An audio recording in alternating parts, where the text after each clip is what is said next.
a capacity trend score. It's a little different than the map that I normally show, the weighted rejection index, which is a very near-term index. This is more of an absolute value. Like, this is the way, you know, we use statistical analysis from over a year, and it takes into account just market balance and, of course, tender rejection rates and the direction of those as compared to the previous 52 weeks. So these blue markets are the tighter markets in the United States right now. We've got Harrisburg, Toledo, Columbus, all showing dark blue. Grand Rapids really having trouble this year, especially in the recent weeks of having capacity, and down here around Cape Girardeau, Memphis, all showing dark blues, as well as up there in Nebraska and Omaha. So, you know, we still have a lot of blue on this map. It's probably going to continue to be that way, but those definitely are the markets that I would pay attention to. And then, of course, all eyes are on Ontario, you know, especially this time of year. So Ontario and the dark blue there, and you can see, you know, this illustrates sort of why. When I talk about market balance and tender rejection rates, our head haul index takes the outbound less the inbound. You can see it follows the tender rejection rate pretty well in terms of overall capacity. So when you have more outbound than inbound, you have an undersupply market. And that leads to higher rejection rates because there's simply not enough. You know, for those of you familiar with the load to truck ratio, it just simply means there's more loads than there are trucks coming into the market. And of course, carriers price their way around this. They price their way into the Ontario market very well, which is why you see so much resistance versus last year. Last year, we didn't have the pricing that we have this year. So there's been a lot more inbound, you know, you can see the head haul index came down versus last year, especially later last year. And it's because everybody priced themselves back into this market. So they're coming in more often, making sure, and it's tamping down that outbound volume impact. I'm thinking through just, you know, something I spoke about on Great Quarter Guys with Anthony yesterday was one of the big things we had discussed back in kind of late June, early July. We were seeing this divergence between spot rates and tender rejections, and one of the reasons that we had kind of pointed to was this mix shift between length of hauls, and especially out of Ontario. We had seen shorter hauls kind of growing while longer hauls were retreating, but that trend has actually reversed in the last several weeks, right? Exactly. You know, so thinking about that, what do you think the reasons are for that? You know, do we think it's just getting closer to holiday season and shippers are pushing some of that freight out of, maybe they were warehousing it and now shipping it out to their final destination? And what kind of impact do you think that'll have on the market? Yeah, I think a lot of it is warehousing. We're definitely seeing, like, they're just trying to get as much freight into the country as possible. Those huge ports out there, you know, nasty right now in terms of backlogs. Once they get done, but then the warehouse capacity, it's gone away too. So now they have to start moving it downstream, but there's also a seasonal influence. September, October are typically when you see those replenishment orders come out off the coast as they've been storing them up there around California, Phoenix, etc. They push them down back east, and there's plenty of freight to move. There's just not enough space for it, so they got to start pushing it east, and, you know, finding warehouse space on the east is starting to get a little bit more cumbersome, but definitely a tighter market on the west coast right now. Yeah, I think I saw Cushman & Wakefield said 1.7% was the vacancy rate out in LA, Ontario right now for warehousing. It's the lowest in the country. Southeast, I think it had the highest, about 5.4%. But again, we're talking about 5% capacity available right now. So very, very tight warehousing market. All right, Zach, thanks so much for your time and insights today. Let's toss it back over to Kaylee. Thanks, guys. We're going to check out this week's episode of Cyberly with Blythe Brumleve, talking all about finding the right freight agent for you.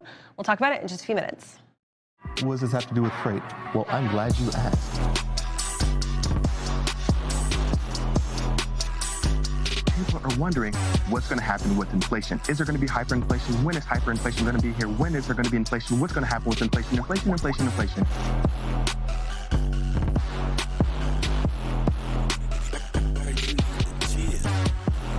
This is the sexiest topic within the economy right now. The comprehensive logistics offerings from PowerFleet cover in-cab ELD, fleet management, trailer tracking, cargo monitoring, and tracking other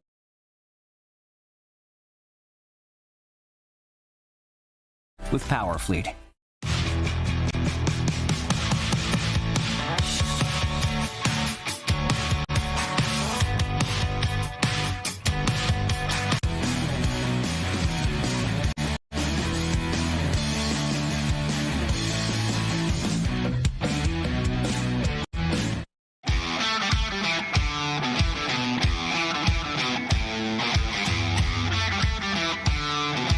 This iteration of Sonar is our most powerful solution yet, built specifically for the power user.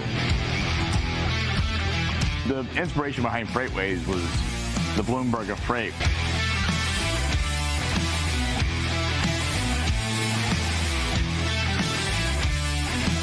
We're welcoming two extremely special guests to the show. One of them is the real Wolf of Wall Street, Jordan Belfort. Jordan, thank you for joining us on the air. Thank you. I'm glad to be here. The idea of the FreightWaves Live experience is to bring you into the action, make you a part of the experience.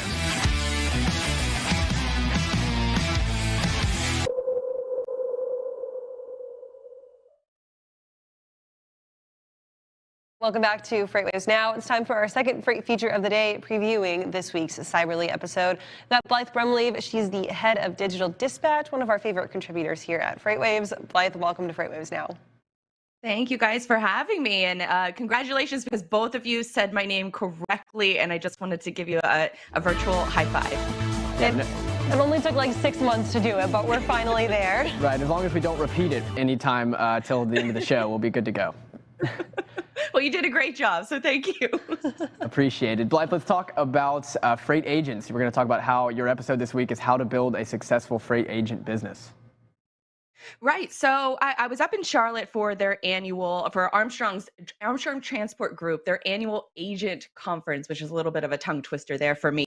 And they bring together each year, this is their 6th annual conference, and each year they bring together all of their agents into one location. It's sort of like team building, educational experiences. And it's really the first and really the only moment during the year that a lot of these agents get a chance to take a breather and start learning about different strategies. So they cover, LTL strategies, software strategies, even digital marketing strategies, which is one of the main reasons I was there.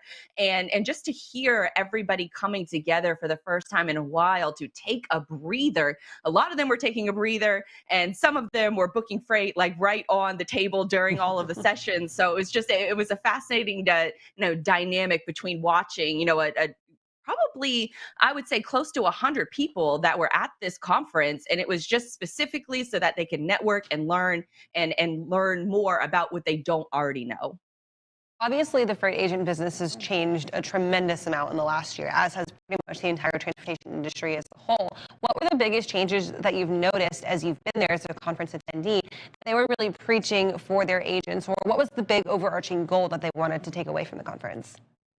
I think that it would start to think outside of the box, especially when it comes to your marketing. A lot of the agents that were in there, that were there, didn't even have their own website. They didn't have, even a LinkedIn profile. It wasn't something that they had thought about because they've just been in business based off of referrals. And that is one of, I think, the bigger opportunities for a lot of these folks to take, is that they've survived so long simply based off of referrals, and to know that they can take their business to that extra level by simply having a LinkedIn profile and using it to network and using it to connect with other customers. I think that was one of the bigger light bulb moments for a lot of these folks that were in attendance. Blythe, what's some of the things that go into making the decision to pick the right freight agent partner? I'm sure that's a big decision. What are some of the things that you kind of look for in a partner? Sure. So I had the opportunity to have 3 of Armstrong's top agents on the show, as sort of a panel type discussion, open discussion. They could talk about their past experience, their current experience. And one of the bigger commonalities, especially for 2 of those panelists, is that they had been with an agent partner that went out of business before. And so when your agent partner, your agent partner provides back office solutions, they provide technology, a roadmap to further your success as a freight agent.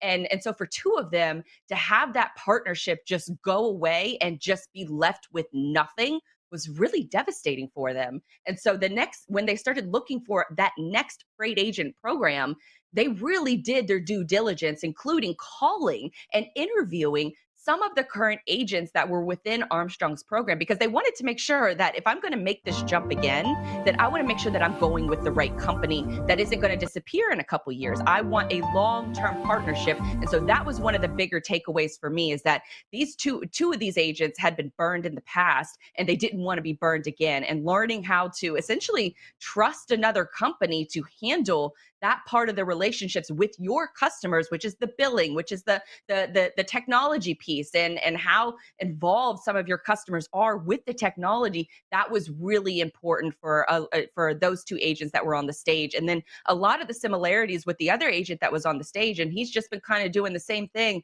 for a while now. But a lot of these agents, they really work 3-4 days out of the week, and then the rest of that time, or they work a half a day and then they have the rest of the day to kind of go off and do whatever they like. That was another one of the, I guess, the appealing parts of becoming a freight agent, is that you don't necessarily have to work these super long-winded hours. You can develop those relationships with your customers, have that good work-life balance, and then still be able to succeed and still have a great relationship with your agent partner. Well, it sounds like a lot of these folks are really hammering home the point of you need to do your research when you're deciding where you're going to put your partnership or where you're going to spread out your resources. And you mentioned the value of LinkedIn and how not a lot of people understand that value, or it's kind of an overlooked platform to build that network and to do some of that research. What would be your top tips for people using LinkedIn as a research database before they go and make those decisions to make those partnerships? I think with LinkedIn, it still has a perception issue of just being a place that you look for when you need a job. And really over the last year and a half, that has evolved, especially because of COVID. Ever since Microsoft bought LinkedIn, I think it was about 2.5, maybe 3 years ago, they've really put a lot of effort into the platform in order to make it into more of a social experience instead of just someone out there looking for a job. And so I think for a lot of these folks, they have a LinkedIn profile, but they haven't done anything with it. And so just getting them to realize that, hey, this is where networking is happening. You're developing those digital handshakes using LinkedIn. So the minor things of just having a profile image, optimizing what is shown on your profile, who you are, what you do, the type of customers that you service, your work experience, your expertise, sharing those on your profile first, getting that profile up to par. And then you could start going out and seeing what posts are resonating. Who are some of these power users that are out there that you want to connect with?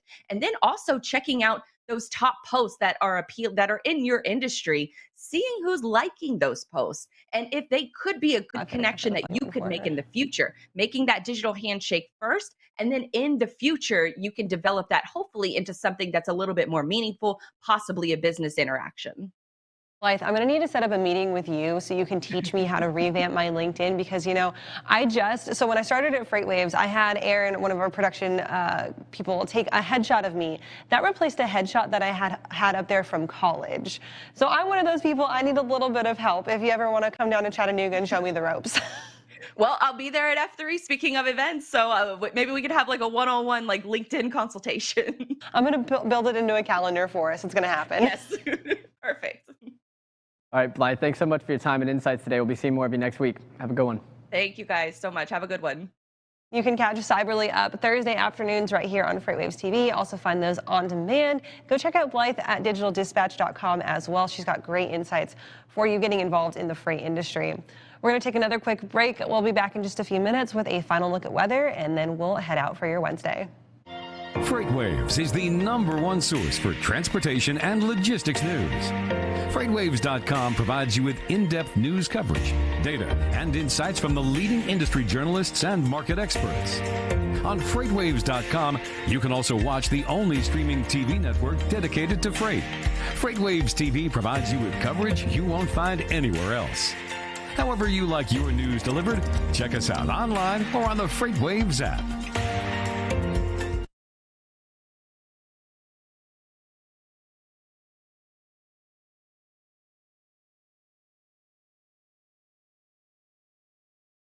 What does this have to do with freight?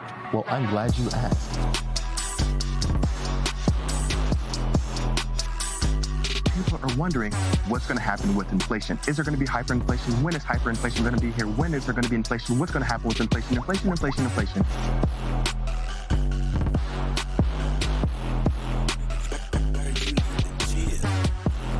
this is the sexiest topic within the economy right now. The comprehensive logistics offerings from Powerfleet cover in-cab ELD, fleet management, trailer tracking, cargo monitoring, and tracking other assets such as chassis and intermodal containers. Power up your operations with Powerfleet.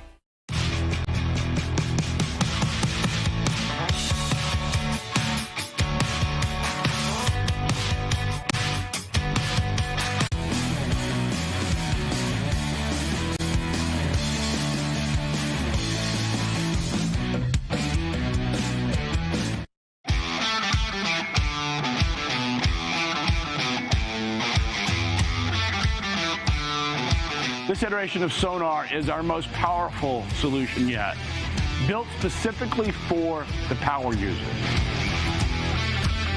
The inspiration behind FreightWaves was the Bloomberg of freight.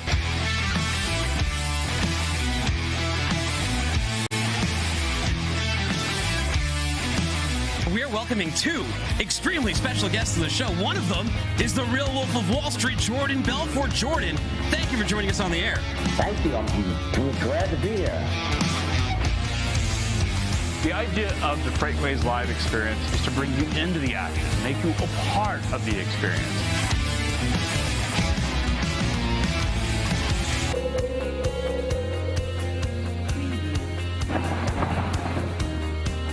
Welcome back to FreightWaves Now. I want to talk more about some wildfires out there. Most of the large ones are out west, but we have some in the Midwest as well. So let's go right to Minnesota in Sonar Critical Events. This is northeastern Minnesota, just north of the Duluth area. There are several wildfires burning, but the biggest fire is the Greenwood fire. And this thing from Sunday into Monday earlier this week, it about doubled in size. It's approaching 20,000 acres.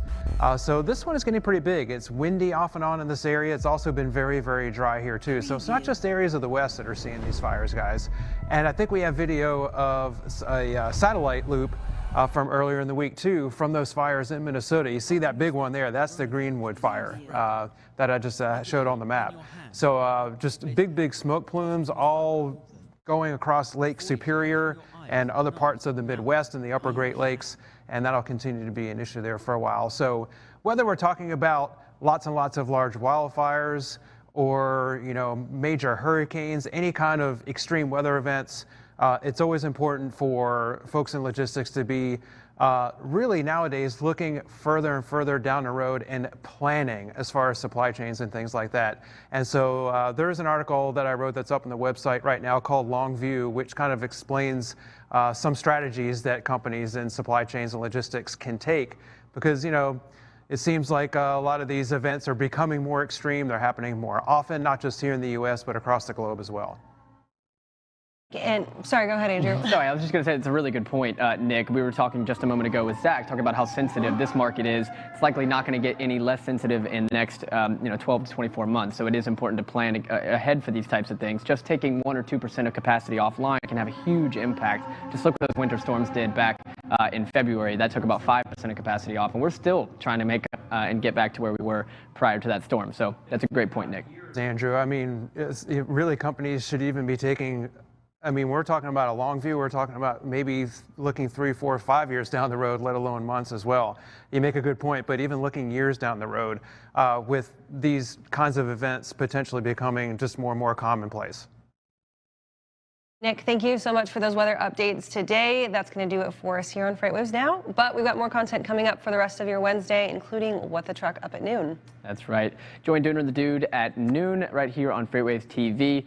If you're listening to us live, thanks so much for joining us on FreightWaves TV or FreightWaves LinkedIn. If you're listening on demand, make sure to subscribe to FreightCast. Get everything we have right on one tidy feed. Also got with Sonar coming up this afternoon. Luke Falaska and Kyle Taylor will be here at 3:30. That's going to do it for us here on FreightWaves Now. We'll see you tomorrow starting at 9 a.m.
FreightWaves is the #1 source for transportation and logistics news. FreightWaves.com provides you with in-depth news coverage, data, and insights from the leading industry journalists and market experts. On FreightWaves.com, you can also watch the only streaming TV network dedicated to freight. FreightWaves TV provides you with coverage you won't find anywhere else. However you like your news delivered, check us out online or on the FreightWaves app. Good morning, everyone. I'm FreightWaves meteorologist Nick Austin with a look at your weather for Wednesday, August 25th, 2021. Hope you're all having a great week so far. I want to talk about the tropics and revisit the Atlantic Basin. We have 3 systems out there, and one of them is likely to make a direct hit on the U.S. Gulf Coast early next week. So before we get to that one, though, just a quick mention of the other 2 systems. One is in the middle of the Atlantic, way off to the southeast of Bermuda, and it's going to head northward. Again, staying over open water, so it's not going to be a threat to land as we can see right now, but it could potentially become a tropical storm over the next several days at some point, maybe 3, 4, 5 days down the road. Same with this system here that's off the West African coast. It's going to move northwestward, staying over open water. So these 2 systems, mainly just a concern for container ships that are out there, but no threat to land or ports or anything like that. But this system down here in the Caribbean is going to be heading towards the Yucatan Peninsula, and then over the weekend across the Gulf Coast, possibly making landfall in southern Louisiana or upper eastern Texas coast there by Monday. That's the way it looks right now as far as the latest outlook. It's going to change a little bit as far as the timing, the location of landfall, so you just have to keep looking for the updates here at FreightWaves over the next several days. But a lot of the forecast models, or what we call the spaghetti plots here that you see, do have it making landfall early next week near the Texas-Louisiana line. This is the main region where folks in logistics at the ports and such should be paying attention, from the Texas coast all the way up to near New Orleans. That looks to be the most likely area that could be impacted, the potential impact right now. Again, could shift a little bit over the next few days, but just keep paying attention to it. By Sunday, the effects of the storm will be certainly felt at the ports, the offshore oil rigs, and then the landfall will probably come on Monday. But again, that could change a little bit over the next few days. Just have to keep up. Now, if it does become a tropical storm, the next name on the list is Ida. The one after that is Julian. So if this system does become a tropical storm, it'll likely be one of those 2 names. One of the other systems out there over the Atlantic could end up beating this one to the punch as far as becoming a named storm. But Ida and Julian are the next 2 names.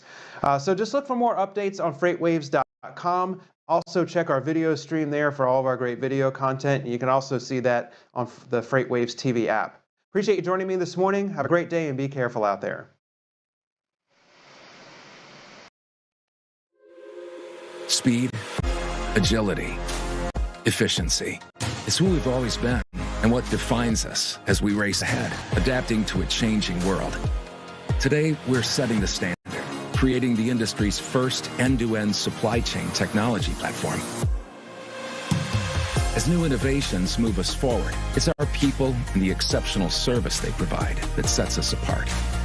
Together, we outpace the competition and deliver results, providing high-tech, high-touch solutions that transform our clients' businesses. We outsmart and outwit every challenge with the experience to see what's on the horizon and the momentum to create what's next. We are bold. We are relentless. We are visionary. And the impact we have on our clients and across our industry will change everything. We are Trans Impact.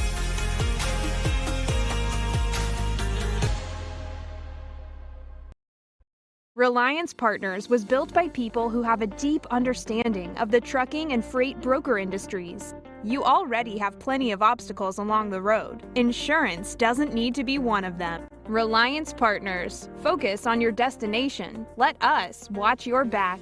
Visit ReliancePartners.com to get a quote today. At Skybits, we've been providing asset monitoring solutions longer than anyone for trailers, intermodal containers, and all types of remote assets. Our entire customer success team is dedicated to helping you extract, Analyze and act on the data we capture to maximize capacity, reduce costs, and eliminate downtime, making you smarter, safer, more productive, and more profitable. Skybids. Smart assets. Proven results.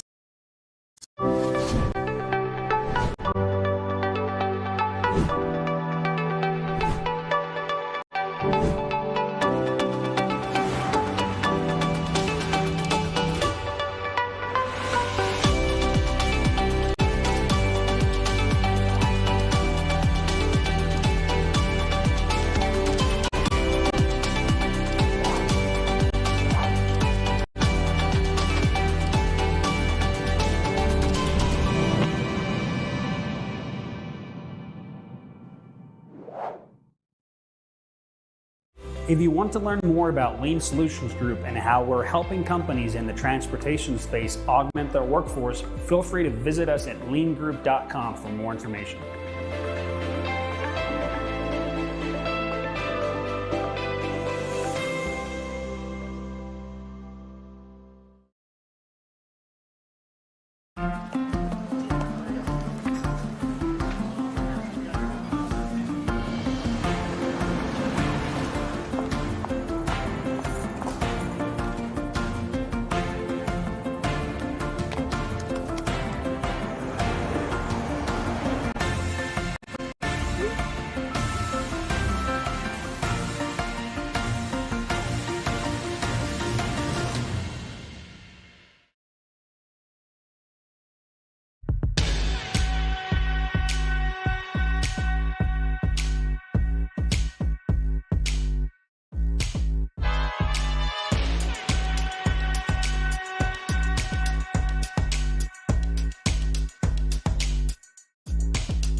This iteration of Sonar is our most powerful solution yet, built specifically for the power user.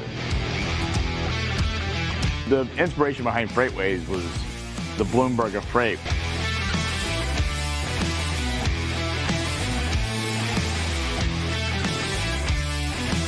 We are welcoming two extremely special guests of the show. One of them is the real Wolf of Wall Street, Jordan Belfort. Jordan, thank you for joining us on the air. Thank you. I'm glad to be here. The idea of the FreightWaves Live experience is to bring you into the action, make you a part of the experience.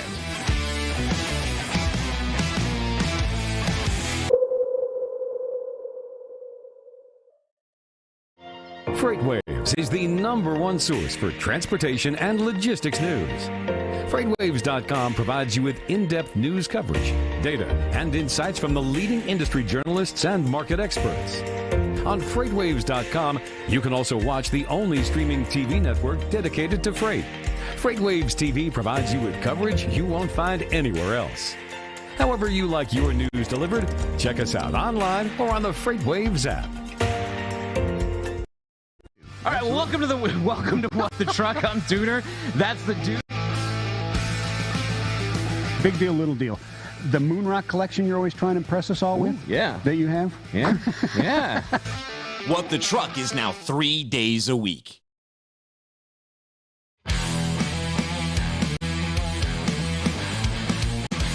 What the Truck is now 3 days a week.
FreightWaves has taken its 7-minute rapid-fire demo format from the big stage to the virtual stage. Hi there, my name is Leah. This FreightWaves Live fan favorite is just as dynamic online, showcasing the latest industry advancements and technology. If you are considering demoing, there are some advantages to doing it virtually. No stage equals no stage fright, and whether it takes you 1 or 25 takes to record your demo, online viewers will never know. Don't miss your opportunity to show off your latest and greatest technology. Thanks for watching.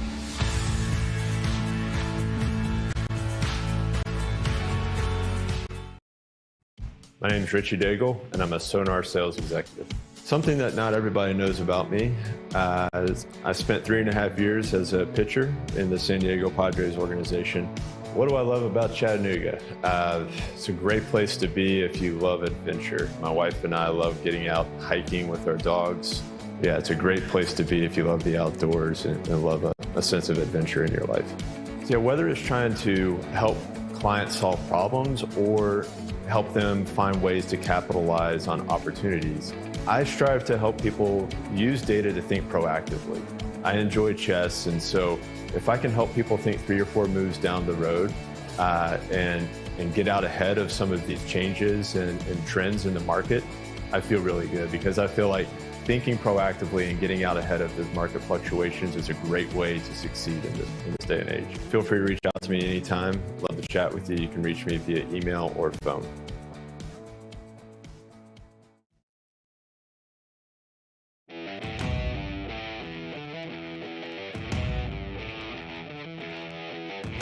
This morning, we've given you a sample of what the FreightWaves Live experience is all about. The idea of the FreightWaves Live experience is to bring you into the action, make you a part of the experience, letting you see how technology is going to shape the future of our industry.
Honey, what I think you need is a socket wrench. I played JV basketball. I'm sorry. I don't think it looks right. This is good, and it's all good, baby. Is it really all good?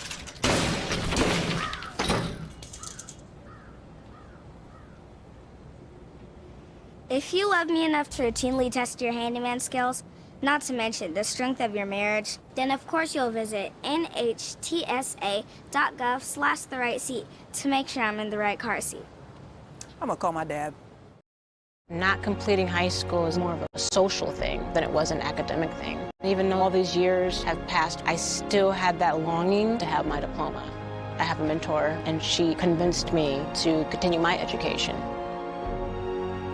No one receives a diploma alone.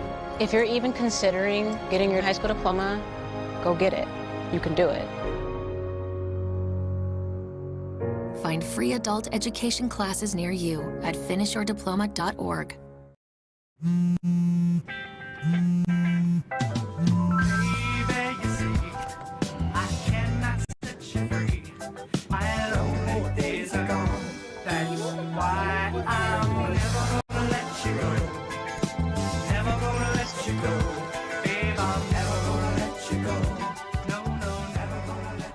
Here you go. Thank you. Thank you.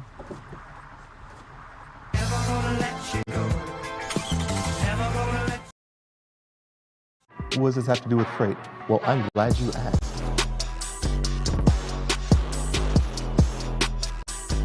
People are wondering what's going to happen with inflation. Is there going to be hyperinflation? When is hyperinflation going to be here? When is there going to be inflation? What's going to happen with inflation? Inflation, inflation, inflation.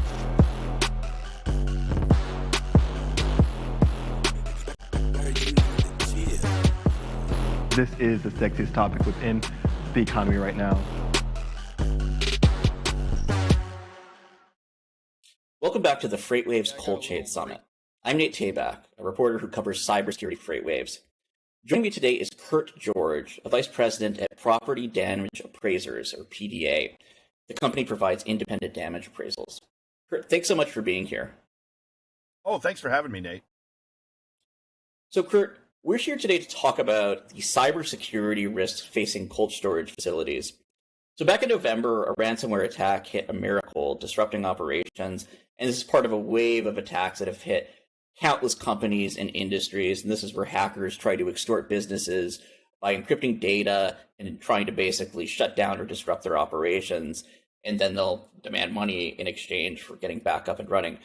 So, Kurt, what role does your company play exactly when there's a company that's been victim of one of these attacks? So a lot of times we come in when there is the opportunity to evaluate loss. And it's really, defining what the loss is. A ransomware has hit a cold storage facility. Obviously, they've initially gone into and tried to stem the problem. They'll speak to their insurance company. They'll evaluate and determine, what they lost from revenue, from product, something like that. Insurance company will then contact us to have us be the boots on the ground to actually go out and assess and appraise what loss occurred. And in terms of cold storage facilities specifically, what are the kinds of things that you guys encounter when you're actually trying to figure out the extent of the damages that they've experienced after these attacks? Well, it's a couple things, Nate. When you look at it, first and foremost, it's inventory. What did they have? What spoilage occurred? And that can be a wide range of things depending on the facility and the types of products that they have internally. Then it goes a little bit deeper than that. And we have to look at, well, what was the loss in revenue? And was there a loss from not being able to get shipments out? Was there a loss from contracts being canceled because time-sensitive products weren't being able to deliver? And going back to, again, it can be as simple as damage, but it can be as intricate as, kind of what's in the ether of evaluating really an opportunity costs that you weren't able to realize in that moment. So in terms of the cold storage itself, and I think cold storage has obviously always been really important, but I think it's taken on this really increasingly vital role, talking about the storage of COVID vaccines and this crazy demand for consumer goods like food, stuff like that. What is it actually happening in the cases of ransomware attacks that's actually affecting the ability of the cold storage facility to actually keep the goods at the appropriate temperature? Well, it's multifaceted. I mean, first, I wanted to make sure that we touched on that cold storage is a prime target, more so now than it ever has been. We talk sometimes how, bank robbers, they say, well, why do you rob a bank? Well, that's where the money is. And the issue now is, it's like you just mentioned, time is of the essence, and time and temperature are key. And so this ransomware and these hackers, these are the type of prime target that they want to go after. So looking at, what we need to see is every hour that goes by is loss of revenue, is loss of spoilage. And really when we have to go in, it's a matter of kind of calculating what that loss is. And these cold storage companies, whether they are longstanding firms that maybe didn't realize the technology is as important as it is, but it's not just a backup generator anymore when it comes to the sheer impact that ransomware will have against facilities and companies in this space. Yeah, and why is it that you think that cold storage facilities have become a prime target? Is it do you think that there's an awareness by the attackers themselves that they know that the level of financial damage that is being incurred by affecting those operations? Do you think that's part of it? Absolutely. The biggest driver for ransomware now is interruption of service. And that's what it comes down to. You see, when ransomware hits municipalities, they hit the water department. And you would think, well, why? Because if water's not flowing, or if they, the latest one that had happened down in Florida is they changed the chemical composite of the water that was leaving the treatment plant. And now that is all tainted water. It's time, service, interruption, and again, for cold storage, temperature. And they know that within an hour, you can change the entire dynamic of everything inside that building. More importantly, you can interrupt service, transportation, and delivery. And it's not that they're going after tens of millions of hundreds of millions of dollars, but they know that if the ransom is just big enough and yet just payable enough, that's almost calculated in an algorithm against the value of the inventory that is within that facility. And they pretty much, the ransomware fellas know they'd probably be willing to pay this much to make sure they don't lose that much.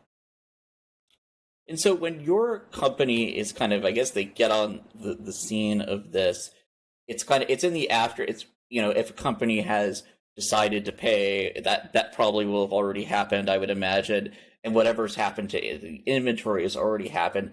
So are you there kind of essentially to kind of, like, you're seeing everything in the aftermath, or is the incident actually still potentially unfolding? So depending on the speed of the storage facility and who they contact when and how quickly, sometimes we're there as it is happening. Most of the time it's coming in, well, either we've been contracted or requested to come in prior to kind of make an assessment, appraise what the situation is. And then other times it's to come in after, where now they're looking to file a claim with their insurance company. Say, look, this is what we lost. And the insurance company will send us out as boots on the ground to say, take a look at everything. Is this what was lost? What was the value of what was lost? And a lot of times, cold storage facilities will say, well, I lost X amount of inventory, and that's what I should claim to be made whole.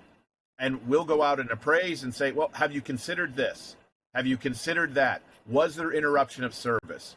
Were you not able to make deliveries on time? Were there contracts that you lost? We look at every possible loss, not just the physical.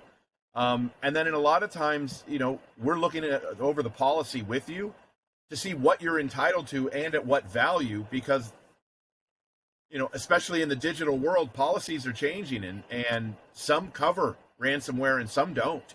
And that's an important thing to know, especially know ahead of time before something like this occurs. So cold storage is obviously, it's been around for a long, long time before there were computers and the internet. What is happening that allows these these cyber attacks to actually cause a disruption of the actual ability of these providers to keep their stuff cold? Well, it's almost, technology is both a blessing and a curse in this space.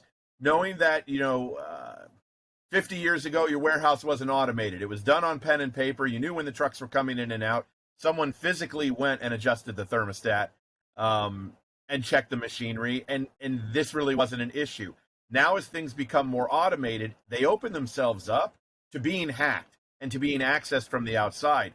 More importantly, as things are automated and those systems start to tie together, if your scheduling system is on the same server as your email system, a simple email that comes in, and we all have, seen things that you really want to click on, but you're like, I'm not so sure about this. One missed click now gets someone access into your scheduler, which gets someone into your inventory for a hacker to see what you actually have in there.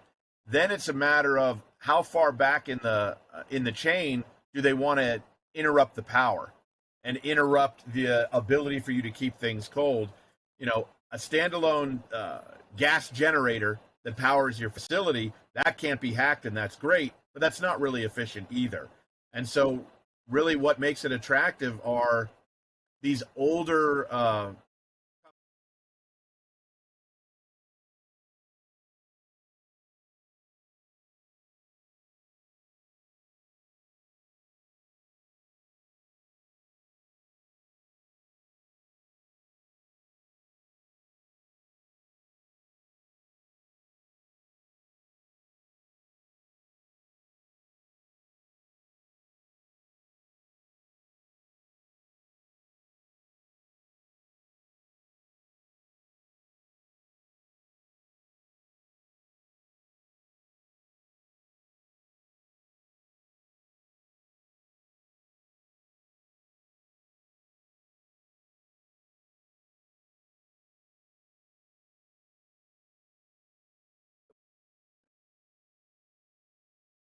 All right. Hey, welcome everybody. Good morning, and welcome to all of our any driver out there tuning in.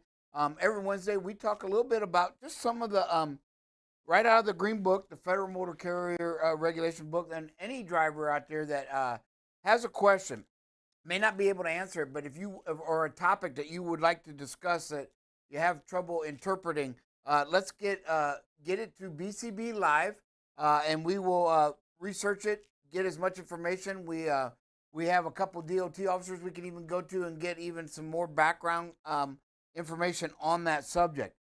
This morning, I want to talk a little bit about reflective tape, or they call it sheeting, I believe. Retro-reflective sheeting and reflex reflectors. Basically, it's just the conspicuity tape that they put on the trailers and the trucks. Now, there really shouldn't be much tape on the trucks. Again, a couple areas along the back bar, if you will, right above the mud flaps. And the thing to remember is basically, if I can oversimplify all these words, it just has to be the color matters. You can be written up and in violation if you have the wrong color. You may have it on there, it's the wrong color. You may have it on there, it's in the wrong location. There's even size requirements of how long it has to be. So just kind of wanted to go over a little bit of it, but basically, if it's on the bottom of the equipment, so the lower level, and what they use, they say 15 inches to 15 inches to 60 inches above the road surface, okay? When measured, then you're in the area. But it says, or practicable. Did I say that right? Practicable? Yeah, okay. Because there are equipment that aren't square, they're a little bit different configuration. And what it really comes in play, where when you have to have that tape on the back of your equipment. In other words, many may not know, on a trailer, you are required to have white reflective tape at the top of each corner of the trailer, okay? They have to be about 60 inches apart, or as far out as they can be in the corner, but they also have to be 12 inches. In other words, you've got upside down L's, if you will, So you're going to start at the corner, and you're going to take a 12-inch strip horizontal and a 12-inch strip vertical from that, and it has to be white. It cannot be red and white. It can't be multicolored. It has to be white. They pretty much let silver go because I think they can call that white if you want. But in the book, just so you know, it says white. And then the same thing on the opposite corner of that trailer. Now, when you get down by that bottom of the trailer doors, along the side of the trailers, that can be red and white alternate, or it can be actual reflective stick-on, reflector bars, if you will. They have to be, again, I believe it is over 50% of the trailer length, and it has to be evenly spaced. And again, they have to be within about 12 to 15 inches of each other as it goes down at least half the trailer. Some areas that says, 30%. It can't be missing 30%. I don't know how you calculate that. So here, if you've got a big, long section missing, it needs to be taken care of. So again, on the trailer, right, along the bottom, within 60 inches, 15 to 60 inches of the road surface, that can be red and white conspicuity tape or reflector devices. Most trailers have the actual tape on them, so it's easy to replace. Same thing along that ICC bumper, right? Your ICC bumper, the bottom of that is going to hang about 15 inches off the ground. So again, you want to make sure that that ICC bumper can have the red and white. So I guess just to make it simple, anything on the bottom of the equipment, lower level, if you will, can be red and white. Anything above at the top has to be white, or I guess silver would be okay, but I would try to get to the white. And that brings us back to the cabs of the trucks. You are required to have them same upside down L's or marker bars, reflective bars on the back of your cab. And again, they have to be 12 inches by 12. So 12 inches horizontally from the corner, 12 inches down from the corner. 12 inches in length from the corner down. Opposite side the same way.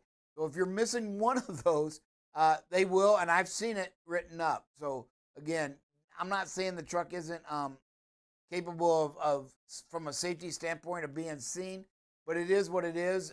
These are the requirements.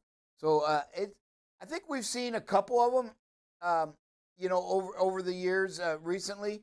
But again, it's something that's very easily avoidable. It's just that a lot of drivers say that I didn't even know that, right? And so that's what we want to do on these Wednesday shows is kind of talk about these rules that you may or may not know. So part of your pre-trip is looking at that tape, right? Looking at that reflective material, making sure the truck has adequate. So just to kind of give you a little bit about what it says here, again, the sheeting in reflectors in colors or color combinations other than red and white may be used if the sides are lower rear area. But again, they do request that it has to be red and white if you can. And again, it shall not be used along the sides of the trailer unless it is used part of a red and white pattern. So again, and then it has to shall have a width of at least 2 inches. So most of that tape that you get at the truck stops or whatever, that's all 2 inches wide, if you will, and you could stretch that out. It's important to clean the thing as well, the surface, before you put it on.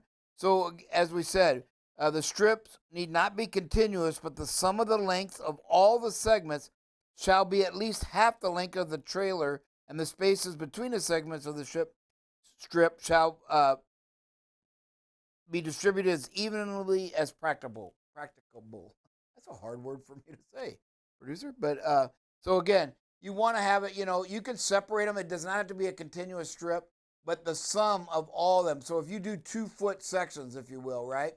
Trailers are 53, right? You're going to need at least 50 feet. Is that what I said? Or half the length of the trailer. So you're going to need about 28 feet, which is going to be about 14 sections of that 2-foot long and spread out about 2 or 3 inches, apart from each other. But that's what you really want to look at. And so the sum of that has to be at least half of the length. And kind of the same thing along the bottoms. Again, as it says, the center line for each strip sheeting shall be between 15 inches and 60 inches above the road surface when measured with the trailer empty or laden or unladen, as close to practicable to this area. If necessary, to clear the rivet heads and other obstructions that could make the adhesion not be as strong. So when we look at the upper rear area, 2 pairs of white strips of reflective sheeting, each pair consisting of strips 12 inches long, must be positioned horizontally and vertically on the right and left upper corners of the rear of the body of each trailer, semi-trailer, and truck, as close to practicable as the top of the trailer or truck, as far apart as practicable. What they put in that is because, you may have round tankers, right? Or odd-shaped tankers. So you can't really put a nice square, there's not a real corner there. But you do have to have the tape up there at the top of these tankers to reflect light so that people can become, you're more visible to those around you at night. And again, if you've got any questions, raise your hand. The producer will call on you as we go through that. If there's any questions on that at all. Who we got, producer? Yeah, we got Alan Arnold and then Dennis Wondercheck. What do you guys got for us? Hey, good morning, Mr. Bob, Mr. Good morning. Dillon. On that reflecting tape, we also need to remember the 3 indicator lights, the marker lights on that, okay, as well. Because if one of them's out, then we're in violation on that as well. All right? They've got to be on the trailer, either on the top or on the bottom. And while we're into this brake safety week, they may check your logs, but we want to definitely get a DVIR made up on everything that we do. I mean, that's something that, is easy to do. Yeah, we don't need to hit our CSA points over at DVIR. Yes. That's a great point. And, I actually see the day coming, and again, BCB always prouds ourselves on being, you know, the leaders in the industry. So I really see us going back to the day, especially since it's all electronic now anyway, to where when you work, you had to do a DVIR. You know, because again, in these lawsuit happy times we live in, you know, when they go back and look at all your logs and see you never found a problem wrong with the trailer, and then they're going to go back and look at they'll find whatever trailers you had, and they'll go back and look at any repair maintenance records, and they're going to say, no, wait a minute, driver, you had this during this period, yet 2 days later it had to have this done or that done, right? So you've really got to realize that while electronic and technology is great, it makes it easier to track negligence. And so, you know, there's always that double-edged sword with technology. And so, again, we're probably going to get to the day, and I'm assuming that we'll probably be leading that charge, is just having drivers do DVIRs every day, whether they got anything or not. And in that way, since they got to do it anyway, maybe they'll be more likely to report certain situations and information on that equipment. Great point. And Dennis Wonderchick? Oh, all right. Thank you, Alan. Good information there as well. And yeah, one of the things we want to make sure is, you know, there's a lot of parts on your truck, these trucks and trailers, that are not required parts. You know, you see these trucks with all these, what you call the chicken lights or the running lights, right? And you see them with 50 to 60. You know, they're not required to have that many. But if it's on the equipment, it has to work. And you can't unplug it. If the harness and everything there, you see a lot of drivers where the ABS light won't work, so they unplug it, right? And you'll see them zip tied up and whatnot. That's illegal. That does not get you out of the violation. The entire equipment has to be off for it to be considered, you know, not a violation. But if it's on your truck, it has to work and be operating. Many don't know that the backup light on your bobtail, you know, in the middle of the tires back there, that's not required. But if it's there, it better be working. You know, and fuses, right? Spare fuses, another obscure one. I was talking to an officer at one of the safety meetings a couple weeks ago, and, you know, that's changing, you know, because most officers, you just hand them a fuse, and they say, oh, okay, hey, here's a box of fuses. Now they know they're looking for certain fuses that are required to make a truck run and certain parts of it, you know, like certain turn signals and that. So they're going to look and make sure that you have that fuse and not just a box of fuses. So be mindful of that. That is part of your pre-trip too. You must have the proper spare fuses in your truck if one blows. Anybody call before I move on there? Who we got? Yeah, Alan Arnold, what do you got for us, sir?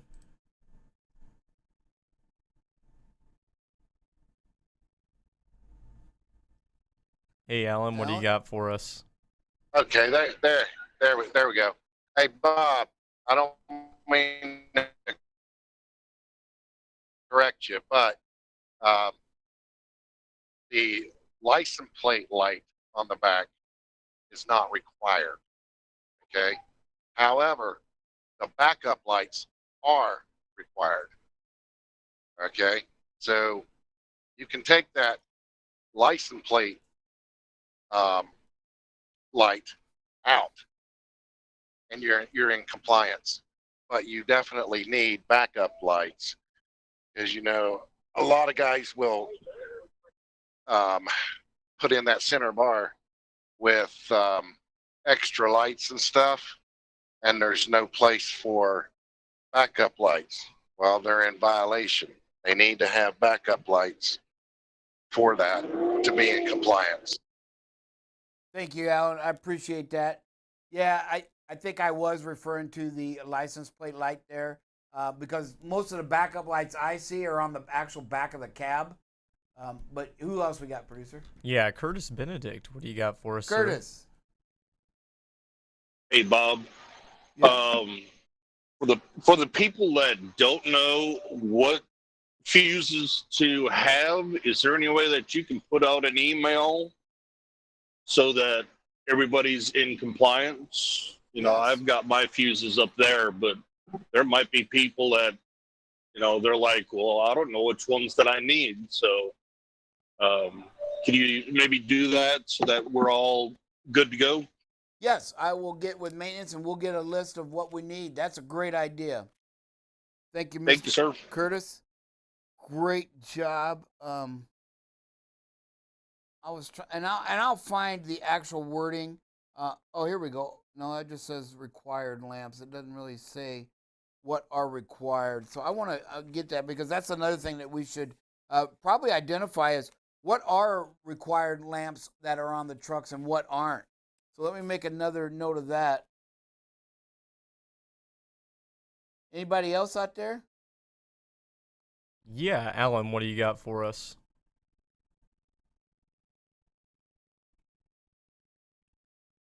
Alan? Hey, Alan, what do you got?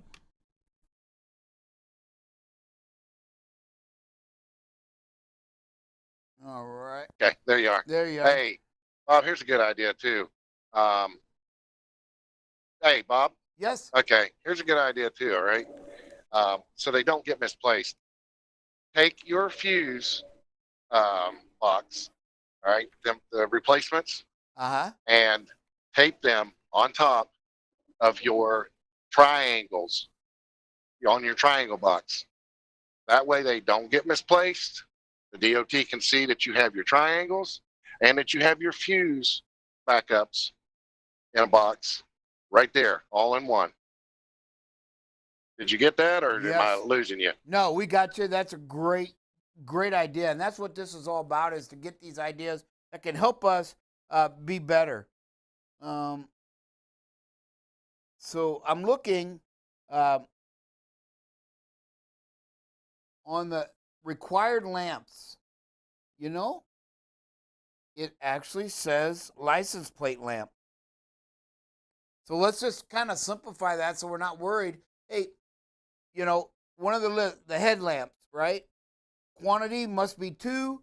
Location, it gives on page section 393.11 in the Federal Motor Book. If anybody has any questions, or you're stopped and you kind of want to come along with me here, it gives a table 1 of required lamps and reflectors on commercial motor vehicles. So the obvious first one is headlamps, and it gives quantity, location, and the color that is required. So obviously the headlamps have to be white. Turn signal front, and then it's got C footnotes, but 2 are required. They are supposed to be amber and at or near the front. Identification lamps, so I have to look at footnote 1. Maybe mounted vertical center line on the cab, 4 inches wide, but basically 3 are required, and they are to be amber. Tail lamps, red, and the rear. Stop lamps, red. Clearance lamps, 2 are required, amber. 1 on each side and front of the vehicle. Let's go down a little bit. You'll see license plate lamp, rear, white. At or rear of the license plate to illuminate the plate from the top or sides. So height above the road surface, there are no requirements there. So again, it gives you kind of everything and the vehicles that they're required to do. The side marker lamps are amber, right? Let's see what else we got here. Turn signals at the rear. The turn signal at the rear can be amber or red. It says, and the warning signal flasher lamps can be amber. Vehicle hazard, also amber or red in the rear. So it looks like in the front they have to be one thing, in the back they can be both. And then your parking lamp can be amber or white in the front. So some really good stuff there that just kind of gets overlooked, when you, as we've talked here, and can be miscommunicated, as I did earlier, that Alan corrected me on. And that's really the purpose of this, because as I go through this, I'm learning too. So again, it's my favorite argument to have with a driver that says, well, you've never driven a truck, because that really is never a problem, because I have all of you where I've learned my information, and I'm learning it here. So when somebody says, well, you've never driven a truck, I can almost argue kind of indirectly, if you will, that I've got more experience than any one individual truck driver because I've gotten all my information from approximately 2,000 drivers over the years, and probably at an average of 20 to 30 years of driving. So, that gives me about 60,000 years of experience, all gathered, of course, over the years. But it's just something I'm really proud of, that I'm able to listen to drivers and really grow in my position and my understanding of the legal and the requirements out there for you all, and to be the safest driver on the road. Do we have anybody else out there, producer, that has anything to share?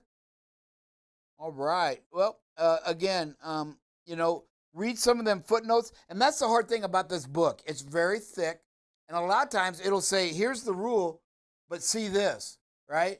I had one where I forget what it was about, but it was like I had to go to a table that was 40 pages away from where I was at and found out, oh, it is a requirement, because just in this section, it doesn't say anything about what the violation was. And so I argued it and I said, no, you got to go to this appendix and that appendix.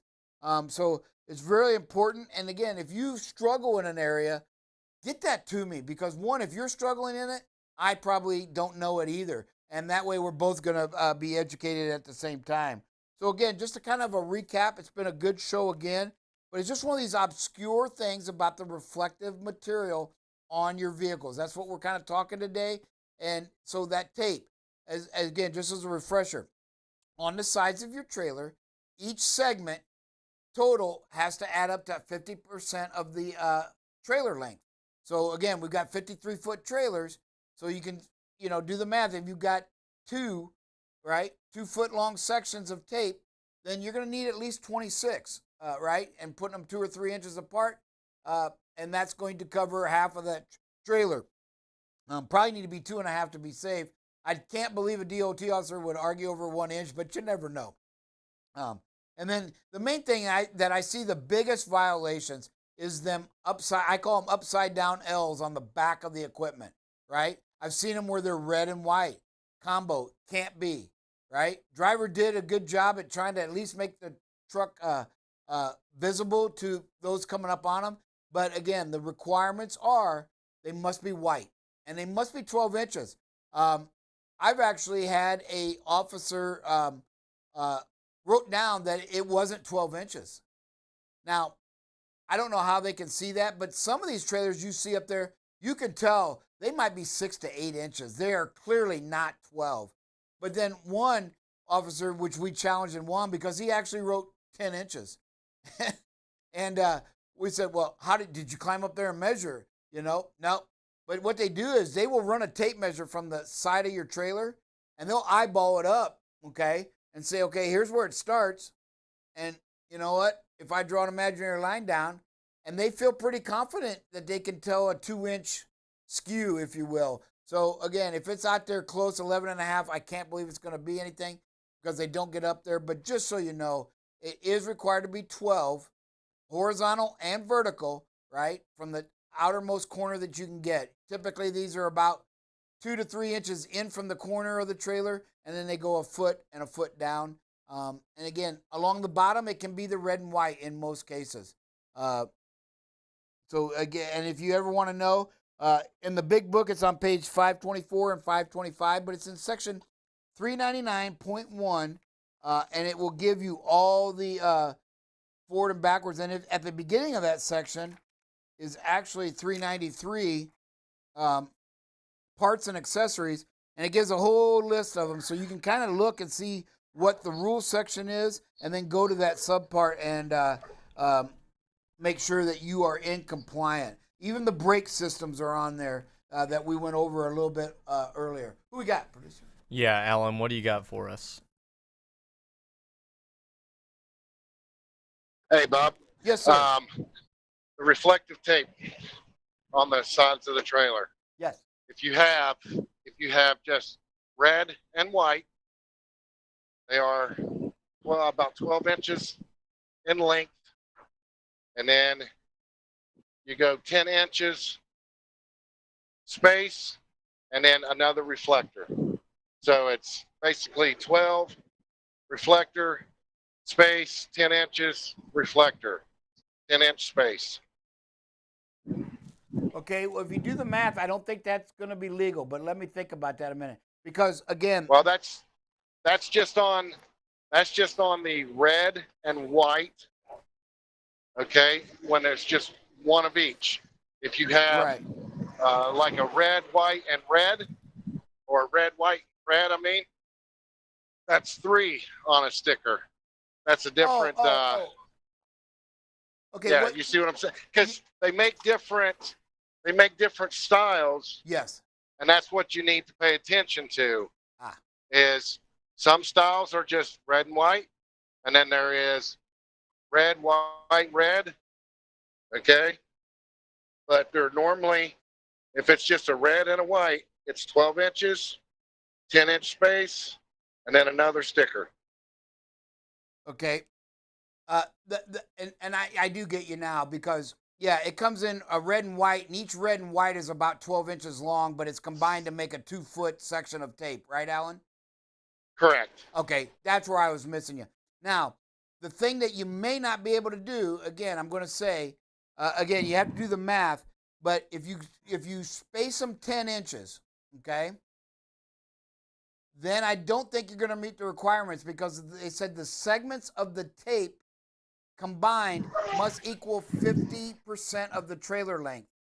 And I think if you go 10 inches, then you would have only like, let's say if you only used 10 of those 2-foot sections, right? Because you had a foot in between each one of them, then I think you come up short with the 50% of the conspicuity tape. I think you're probably okay at 6 inches, but I would be let's make sure of the math before we just assume 10 inches, bud.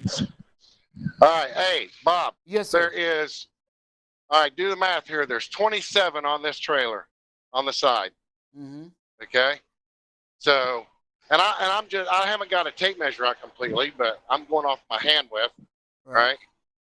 And that's just a guesstimate. But there's 27 on the side, so that's pretty close. I'm pretty sure of it. Yeah, there's 27 sections. Yes, sir. 27 sections. So what did you come up with? I'm getting fuel if it's loud. I apologize. No, that's okay. If you have 27 different segments of the red and white tape, then that's 54 feet. So you wouldn't have 10-inch sections 10-inch spacing in between. Okay, so it may be a little less than 10 inches, but like I said, I was using my hand. So. All right, buddy. No, and that's what I was doing. I was like, hey, because if you had 10-inch spaces, right, and then you had 2 on the outside, from the start. Let's just say you started in the corner. You would have to have 11 sections of 2 foot, right? So that's going to be 22 feet, and then and that right there would be less than half the trailer. So again, if the trailer is 53 foot and these sections are 2 foot long, then you got to have a minimum of 13, which would not allow the 10 inches in between. So probably closer to 8, probably 6 to 8. But again, they just have to be uniform. I think the big thing, like you said, Alan, is the spacing isn't as important as making sure that let's say you had 14 of those sections. Now we know we're at 28 feet of just the tape itself, which is well over half. And now we just got to, it says in the book, just has to be evenly spaced, whatever that would be. Right. Correct. So, good yeah, question. See, that's the whole thing about it is the wording. Yes. Of everything in that book. That's what I was trying to get at before.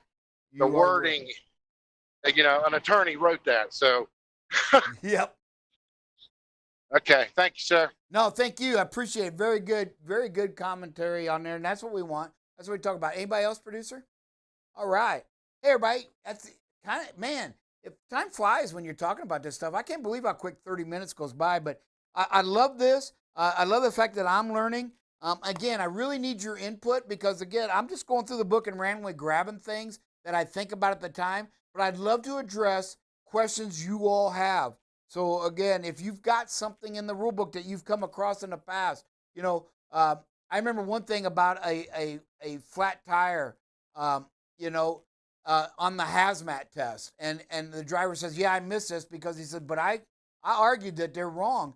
And he brought it to me. And so we looked it up in the book, and he read the first paragraph, and he was right. But then the next paragraph was on the next page, and he didn't flip the page. And when you flip the page, it specifically dealt with, unless you're this, this, or this. And like Alan said, you got to watch the wording. You got to watch what refers to you.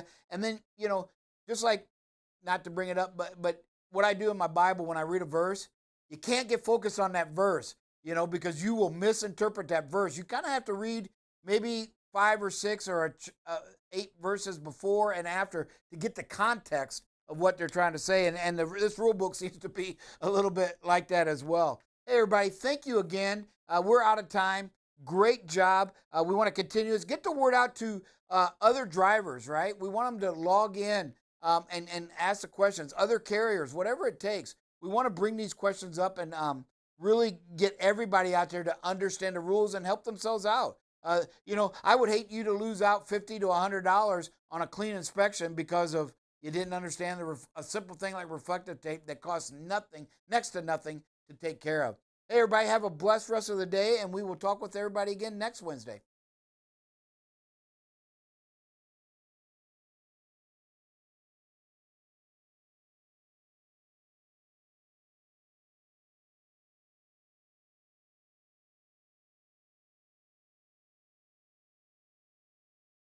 Committee on Supply Chain Competitiveness. Boy, that's a long name. Anyway, that committee had been telling the Department of Commerce, hey, you need to do something about this driver shortage. And so we wanted to kind of raise our hand and say, wait just a minute here.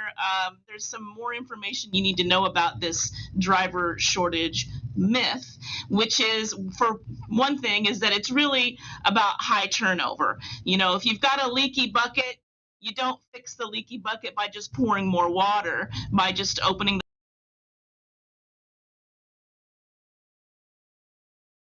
the over or churn. Unbelievable. So when you're looking at this, you're saying that the high turnover rate is really the cause of what is happening here as far as driver shortage, right? Right. So we've been hearing about driver shortage in mainstream and in trade for a long time, for decades. And basically what's really happening is that there's, sometimes as much as 90% turnover. Well, that's not a shortage, that's a surplus. And we need to take a look at all the inefficiencies in the trucking industry. Like there's a shortage of parking, there's excessive wait times at loading and unloading docks, there's issues with training, there's also the issue of the exemption from overtime. All of these things together, if we were to fix those things, we wouldn't be complaining about a supposed driver shortage. Now, Narita, the counter argument that people would make in this, and people who are proponents of there being a driver shortage and who perpetuate what you're calling a myth, they would point to the market, right? And they would say that for months on end, rates have been over $3 a mile. 20% of contracted loads are being rejected. Recruiters are talking about their challenges of bringing in drivers. But are you saying that that's systemic of the other reality of other things going on within the industry? It's not only that, but, coming out of that pandemic, there has been a surge in demand. And I think that combined together is making rates go up. That's not going to last forever. That's going to end at some point, and we'll probably still be hearing about a supposed driver shortage. Yeah, moving as we go forward, there will still be that shortage. So it's really a perception type of thing that's going on here. And do you think that some of these wars of trying to get, I guess they're hiring wars, if you will, driver pay is kind of causing this situation for the carriers? Compensation is a major part of it. If we could pay drivers better, train them, better working conditions, benefits, all those things that normally make people want to stay in their job, instead of, if you have problems with all those things, then they are leaving the industry. Instead of having this driver turnover, we need to be focusing on driver retention, making this a career path that's attractive to people, making it a viable career path, a strong industry, all of these things that would be positive and make it attractive to people to not only enter the industry, but to stay in it. Norita, I agree with you, but looking forward, and you've mentioned it here. So when we are looking forward, you look at the age of new drivers being an average of, I think it's 38, and the average driver that's currently driving is 54. Is there a long-term concern, though, that there could be something that you would qualify as a driver shortage if we do not get younger participants into this driver pool? I think it's fair enough to say we want to get younger people involved in the trucking industry, but I think that there are ways to do that without just outright opening up the door to 18 and above. Here you go in an 80,000-pound truck on the interstates. I think that we could come to the table with some better ways to do that, some safer ways to do that, some saner ways to do that. Yeah, I would tend to agree with that. I think there's ways to get people interested in the industry coming out of high school, et cetera, and that type of thing before they get sucked into other industries. There's promotions, there's ads, and that type of stuff that's going on. One of those things is like Cowan announcing that they're giving $20,000 bonuses to new drivers, pulling them away from other places, right?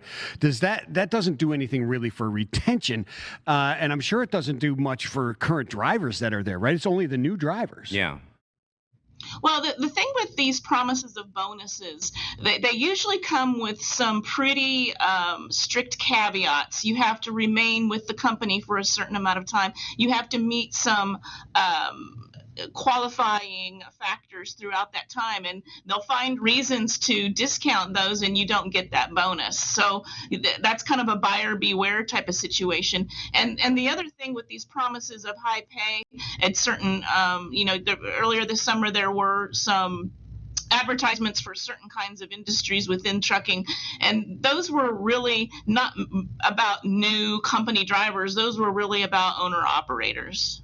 Why would the ATA blame driver pay for inflation, which seems incredibly ridiculous when we're putting trillions of dollars in stimulus into the economy? I mean, Afghanistan's all over the news. We spend $300 million a day there. I mean, you're telling me, or you look at steamship lines charging $25,000 for containers. You're telling me that it's driver pay that's impacting inflation? You really want me to believe that? Why would they say something like that? Yeah, I don't know. I don't want to speak for them. I will say that driver pay has been pretty stagnant for decades, and if it had kept up with inflation and kept up with the rest of the world, it'd be well into the six figures for truck drivers. So, sorry. Well, no, I mean, I'm glad you spoke up, because some of those articles go out there and then mainstream journalists pick them up and people get this sort of like impression that all of a sudden drivers are overpaid when it could be anything further from the truth. In fact, when you talk about this driver shortage issue, it's directly tied into that pay, as we already covered. These two issues are directly tethered together. And the less drivers you have, right, you can't attract the industry. That's when you're paying more money for these rates. Yes. It's ridiculous. I thank you for standing up, though, and being a voice for the truckers on some of these issues and setting something straight. Before we let you go, what's at stake here with the Department of Commerce? You sent the letter to them. What's the next step? Well, the next step would be to find out if we can participate on these committees, or at least communicate with them directly more about what we can offer, what kind of input. There's the MCSAC subcommittee that's made up of truck drivers. So, hey, how about we get input from actual truck drivers on some of these issues? I agree with you. Yeah, a little cowbell for that. Norita, thank you so much for coming on. Thank you for your service to the industry. And as this story develops, we'll be sure to be reaching back out to you and stay in communication. We appreciate your time today. You bet. Anytime. Thanks, Norita. Yeah, it's interesting, my friend. I mean, some of the motivation, why, behind some of those statements. It is, and it seems it's so, sometimes statements are so disingenuous, right? Sometimes statements are so disingenuous that it's almost infuriating, because it works against the very needs we have to have in this industry, and it can be damaging. And I'm glad OOIDA steps up on some of these absolutely. issues. It's damaging the possibility of getting a solution. Well, hey, guess what? We got company in studio right now. Know who just walked in? Look what the cat dragged in. It's Brian Runnels. He is Vice President of Safety at Reliance Partners, and he's here to talk about the benefits of mock trials. And he's coming at a perfect time because, Brian, I don't know if you saw the news, but a $1 billion nuclear verdict has just been dropped down in an awful case that happened in 2017, where a college student was actually involved in two truck accidents. There was a truck accident that caused a giant delay. This guy's stuck in his car for an hour. Then another truck comes, 70 miles per hour, cruise control, doesn't stop their brakes until like the instant before it hits, kills this student, nuclear verdict, $1 billion. Let's make sense of all this, and also how we can prepare for trials that result of this. Brian, thanks for coming. Hey, real happy to be here. I'm glad you guys were able to get me in the studio. Very cool to be here. Well, I guess let's start there because that's topical. What do you think of this news? Because these nuclear verdicts, they're it's almost like athlete salaries where like an agent wants a huge number. The lawyers seem to be doing the same thing with these trucking nuclear verdicts with these figures that nobody's really going to get paid on. No one's getting $1 billion really, but it looks good in a headline. It does, and it'll continue to grow as once the precedent's been set and once the bar's been set, that they're going to try to raise it on the next verdict.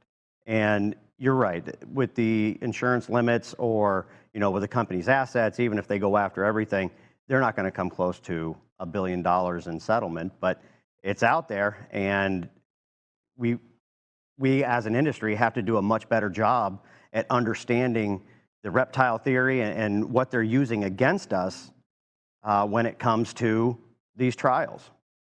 Yeah, absolutely. And so, Brian, you went through, and thanks for coming into to the studio today. So you went through mock trials. Let's talk about that a little bit and how it relates to this. You're talking about we need to have a little bit better understanding, or much better understanding of how these things work. And so let's talk about that. How do these mock trials, what did you go to talk about that? This one was put on by the State Trucking Association in Indiana, and a very large trucking defense firm put the program on.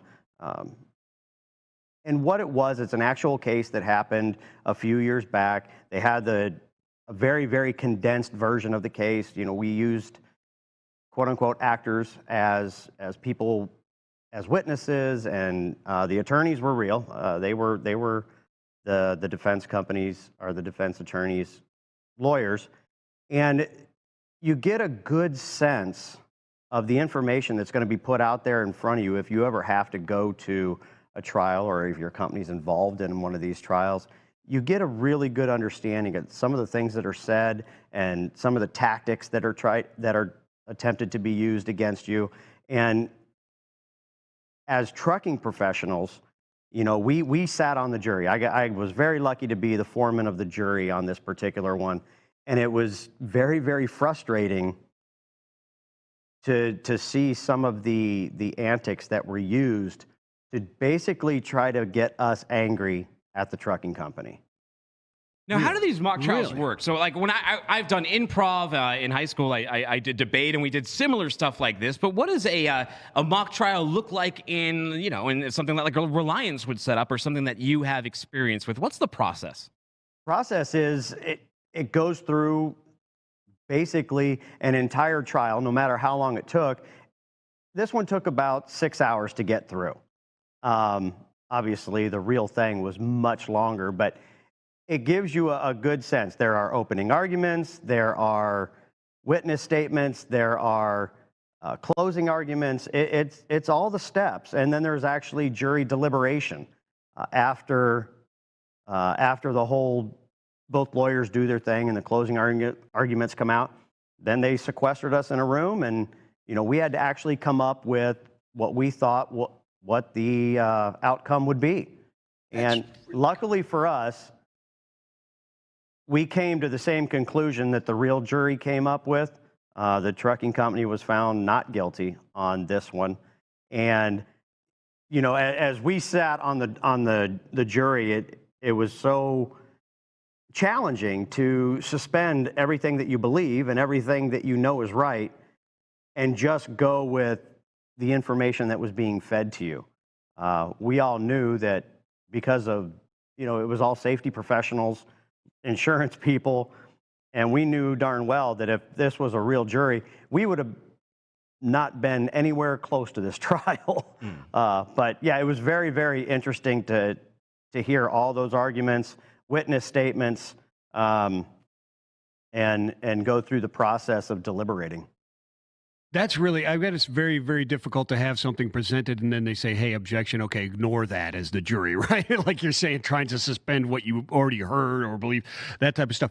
Are you only jury, and who are the other participants, or do you get to pick? Can you be like a prosecuting attorney and go through that type of stuff, or no, it's just purely you're deliberating as a jury? Strictly as a jury. We were pretty much picked that morning out of all the attendees that were there. Some of the attendees were, like I said, were actors and witnesses, and they were able to prep beforehand. They were given information on what they were supposed to talk about and, what they saw and what they understand. But as a jury, we had no prior knowledge of anything that was going on. They asked us if we would do it that morning, and we agreed, and we were starting with a clean slate. So that's how this particular one worked. And, there are a lot of insurance companies and state associations and national associations that put these on. And I would really put it out there for someone to attend one, because it, like you say, we're seeing the big verdicts, even bigger now.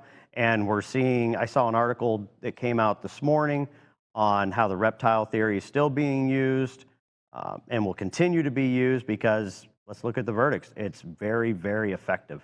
So what are the mistakes that a lot of trucking companies are making when they're going into these trials and they're falling into that reptile brain trap, and they're not saying the right things, and in many cases they might be triggering, a jury response? What do you have to be mindful of? I think whether it's the driver that's going to be put on the stand, or whether it's any of the witnesses, or, being prepared for a counter argument, you really need to listen to what your attorneys are putting out there, or how they're preparing you for the trial, and understanding that, look, I'm going to say this, and they're probably going to say this, and you have to be able to have a good response and make people understand that you're not the enemy on this one. But the problem is we've got an image issue as an industry, and it's hard for a trucking company to overcome when there's something as drastic as a large sum of money potentially being divvied out on a jury award. Yeah, absolutely. This is kind of reactive to where things are. Are there things to take away from this that can help you be more proactive before something like this were to happen? I think that the being able to be involved in something like that, and having an understanding of how it works and how words are going to be used against you, to be able to go back and keep that in your mind as you're doing driver training, as you're having driver meetings, as you're working with your management and operations staff, saying, look, we have to do these things to keep us from being involved in one of these big trials. Being reactionary and bringing that information back to be proactive is probably about the best thing you can do. So what is your recommendation? So there's going to be a lot of executives who, yesterday and today, they're seeing that headline, that $1 billion verdict. There's obviously a huge scare factor when you see a number like that. I'm sure the phones might be blowing up over at Reliance over things like that. What do you advise trucking companies moving forward who may not have the protection to be solvent that they may need? Well, you get as much insurance as you possibly can afford, and we also know that is somewhat of an issue for trucking companies right now too, because the cost of insurance is going up because of verdicts like this, and the excess markets are very, very difficult to deal with right now to get the higher limits. So the best thing you can do is have what you can afford and put your company in a position to protect yourself with, like we talked about, with driver training, with having a good understanding of what the best steps to take to be a safe company and avoid these possibilities, whether it's through technology, whether it's through training, whether it's through communication. All those things are super important for a company to avoid these types of problems. Right. So, Brian, obviously the best thing to do for all of us is to be safe and not have the accidents where there's a death involved, right? And to also protect yourself with that insurance. Are there other things, like are there other holes in the system that you've done all the training, you got all, and it just happens, right? You've gone through all the things, you got the data, you're being proactive, it just happens. Are there other holes, like communication holes or somewhere like that, where they try and exploit that? Like you said, they were trying to get you to hate the trucking company, right? Where are those holes that are beyond that? They actually did have a safety program. They did hire the best drivers. The guy was, and it just happened. Well, yeah. there's always the what ifs. And, you know, when you actually have that accident and you've done everything you can possibly do, it's right now in the tenor of what we're dealing with, it's very difficult to not have a jury get, or I should say a plaintiff's attorney not turn a jury on the trucking company. It's hard for that not to happen. We're the big bad bullies on the road, and you know, very, very few people have not had that one bad interaction with a truck driver. Unfortunately, it's true. You know, whether it's the truck that's come up on them and been real close, whether it's an accident that happened to someone they love. You know, Dooner, you and I talked about that a couple months back when it came to an accident that I was involved in, and you know, the damage that is done just generation after generation. So, you know, the image of the trucking world as a whole has got to improve. And, you know, that's one of the things that I really try to talk to our customer base about and get them to do it one truck, one company, one region at a time, and improve that image, because you can put all that stuff in play. You can put all the training and the technology and everything in play. But when you're sitting there in a courtroom, everybody in that jury doesn't know that you've done all that. Yes, your attorney's going to try to explain that, but they've always got it somewhere in the back of their mind that, you know what, I had that bad experience with that one driver 5 years ago, whatever it was, and this is the result of that, is something like this that happens, and it's a difficult thing to overcome. Ryan, what's next for you? It's a hot, muggy, gross day here in Chattanooga. I know you walked out of the studio. You're going to walk out here. What's next over at Reliance? What's on your desk? Oh, I get customer visits, and, you know, as we increase our safety platform at Reliance, we're going to be going out and visiting many of our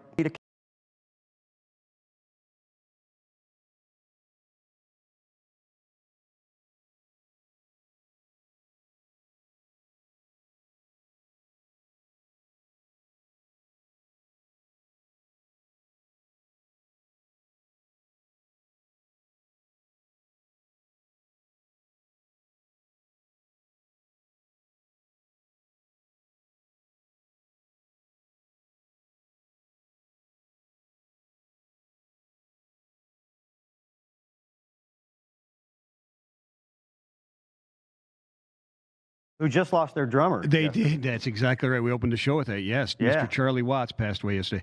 Can a movie be considered a true Vietnam War movie without Paint It Black somewhere in the soundtrack?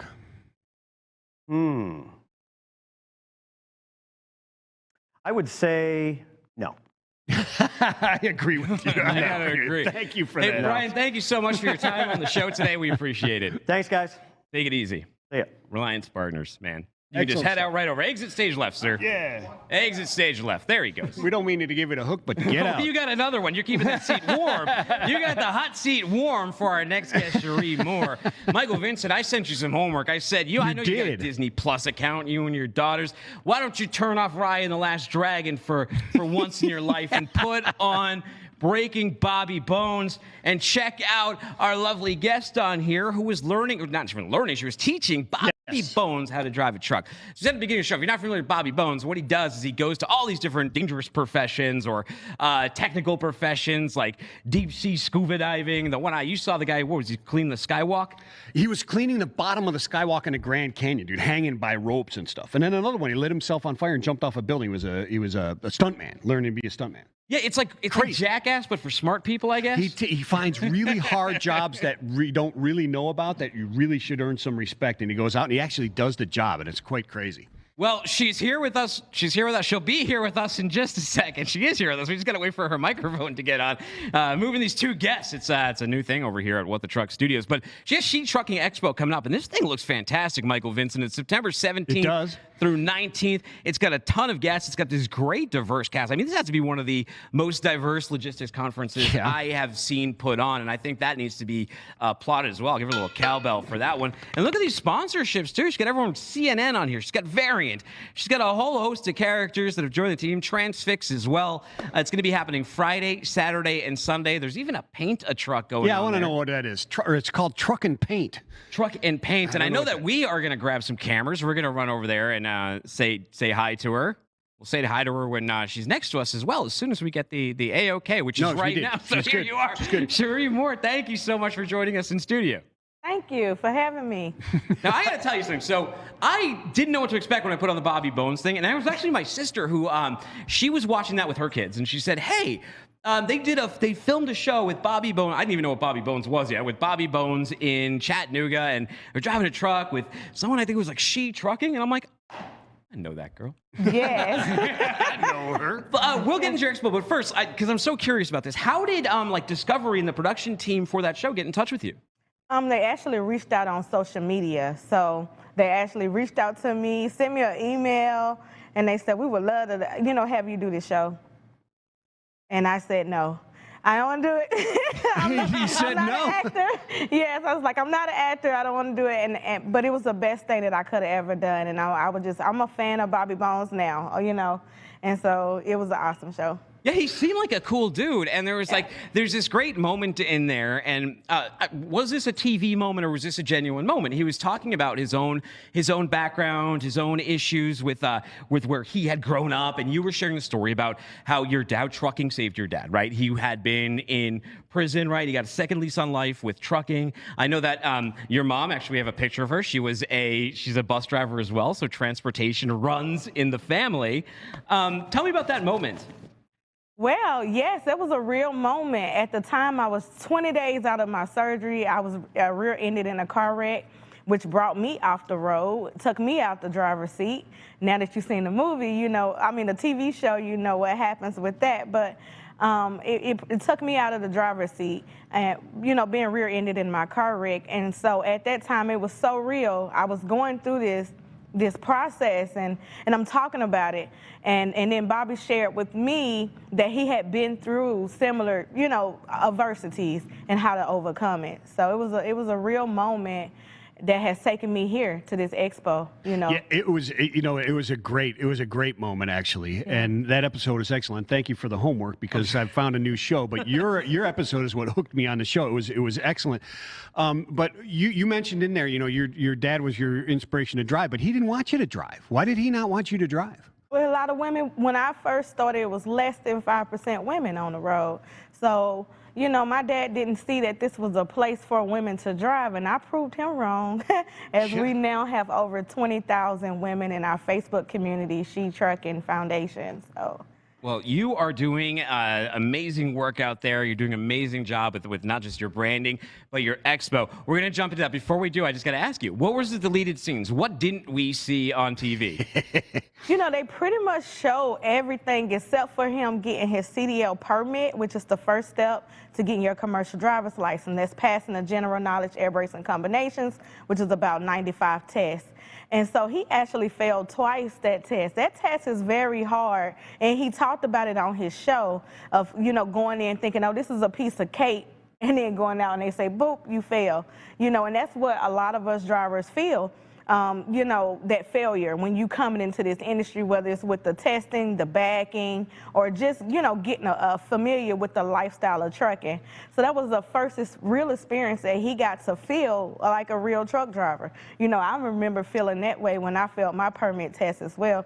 But I was able to help him and get him to pass, and then we was able to do the show. So now, Cherie, we've put on some events here at Freight Waves, and I know that you are putting on the She Trucking Expo, and we also know how difficult of an undertaking it is to put on an event. And I know that you're doing a lot of this work yourself. But first, I got to applaud you. You're a superwoman. Anybody who's dealt with events knows how challenging it is. And they also know that a lot of people think it's a lot easier than it is. So they're like, oh, how hard can that be? It's extremely hard, people. It's very hard getting these things together. Yet you are. So tell me, what was the idea behind the She Trucking Expo? Let's start there. So I felt like we needed an event for drivers during Trucker Appreciation Week to show our appreciation to our drivers, because they are one of the most important components to this, how the whole logistics work, right? So I just, in my 7 years of driving, haven't been, you know, to an event where I can talk to dispatchers, talk to brokers, build relationships with the team to understand the full industry as a whole, also to meet other drivers, you know, and because this is a support system that has to be created in the trucking industry, and building relationships, I know for me, has been the important key, networking and building relationships. So you know, they call this Freight Alley, right? We at Freight Waves. So I thought, what are the perfect places to bring it home? Let's store it home. Let's bring all the drivers into the city, all the semi-trucks into the city, and show them what we really represent in this industry, which is pretty much as a essential worker, you know, that we learned during COVID, right? As we keep moving. But see, the drivers didn't get a break.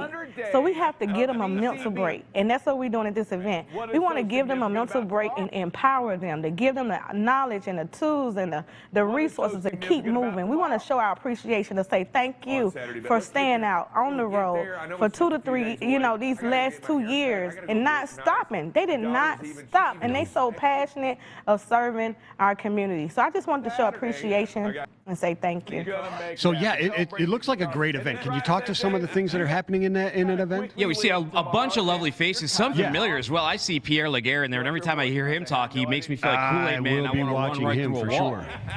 So we collaborated with some of our, you know, industry leaders who are real big influencers on social media that influence millions and millions of people. Like you spoke about Pierre, he's all about technology out. So smart, but started as a driver, now running, you know, his company as a CEO. We want to show people, like, you can start as a driver and you can move into dispatching, you can move into brokering, you can move into different positions if you're not unable to drive, and that's what I experienced myself. So we got 3 days. The expo is from Friday and Saturday from 10 to 4 p.m. And then we have the truck and paint on Friday. It is from 5 to 8, and that's where we're gonna, we partner with Painting with a Twist. And so they are bringing out the easels, and we are painting, and we're gonna listen to music, because I learned that a lot of drivers suffer from mental health. And so to deal with mental health, I learned that art therapy and music was the first step to healing. And so we are going to chime in mentally during that truck and paint event. Then we're gonna follow back up on Saturday from 10 to 4, opening up the expo. And then we're having a dinner. It's a black tie gala. Everyone bring out your black outfits. Everyone has black in their closet, right? So we bring you to the Southern Belle. We having a dinner for all of our vendors, our sponsors, and attendees. And then we're taking a cruise on the Southern Belle for an hour and a half for relaxation. We do have 2 comedians that's gonna be on our riverboat. And one of us is local, Miss LOL, and then we have a Coimbra, I forget his name. We have one of the comedians that is from Nashville that's coming down on our boat. And then we have Dr. Cheryl Woods, who's our keynote speaker. She's a TEDx international speaker. She speaks with Les Brown, Lisa Nichols, just everywhere, y'all. And she's coming to Chattanooga to speak to us. And Sunday, we have our Trucker Appreciation Cookout. We asking everyone, bring your bobtails to Camp Jordan. After the cookout, we will, you know, move out in a convoy. So we want you to come out. We want all of our drivers to be able to eat. If you're on a 10-hour break, a 30-minute break, spend it with us, because we have free truck parking at Camp Jordan. So I'm looking at this too. It says there's training seminars. One of them is $10,000 on social media. What's that all about? So we have Mr. JT Hustle. He's a YouTuber, and he makes $10,000 a week, right? He makes $10,000 a week on social media. So we bringing him in to teach you how you can make that on your social media, because as we know, media and marketing is important. Wow. Okay, I want to do that. It sounds like a great event. So you can learn how to make $10,000 a week. What are the other training seminars, or what are the other information that the truckers are going to get when they come out here? Besides great meals, a black tie event, painting, and some therapy there with painting and music, which I think I want to attend that. everything's well. I just gotta So learn we them have good. over 30 speakers and workshops and seminars, right? So we are first talking about, we have a lot of people who are not in transportation yet that are attending this event. We are setting up Sunday at the EPB Community Plaza right there, passing out thousands of tickets. We have 3,000 tickets to give away. And so we're going to be setting up there for people who are interested in coming in. We want to reach those 18 to 21-year-olds, especially our young adults, to let them know you can get a commercial driver's license at 18. So we have a workshop, which is how to get your CDL license. That's what everybody asks me, right? How do you get your commercial driver's license? We have how to purchase a truck, how to be a truck investor. Okay, now that I have my truck, what's next? We have our compliance ladies, LLG, coming in, teaching that. We have Mr. Adam Whitfield. He's started as a driver. He has built a company called Innovative. He's bringing his inner portal. So if you in a dispatch training, then okay, now I know how to dispatch, but how do I keep all my trucks going? He has that inner portal that he'll be talking about. We have everything from business credit. It's really all things business. Even if you're not in transportation, get in this room so you can learn and build your business. It's about going to the next level. And our goal is everyone who's in the room and that's at the expo will next year be on a whole different level. Now, Cherie, I got to ask you something. So you mentioned mental health a couple of minutes there ago, and with our next guest, we're actually going to be talking about that. But we're talking more from the office worker perspective, who have been under a lot of pressure as well. Drivers always under a tremendous amount of pressure. You have personal experience behind the wheel. How do you stay level, and how do you stay positive, and how do you stay focused on the road and combat, some of those issues that can come in mind? Man, my middle name is Overcoming Adversity. This little stretch truck, I got some for y'all. I'm bringing y'all stretch trucks. Sweet. Because that right there has been my key. Check it out. I always have, when I feel overwhelmed and have anxiety, I squeeze on my stretch truck. I pray. I'm a prayer as well. So just, keeping God first has been, and I let him lead me. Lately, I've been seeing numbers 111, and I looked it up, and it means angels are protecting me. So this is not really my work. I can't take it all. This is the work of God, because like you said, it's hard to put an event together, but it's hard to do trucking, right? So I believe that me getting into the trucking industry prepared me for this moment here. How many stress trucks did you tear up when you moved from the eggs, running over the eggs, to the actual street with Bobby Bones driving? Or when he was doing that to the gears. I mean, he was in the student truck. Out those gears for you. But then he got in your truck, and does your truck run okay still? He didn't tear it up. As you see, I told him slow the truck down for real. Well, they gave you a seat too, and they paid off some debt too. So you got so they paid for my insurance in full. Oh, nice. They paid for my insurance, which helped me to start my trucking company, right? So the challenge that we, face sometime in this industry with getting our own authority and going into ownership, buying a truck is easy, right? So you can, save your money, finance a truck. But it's, okay, now how do we pay this down payment for this insurance and keep that going, especially during slow seasons? So they eliminated that for me. I'm so thankful for them doing that. And then they bought me a seat to put me back in the driver's seat. And I'm looking forward to getting that driver's seat, y'all. After this event, I got to try again, y'all. I'll be out there somewhere. Well, if you want tickets to the expo, you're going to go to SheTruckingExpo.com. You want to watch your episode with Bobby Bones, you go to Disney Plus and look up Bobby Bones. It's excellent on there. Highly now, recommend before we go, we gotta do two more things for you. One is I gotta give you an invitation. So this is also for you audience out there. So this is a business of generations. It's a business of family. This fall we're going to be doing some Bloodlines episodes of What the Truck, where we're having parents, sibling who've been in this industry, sibling, maybe even married couples. If you got a good pitch, send it over to me, tdooner@freightwaves.com. I know you and your dad have been in this industry. Hey, maybe we'll bring your mom too. You come on one of those episodes and join us again? Yes, absolutely. Excellent. My mom is on CNN with me because my mom taught me how to teach the permit. As my mom was going through learning her permit, she just, gave me the skills. Like we was doing flashcards, walking around the bus, doing the pre-trip inspection. So she's doing the CNN Champion for Change with me. Y'all will see that on CNN as they are coming to the expo. So, man, y'all get out the truck. Okay, now Get spin out that wheel. the truck and come to Now Chattanooga. spin that wheel. Got to send you to the wheel stupid questions here. What do we got here? What do You we got a dealer's choice, my friend. Okay. All right, this is a good one then. So now I'm curious. So now you are Bobby Bones, okay? You're Bobby Bones, and you're going to learn a dangerous profession. What are you going to learn? Me? Yeah. Yeah. The dangerous profession. You know what? When they did the diving, Ooh, yeah. I thought that was the coolest thing. And I'm a Pisces, so I want to try that diving. Okay, you're a water bear. All right. Yeah. Okay. Yeah. Well, Cherie, thank you so much. Yeah. We look forward to seeing you at the event. I know you invited us to bring some cameras, do some What the Truck stuff, get some interviews, get some footage. So we'll get some of that. We're really looking forward to what's coming up in September. We hope we see you all there. Awesome. Thank you so much. Thanks. We can't wait to see you. Now, we talked about mental health. Mental health is a topic that's come up here quite a bit, and I think it's a really important one to address, and I'm happy that we have a great guest to do with. It's Nate Schutz. He's a VP of Global Fulfillment and Logistics over at Blue Dot, and he's here with us now. Nate, thanks so much. Absolutely. Good morning. Nice to meet you. Nice to see you both. Nate, this kind of came about in the way most of these things do. Like, she ended up on Bobby Bones because of social media. Most of my guests end up on What the Truck because of social media, because I'm on there a lot. And that's how ideas are shared. And there was this one tweet, and it was like, supply chain in 2021 is like holding on to a low voltage electric fence. It won't kill you, but eventually you'll go insane. And now, it's funny to laugh at, but there's a real truth here that there are a lot of people working in this industry who are feeling a bit crushed and trapped, and there's a confluence of things coming at them, right? It's already a difficult and demanding profession. It's one that, especially if you're on the outside and trucking side as well, you're never thanked, right? Everything's always late. Everybody's always pissed off at you. You don't get a lot of praise. You don't get a lot of pat in the backs, and it may not be the industry if you need that kind of thing. But for those of us who suffer through, you got some advice for us, Nate? Yeah, I think the first thing I would say is everybody's experience is completely unique.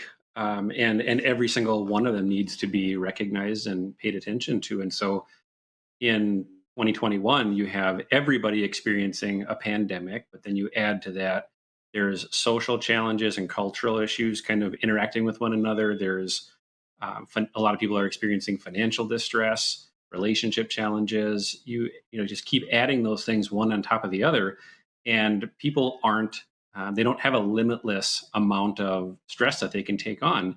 And so I think one of my goals has always been, specifically for my team here at Blue Dot, but also for anybody that I work with or come across in the industry, is we're people first, and then we are professionals second, whether you're a truck driver or you're a dispatcher or you're an executive sitting in an office or you drive a forklift. Everybody has their own unique experience inside of work and outside of work. And the low voltage electric fence is an analogy I've used for many, many years of there is hardly ever an immediate shock that'll wreck everything. But there is this low level latent stress that builds and builds and builds.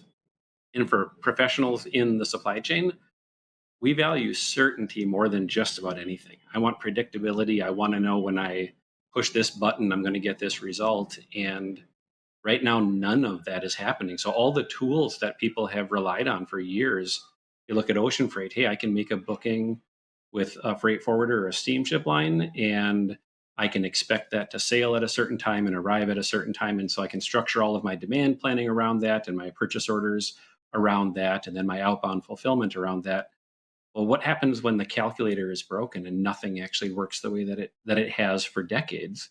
And so you add this professional stress on top of it that everybody feels differently. But to me, at the end of the day, we're all people, regardless of what we do. And so how do we actively listen to people where they're at and try to support them? Because another thing that I say frequently is, supply chains are made of people. It's not really made of processes or technology or assets. Nate, hold on a second. Let's jump in here for a minute. Let's jump in. You have a personal story as well. Let's get into that. Let's get your own voice to this subject as well. Sure. I mean, for me, it's extremely personal. I lost a brother to suicide when I was in my mid-20s, and he struggled with mental health challenges himself. He was bipolar, and dealt with that in some not very healthy ways. And that led him down a very destructive path. And it changed the course of my life. And ever since then, I've taken it as somewhat of a passion of mine to always be available for people who are in distress or who may be near a crisis moment. I know you shared with me also that you've had your own challenges and how you reached out and actually got help. Yeah. I did a TEDx about that. Actually, filmed right here. I was TEDx Chattanooga last year, and I was talking about my own journey from depression and being an alcoholic. You're always an alcoholic if you're an alcoholic. So Yeah, I am, right. even though I don't drink and have been dry for years. I'm still an alcoholic, and that's how I started podcasting too. So I started podcasting right after I got out of a dual diagnosis facility for alcoholism and depression, and it's always been very tied and tethered to that. And that's I think why I'm in a lot of ways so passionate, because this is what helps me keep the shield over the dragon, right? It helps Yeah. me seal away the demon, the boulder in front of the cave with the monsters inside. I tell you, and I haven't spoken about it really publicly at all, but just at the beginning of this show, I was going into a little bit of a panic attack. And it's one of those things where I wanted to talk to you about this a little bit when you talked about we all experience it differently. For me, it was, I never knew that I had this stress. And then one day, boom, it just crashed. And it crashes hard on you when that happens. Yeah. Right? And then it was 12 years of drugs to keep it, prescription, right? Yeah. I mean, it was being prescribed Xanax, and I kicked that a year ago. I just said, you know what? I can't depend on this stuff and get myself healthy again. So it still comes and goes, and I can fight it off. But it's that, like you said, that low voltage fence, but it's almost like it's building up a battery, and then it just lets go with 1,000,000 volts, right? Completely agree. And actually, my own personal experience in the last, 3 or 4 weeks has been very similar to that of, the first thing usually to go when you're dealing with lots of stress is your sleep. And so you wake up each day and you're not fully rested and you're not dealing with a full tank to start. And so maybe you start to get a little bit edgy. And then a few things don't quite go your way. And, the pressure never goes away to perform in supply chain and logistics. There's always like get more orders, to the customer, satisfy the demand that's out there, take care of those who, keep your business going. And then you can't sleep the next night because you're worried about those things. And once that happens, your anxiety starts to go. Maybe your diet starts to go downhill. Mhm. I'm usually a pretty healthy eater in the last couple of years, but over the last 6 weeks, I found myself accidentally driving to fast food restaurants for lunch again, and I haven't done that for at least 12 months. And when that starts to happen, those are my early warning signals of my sleep starting to go. My eating isn't as healthy as it is, and then for some, maybe it becomes a chemical or a substance that I can't sleep. I need something to sleep, and so I'm going to pursue a potentially destructive path. And for me, even just a couple of weeks ago, I had some bad news delivered and trying to work through some situations, and found myself in one of my colleagues' offices and just unable to speak. I was trying to communicate some news, and it hit me like a ton of bricks. And in that moment, my colleague just sat me down. He's like, "Nate, take a deep breath. You're safe. You're okay. You're not in any danger." My body was having a panic attack, and so we sat Nate, down in his office. Well, I think one of the reasons too we like to normalize this conversation, and that's kind of cool that he did that. But in my experience and in Vincent's experience walking through this tends to be a business that is driven by a lot of machismo, or at least it used to be. Oh, yeah. And there's a lot of I hate to use the term, but there is a lot of toxic masculinity in this business, and there long was. And if you were to say something like, I need a personal day because of you would be denigrated. You would be called the P word. You would be called, oh, he's sad. You would be dismissed. You wouldn't even be able to live it down, and it would make If you took a day off for a broken leg, they'd make fun of you. They would, I know.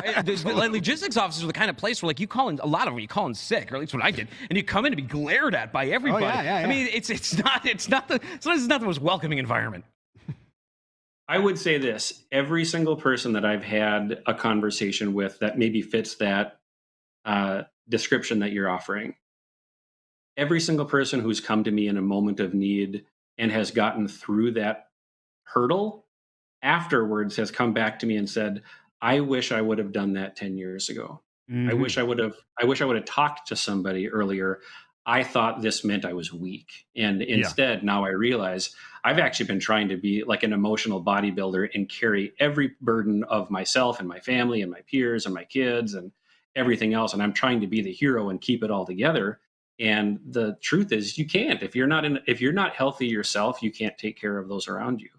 And without fail, every single time, it's the most stoic people that end up shedding the most tears and feeling the most relief, and it changes their life.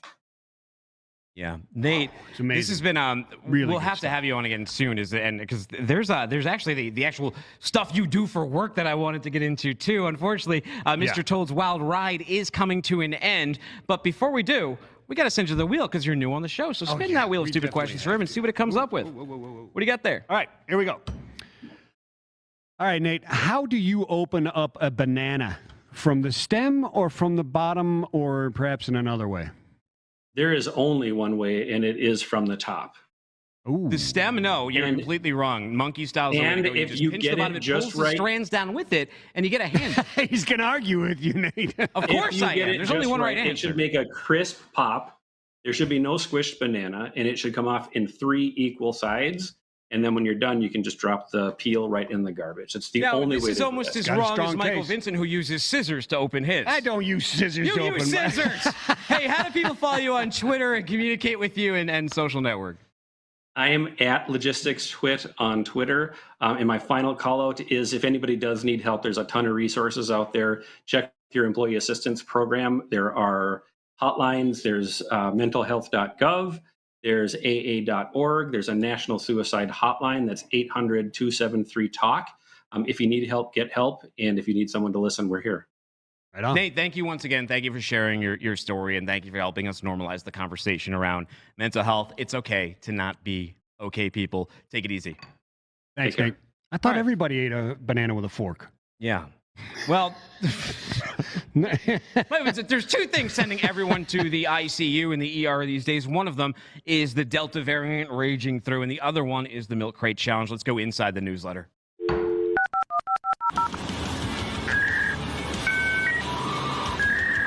You've got mail.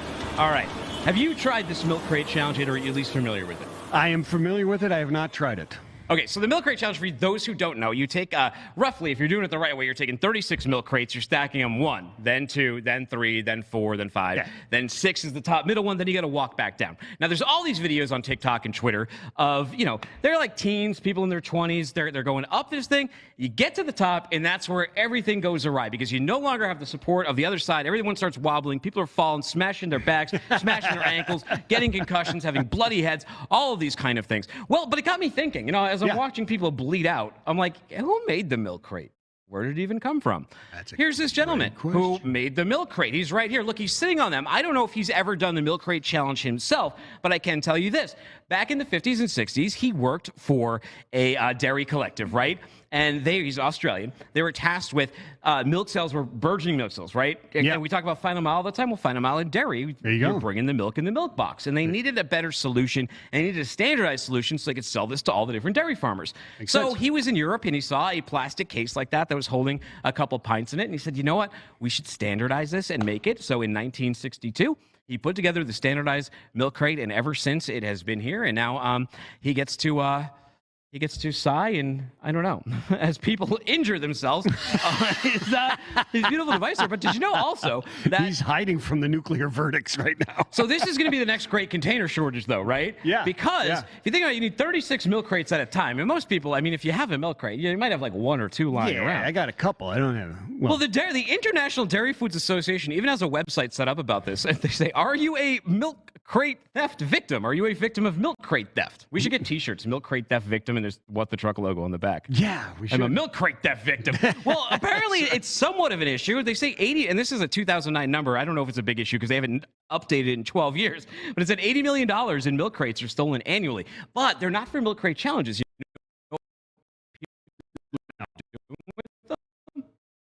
I know what we used to do with them. What? We used to keep records in them. Oh, well, no, vinyl. they're used they're to keep not my even... vinyl build, build shelves and stuff like that. You have to be on. Well, they're just melting them down, I guess, for the plastic is the deal with that. What else do we got? Is that what they're doing? They're melting it down? Melting it down for the plastic. Wow. Okay. It seems like copper wire. Or there's just. I was just going to say copper wire. I mean, catalytic converters. Don't steal these. Yeah, I was going to say, go get the catalytic converters. We need the milk crates. Save the milk crates. Hey, in Pennsylvania, you can do 90 years. Not 90 years. You got 90 years for stealing milk crate. You can do 90 days. You can do 90. What are you in for? Stolen milk crates, man. Stolen milk crate challenge.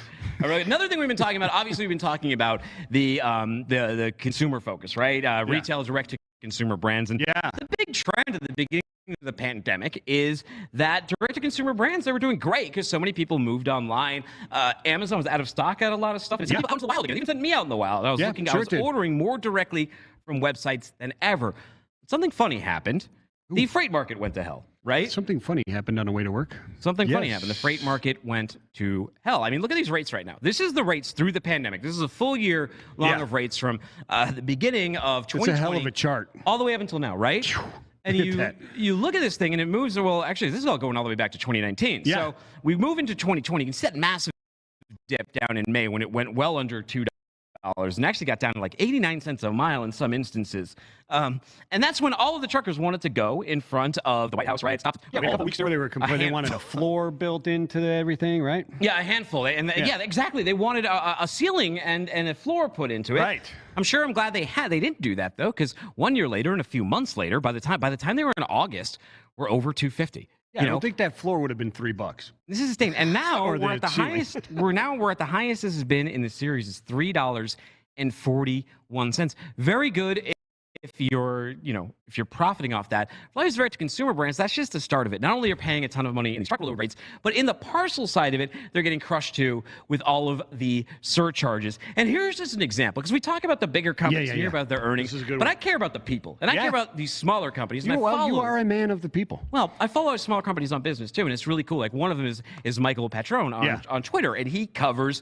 He's an Amazon seller. He's an 8-figure Amazon seller, and he was doing really well up until recently. Now he's had to contend with the challenges of Amazon, which is very strict against sellers, especially with the challenges out of your control with on time in full and all of those kind of things that are beyond there. Amazon's own algorithm kind of works against a lot of these different sellers. But he had one of these stories, and I'm sure this happened to a lot of you recently. He posted last week after a two-week delay at the Port of Savannah that cost him $2,000 in demurrage, no fault of his own. They just couldn't get the container. There's 2 cancellations by his truckload carrier. His shipment finally arrives. They open it out. It's someone else's stuff, man. It's someone else's stuff. Then he's got to call another truck, and that's another $1,000. Now, you're a giant company. You can absorb these kind of things in your margin. But if you are a smaller Amazon seller, 8 figures is great. But, I mean, it's not like it's high margin items, Vincent. No, I mean, it's insane. He pays $2,000 for something that wasn't his fault and then pays for it to be delivered. It's not even his. So now he's got demurrage on his stuff that's there. Meanwhile, the guy it's his, are they charging him demurrage for the thing going back and forth and not being utilized and returned too? I mean, it's a container. Did he pay demurrage for the 2-day delivery? For the container owner's mind, they say, it doesn't matter to us. You have the container. Yeah, you have it. Look at the ports. Let's take a look at this map of the ports right now. This is another huge issue that's going on. We talk about it all the time. But this week on Monday, 40-plus container ships at anchor. We might break the record this week. Look at all of those things just sitting out there in San Pedro Bay at L.A., Long Beach. If you're listening to the audio version, on the video version, we have a picture of this, but it's also in the What the Truck newsletter. I use this image. But even worse is you're just waiting to wait. So you get here, you got to wait over 7 days. But back at origin, just to get the vessel loaded, get your container on the ship, using data from Danish liner consultancy EEC highlights. Splash 247 put these numbers out. Today's about 48 box ships waiting at Ningbo. Yeah. What do we got here? Shanghai 52%, Yantian 68%, Hong Kong 55%, Xiwan 67%. It's a mess out there. You know it's a mess. We'll get even deeper into it on Friday when NASA joins us back on this very show. Find me on Twitter at Timothy Dooner. Find him at Vincent the Dude. Tell him how to be with this Wednesday. Hey, man, peace and love. Spread it everywhere.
FreightWaves is the #1 source for transportation and logistics news.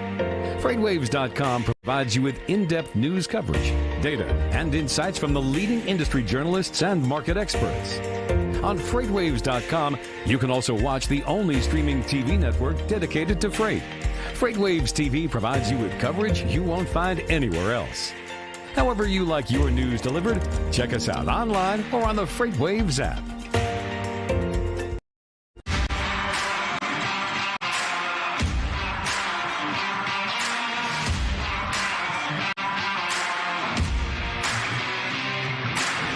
Welcome to Full Speed Ahead. I'm Craig Fuller, here with a special guest from Holland.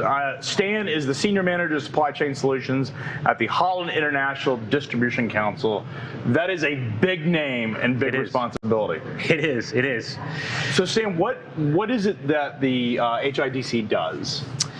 The HIDC is a council based in the Netherlands, and we represent and promote the Dutch logistics industry.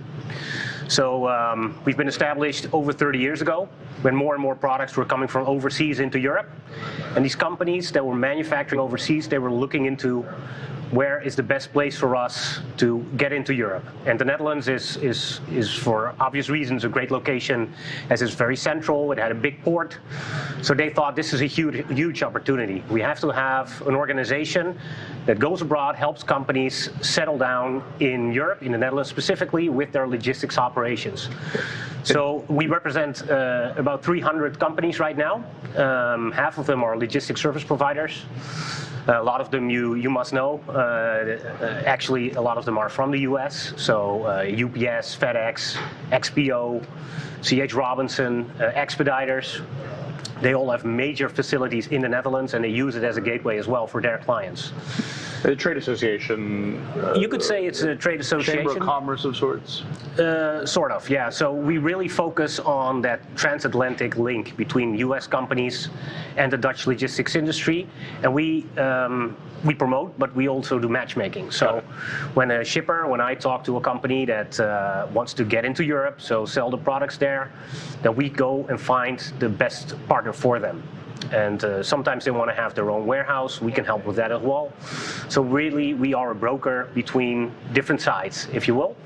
And we try to find that right match and make sure that the U.S. company has a good setup for the European market in the Netherlands. Now, Netherlands is a major logistics hub of Europe. The Port of Rotterdam is there. I got the opportunity to tour Flora Holland, which I was just my wife, she insisted on this going through the tour, but the amount of flowers that go through that particular location was astounding. It is, and it still is. It's the largest flower hub in the world, and what you see going in there daily, early in the morning, of course, and going out there, it's just amazing, and it's like an ant's nest, you know. It's so dynamic what's going on there every day, and recently they obviously had their big peak with Valentine's Day, and it's just amazing how much gets in there from all over the world, from Africa, from South America, every day, and then trucked out to the whole continent and even flown out back here to the U.S. It was interesting because it was a financial markets in one sense of the word, because they're trading flowers, different type of flowers, and it was a logistics. You know, ultimately they thought of themselves as a logistics operation more so than a trading operation. But I was enamored with the fact that it was sort of the intersection of both of those. Definitely, and the Netherlands have been trading for hundreds of years. It's basically our bread and butter. I mean, we do have some manufacturing, but more than 10% of our workforce is in logistics. More than 10% of our GDP is in logistics. So for us, it's a huge economic pillar, and we're really working on making sure that things like the flower trade is done as smoothly as possible. And the same goes for medical devices and pharmaceuticals. In a sense, it's a little bit the same, of course, as flowers, because you have to track and trace quite carefully. Often it's refrigerated. It's very time critical. So that experience that we had in the flower business, we're really using that for other businesses as well. Is that where the logistics focus started? Is that why it started? Because of the flower business? It actually started earlier than that. So the first multinational company in the world is the East Indian Trading Company. And it brought herbs and spices from all over the world to the we Netherlands. know that American history, it's part of a folklore of American history. So Right. Well, there you go. And it's what we've been doing since. So the first stock exchange in the world was in Amsterdam as well. It's just something, trading is in our blood. And we try to keep it on that level still nowadays. I mean,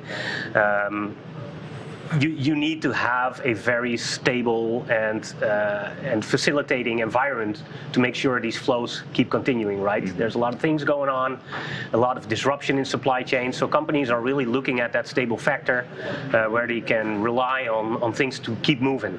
So that's what we're focusing on. Now, a lot of conversation about Brexit. Yeah. And the impact to EU. One of the things when I was at Flora Holland a couple years ago, Brexit had been decided or voted on by the British voters, but there was still a lot of angst on whether it would happen. It was in the period where there was a lot of uncertainty. Yeah. It has happened. It has taken place. You wouldn't say because it was fairly silent. Yeah. So what is the concern was what would happen to the flower markets, particularly as it related to the British market. What has been the impact of that in terms of trade with continental Europe? Well, so far, not really, because after Brexit happened very recently, only 3 weeks ago, there was a transition period. And in this transition period, it takes until the end of 2020, nothing changes, basically. The only thing we know is that Brexit will have its effect after the transition period. To what extent is uncertain, so there's about 9 to 10 months of heavy negotiations. And Boris Johnson, he said it's not going to take any longer than that, so no extension this time, which means they have to work out some type of trade agreement between both blocs. And the ideal situation would be that it would be something like the Canada-European trade agreement, CETA. They've negotiated on that for 7 years, and it was a lot less complicated because Canada is, across the Atlantic, right? And the UK is only across the Channel. So there's a lot of things that need to be negotiated, and we see there's a huge risk that there's still going to be some sort of a hard cliff edge type of Brexit at the end of this year. Does this help logistics companies? Does it make their job more important in the role of understanding, interpreting, and dealing with this uncertainty? Or there's the negative side effect of having to change supply chains and deal with disruptions and perhaps economic impacts. But in some respects, it creates a whole new economic opportunity. I would imagine that there's some opportunities that have emerged because of Brexit. Absolutely. So first, I want to start by saying it's going to have very bad effects for the Dutch economy, for the European economy, and of course for the UK economy in a broader sense, because global trade is a driver for economy, and when you have these things happening, it's going to hurt us all. Having said that, of course, for the Dutch logistics industry, it's also a very interesting opportunity. So what we've seen in the last 2 years is companies taking the decision to move their European stock from the UK to the Netherlands, or at least taking the part that is not destined for the UK. So a lot of US companies and also Japanese and Canadian companies, they started their European business in the UK because there's a language proximity, right, and a cultural proximity. And now, doing their research, finding out that when there's a border between the UK and the EU, that's going to disrupt their distribution, they've decided to move that. So we've seen a warehouse boom, really, in the Netherlands. Millions and millions of square meters, so tens of millions of square feet. Additional warehouse space has been built, and a lot of it is already full. And this is there's been a lot of warehouse in the U.S. as well because of the impact of Amazon. Yeah. Is this an exceptionally big growth that's bigger than the rest of Europe because of Brexit?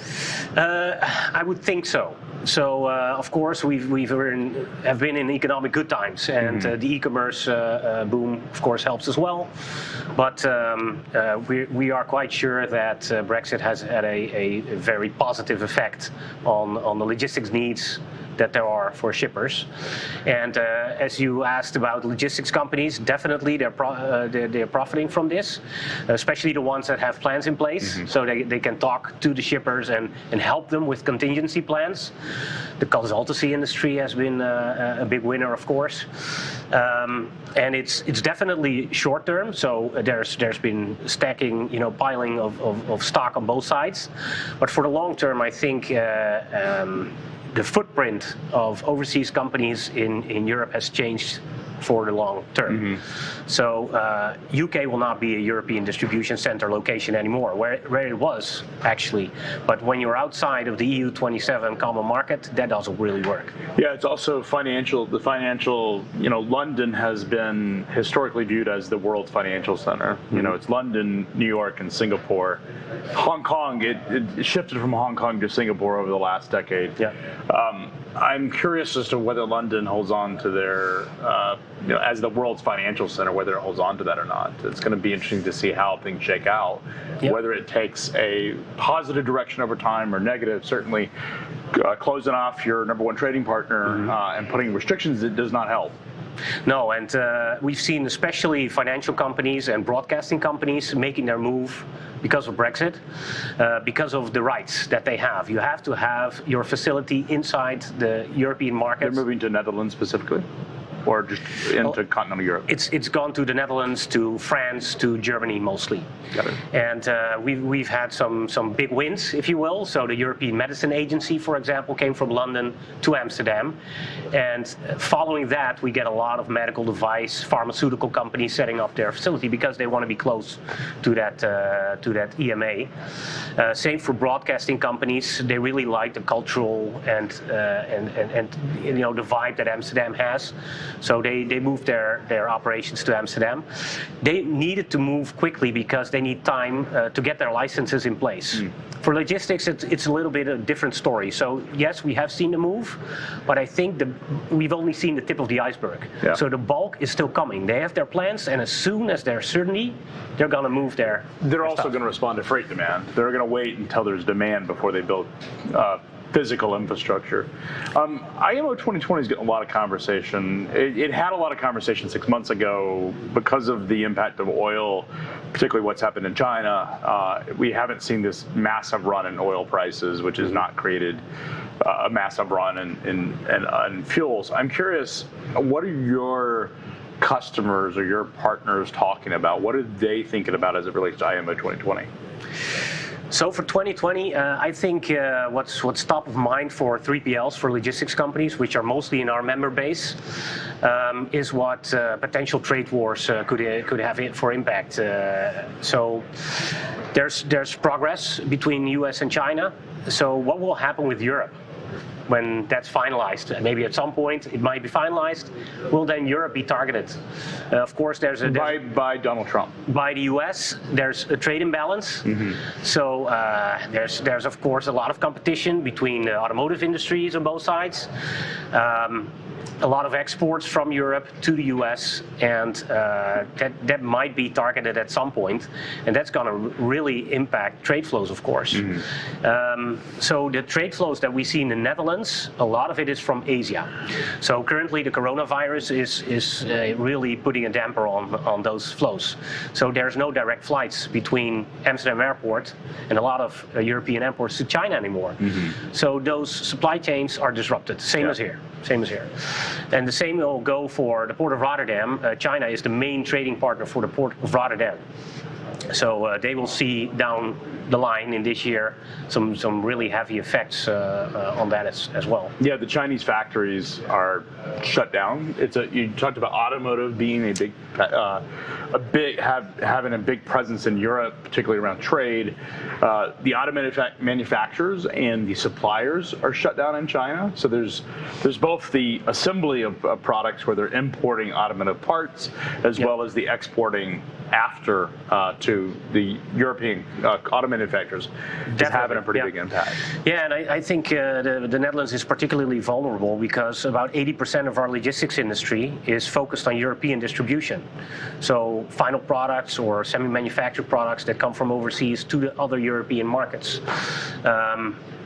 it's basically because we have that big port, and because we have the big economies right around us. So we have Germany in the east, we have the UK in the west, and we have France in the south. We're right in the middle. And when the inbound dries up, then there's a lot less work for us. Yeah.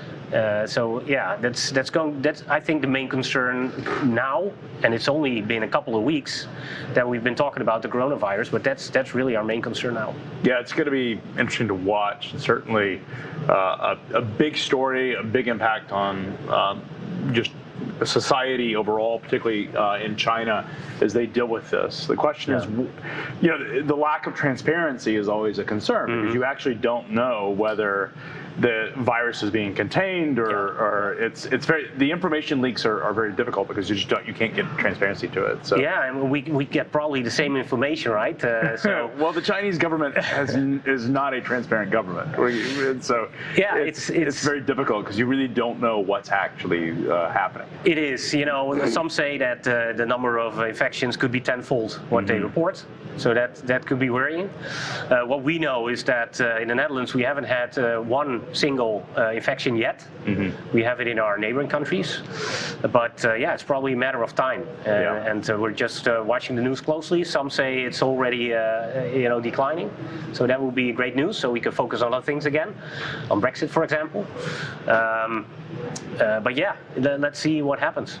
Yeah, the Port of Rotterdam, I got to tour it. It's a it's not fully automated. It was interesting because they've created inside the gate or the fence full automation. And in fact, the gentleman who gave me the tour described that if you went behind the fence, that the trucks that were in there would not know I was there and they would run me over. They just don't have any concept of it because it's a closed loop. So did you try it or? No, I did not try to jump the fence. I didn't think that was, my wife would not have appreciated that. No. Maybe she would have some days, but not that day. I'm curious, there was a conversation about a lot of tension a lot of concern when they first made an automated port. What has been the resolution of that? Is there now a lot of comfort with the automation that's taking place and the level of automation, or? Well, I guess we're one of the pioneers in that field. So we've had it for quite a while, and it was an interesting project. But we did it in several steps. So we started with the automated guided vehicles, drive-by-wire. Now we wouldn't say it's very high tech, but for the day it was incredible, and it really helped making it more efficient. I don't think there was a lot of concern in terms of loss of jobs, for example, because there were plenty of jobs in the port, in the whole port complex. It supports hundreds of thousands of jobs. So it was just a way to make things more efficient, and we have a limited space, so making sure it is really efficient is top priority. So the newest terminals, they are even more automated. So there won't be anyone on the whole terminal. You just have this control room where a couple of guys are looking at the screen, seeing if everything's working okay. And it's the only way to get those largest vessels in and out as quickly as they do. I mean, it's 24,000 TEUs that you need to do in massive. Yeah. So you have to get that in and out super quickly. Have to get it on the barges. We use barges to get it inland. So it's a different setup than you would see here, and it's really working. So if you look at the efficiency of the port, it's really top notch. Yeah, the amount of freight that moves on barges versus the U.S. is a lot of container on barges, which was really interesting to see. What is top of mind for your visit here in the United States? What is the goal of you coming to the U.S. and building the bridges? Yeah, so this time around, I'll be heading to Florida after this and meeting with exporting companies that are either new to Europe and need to be educated on how it works, how does importing work, what are the preferences of your European customers, and how can you meet those, what's a sensible logistics setup, how does the value-added tax work that we have in Europe, which is a bit of a beast. So those companies, they have a lot of questions when they start operations in Europe or optimize that. So that's what I do. I speak to those companies and hopefully I can help them with a logistics solution in the Netherlands. So in the end, I hope to come back home with a couple of companies that I can match in our council. So we get more business out of it, and those companies are helped as well. So we work a lot with non-profit type of organizations here, trade promotion, the Department of Commerce in the US. They all know which companies are making that move or are growing in Europe and want to be more efficient, and we can help them with their supply chain questions so they can focus on sales, marketing, everything else that they're really good at. Supply chain and logistics, we feel should be left to the specialists, and especially because Europe is so different from the US. Yeah, especially with everything going on, whether it's trade policy, Brexit, the impact of the coronavirus, all of this is a big top of mind. You need logistics professionals that understand it, and you can bridge the gap and bring them into the folks that understand these particular issues that are taking place. Exactly. I only know so much, and there are so many different types of products, right? So the medical device supply chain is completely different from the cut flour or agri-food or consumer electronics. But in our council, and that's exactly what I and my colleagues, we are only with 10 people. But our council is 300 companies. So there's a wealth of knowledge and capabilities in that council, and we really are that man in between to make those right connections. Well, Stan, thank you for coming on today. Really appreciate you coming to Chattanooga, direct from Holland. Check us out on social media. Be sure to subscribe and like freightwaves.com, as well as get our TV app. It's on the Apple Store, it's on the Android Play Store, as well as on Apple TV. You can also watch Freightwaves TV directly on freightwaves.com. Be sure to tune in daily to our live stream. Also, don't forget that Freightwaves Live is coming up in Atlanta on May 5th and 6th. It is the Freight Tech Party of the Year. Get your tickets if you don't have them already.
FreightWaves is the #1 source for transportation and logistics news.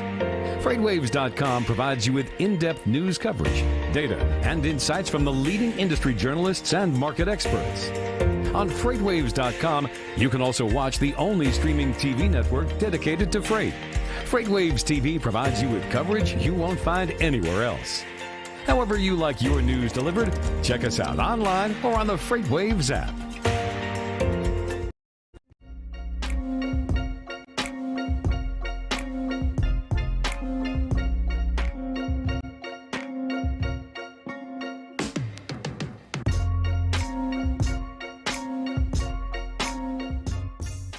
In its first 2 decades of existence, U.S. Customs and Border Protection, also known as CBP, has become one of the largest law enforcement agencies in the world.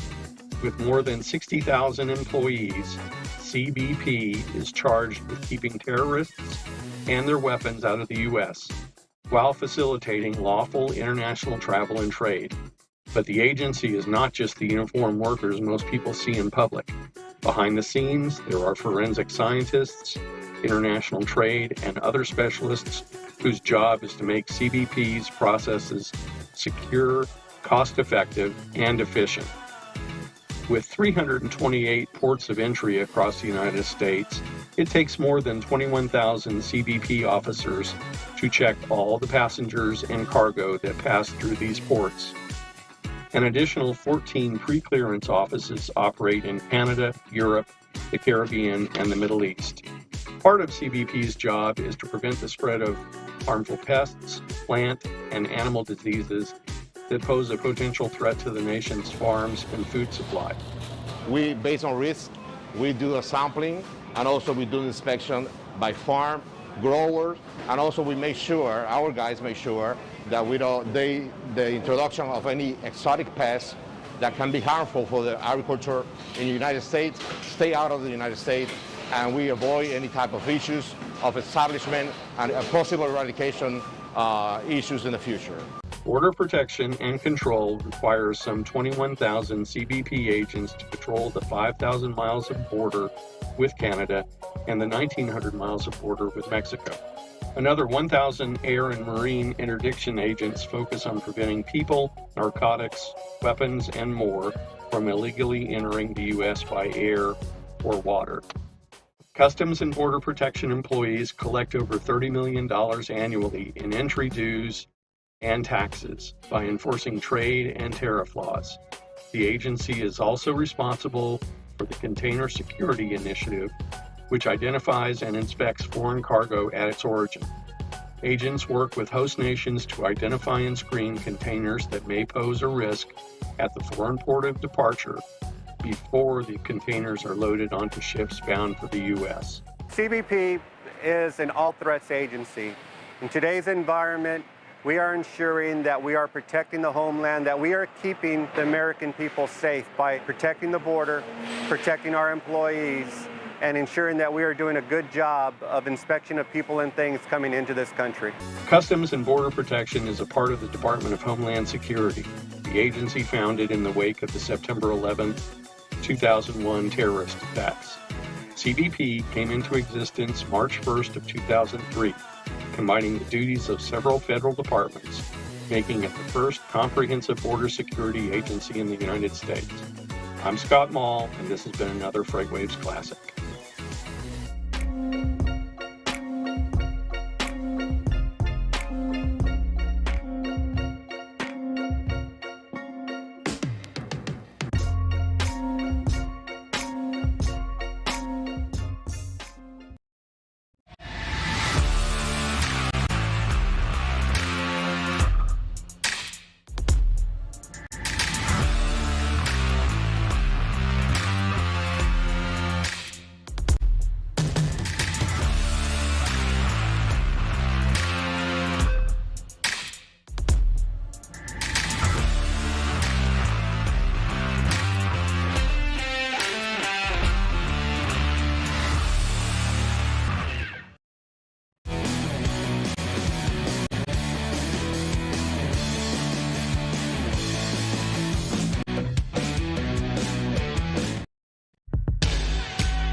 FreightWaves is the #1 source for transportation and logistics news. FreightWaves.com provides you with in-depth news coverage, data, and insights from the leading industry journalists and market experts.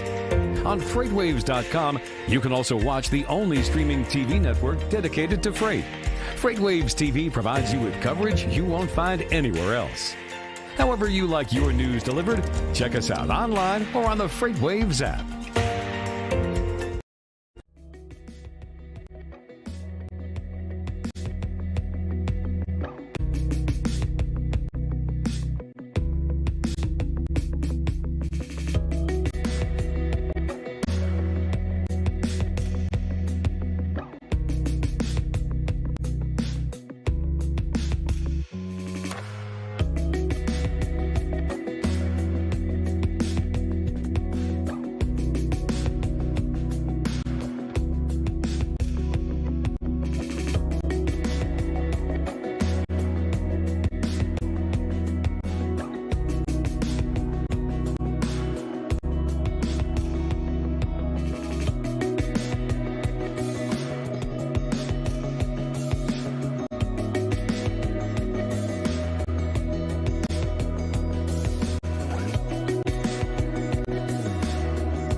FreightWaves is the #1 source for transportation and logistics news. FreightWaves.com provides you with in-depth news coverage, data, and insights from the leading industry journalists and market experts. On FreightWaves.com, you can also watch the only streaming TV network dedicated to freight. FreightWaves TV provides you with coverage you won't find anywhere else. However you like your news delivered, check us out online or on the FreightWaves app. Hello, everyone, and welcome into what I fully expect to be the coolest conversation I have here at FreightWaves. I'm your host, Andrew Cox, research analyst here at FreightWaves, and today I am speaking with Sydney Doe, a NASA systems engineer. I want to welcome you, Sydney, and thank you so much for taking the time. Hi, Andrew. Thanks for having me on today. All right, Sydney, before we get into your roles at NASA and what you do on a daily basis, tell me a little bit about your story. Where'd you grow up? Where'd you go to school? And how did you end up at NASA?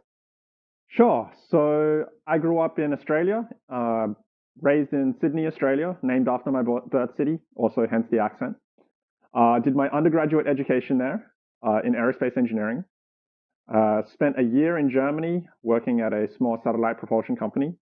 and then moved to Boston, Massachusetts to do my graduate degrees in aerospace engineering and space systems engineering.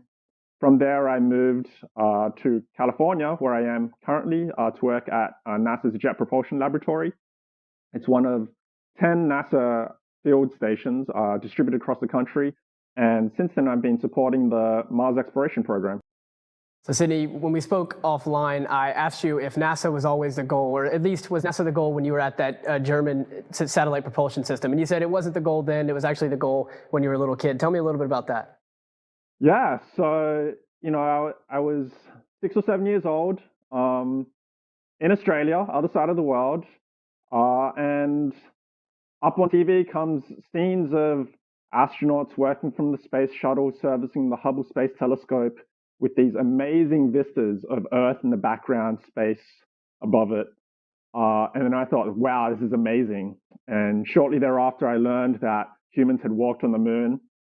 And I thought, this is what I want to do. And so ever since then, I've been working towards finding a career in human space exploration. Yeah, well, you found it. You're at the right place. You're at the foremost experts on space exploration. So, Sydney, let's talk about what you do at NASA. Your roles are kind of mission focused. Tell me a little bit about the couple missions that you are working on right now. Yeah, so as I mentioned earlier, I've been working for the Mars exploration program ever since joining NASA. NASA's been exploring the surface of Mars continuously since 1997, so that's over 20 years now. And just recently, a few months ago in September, we launched a rover to Mars. It's called the Mars 2020 Perseverance rover. It's more than halfway past its journey on its way to Mars. It will land February 21st next year. And we hope you all join us to watch that amazing event. The mission I've been working on will launch targeting 2026, and its goal is to return rock samples from the surface of Mars for us to study on Earth with the best available instruments and the best available laboratories that we have distributed across the Earth. So if you think about the Apollo program, we returned rocks 50 years ago, and we're still studying them today. We're still learning about the formation of the moon. And we want to do the same with rocks on Mars that have been carefully selected. They'll be carefully selected by the Mars 2020 rover. We're landing in an ancient river and lake system where we believe would have conditions suitable for microbial life in the distant past, millions of years ago. We're bringing back these rock samples with the hopes of studying them on Earth and answering the fundamental question, has there ever been life on Mars? And also, how has the Martian system, how has the planet itself formed? Understanding that question will help us understand how our own planet formed. So the other part of my time is working on understanding what it takes to eventually send humans to Mars. We've been working over the past several years trying to understand where water is distributed across Mars. On Mars, water doesn't exist as liquid as it does on Earth. It exists as ice in one of its forms, buried underneath the surface. And when we land humans, we want them to be able to access water because water can be used both for drinking, you can make oxygen out of it, and you can also convert it to rocket fuel. And so we've been trying to increase our understanding of where water is across Mars over the past several years with the goal of selecting a landing site where we'll eventually send humans to Mars. And once we select this landing site, we can start designing the logistics systems and understanding all of the other systems that are involved in ultimately supporting a human presence there. So Sydney, we're going to dive deep into some of the lessons that NASA is extrapolating from some of the Earthbound logistics missions like Antarctica and also the missions back and forth between the International Space Station and Earth. But before we do that, I want you to give our Freight audience a little bit detail on the complex trip that the Mars Perseverance took from your labs there in California to the Kennedy Space Center in Florida before now being just months away from being to Mars. Tell us a little bit about that trip that it took. Yeah, sure. So the Perseverance rover consists of 7 to 8 different instruments built from laboratories distributed across the world. And so that is assembled in a clean room in Pasadena, California. It needs to be a clean room because you don't want any dust particles to get on your instruments. because once it gets to Mars, you can't clean your camera lens, for instance, right? It also needs to be protected from getting Earth microbial matter on the rover, because if we land on Mars and we take some measurements and we find something like methane, which is a sign of life on Mars, we don't want that methane to have come from Earth. We want it to be pure Martian indigenous stuff. And so to pack it up and send it to the launch pad, we need to put it into a massive crate. It's climate controlled. It's got positive pressure in there, so it blows all of the air out to maintain that clean, dust-free environment. We send it to Marsh Air Force Base, which is local to us. It's put on the back of a truck, driven there, and then loaded onto these military aircraft, these C-17s and C-5s, and they're flown all the way from California to Florida to our launch site at Kennedy Space Center. Before it gets put on top of the rocket, it's actually assembled for the final time and tested at the launch site, again, within a climate-controlled facility. And then it's all folded up so that it can fit into the nose cone of the rocket. And then that nose cone is stacked on top of the rocket. And then come launch day, we light that candle and send it off on its way to Mars. I like that. Light the candle, send it to Mars. Let's talk about some of the lessons that NASA is extracting from Earth logistics missions, notably Antarctica and the International Space Station. Before we get to that, there's 3 things that you wrote in your paper that you published last year that have allowed for us to have continuous human presence on both the ISS and the South Pole. Can you tell me what those 3 things are? Yeah, so the first one is multiple ways of getting stuff to your final location. So we call it multimodal logistics systems. You have for example, in Antarctica, you have large ships that send cargo that is not time sensitive to Antarctica, whereas when you send crew, it's by aircraft. They take a plane from California to New Zealand, and then from New Zealand, they go to the coast of Antarctica, and from there, they fly to the South Pole. Same thing with the International Space Station. We have launch sites that send cargo to the International Space Station distributed across the planet at different locations.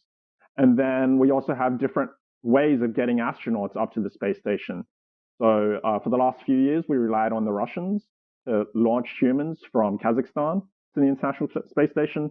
But more recently, you may have heard of the launches with the SpaceX crew capsule. The last one that just happened a few weeks ago, launched from Florida. So that's another vector. Prior to that, we had the space shuttle, and in the future, we'll have Boeing, another commercial provider, sending crew to the International Space Station.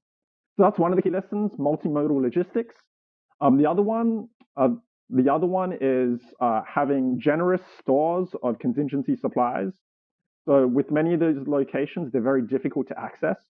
In Antarctica, for instance, you can only actually get people and crew in and out for about a 2 to 3 month period per year.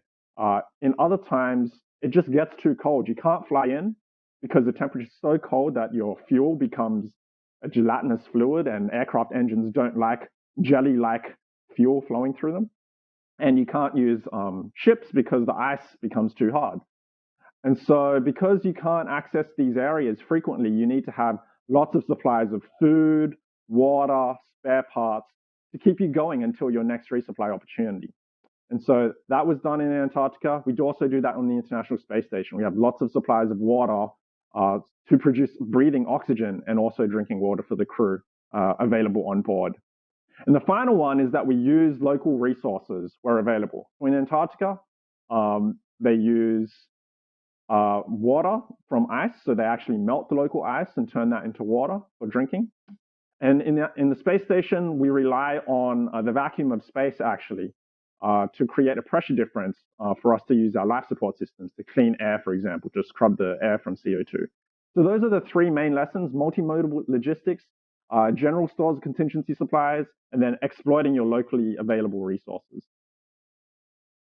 So you mentioned one there, that there's only a short window for us to get supplies in and out of Antarctica. That's one of the reasons that you guys have looked to Antarctica for lessons. Yeah. Tell me some other reasons. Why is Antarctica so important to learning lessons to eventually get us to Mars?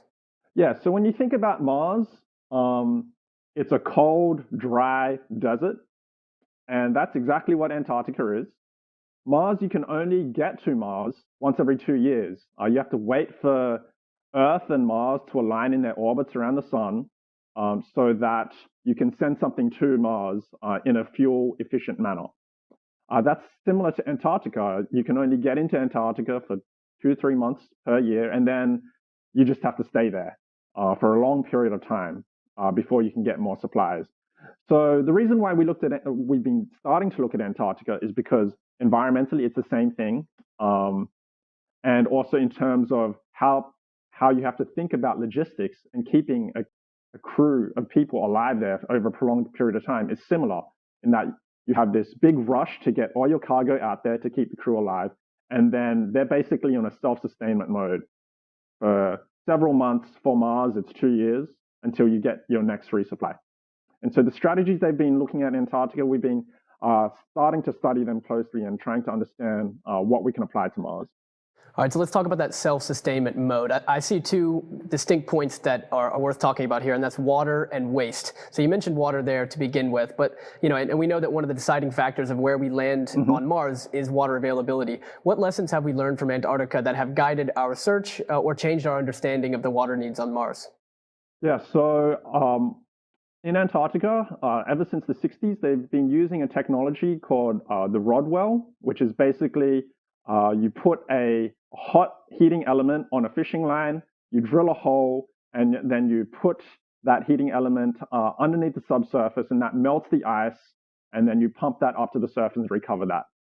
That same technology is actually what we're starting to think about employing on Mars. And so if you're using that technology, you need to have the same kind of feedstocks, which is subsurface ice. And that's why we've been starting to focus on looking for subsurface ice across the subsurface of Mars using our fleet of satellites that are orbiting Mars.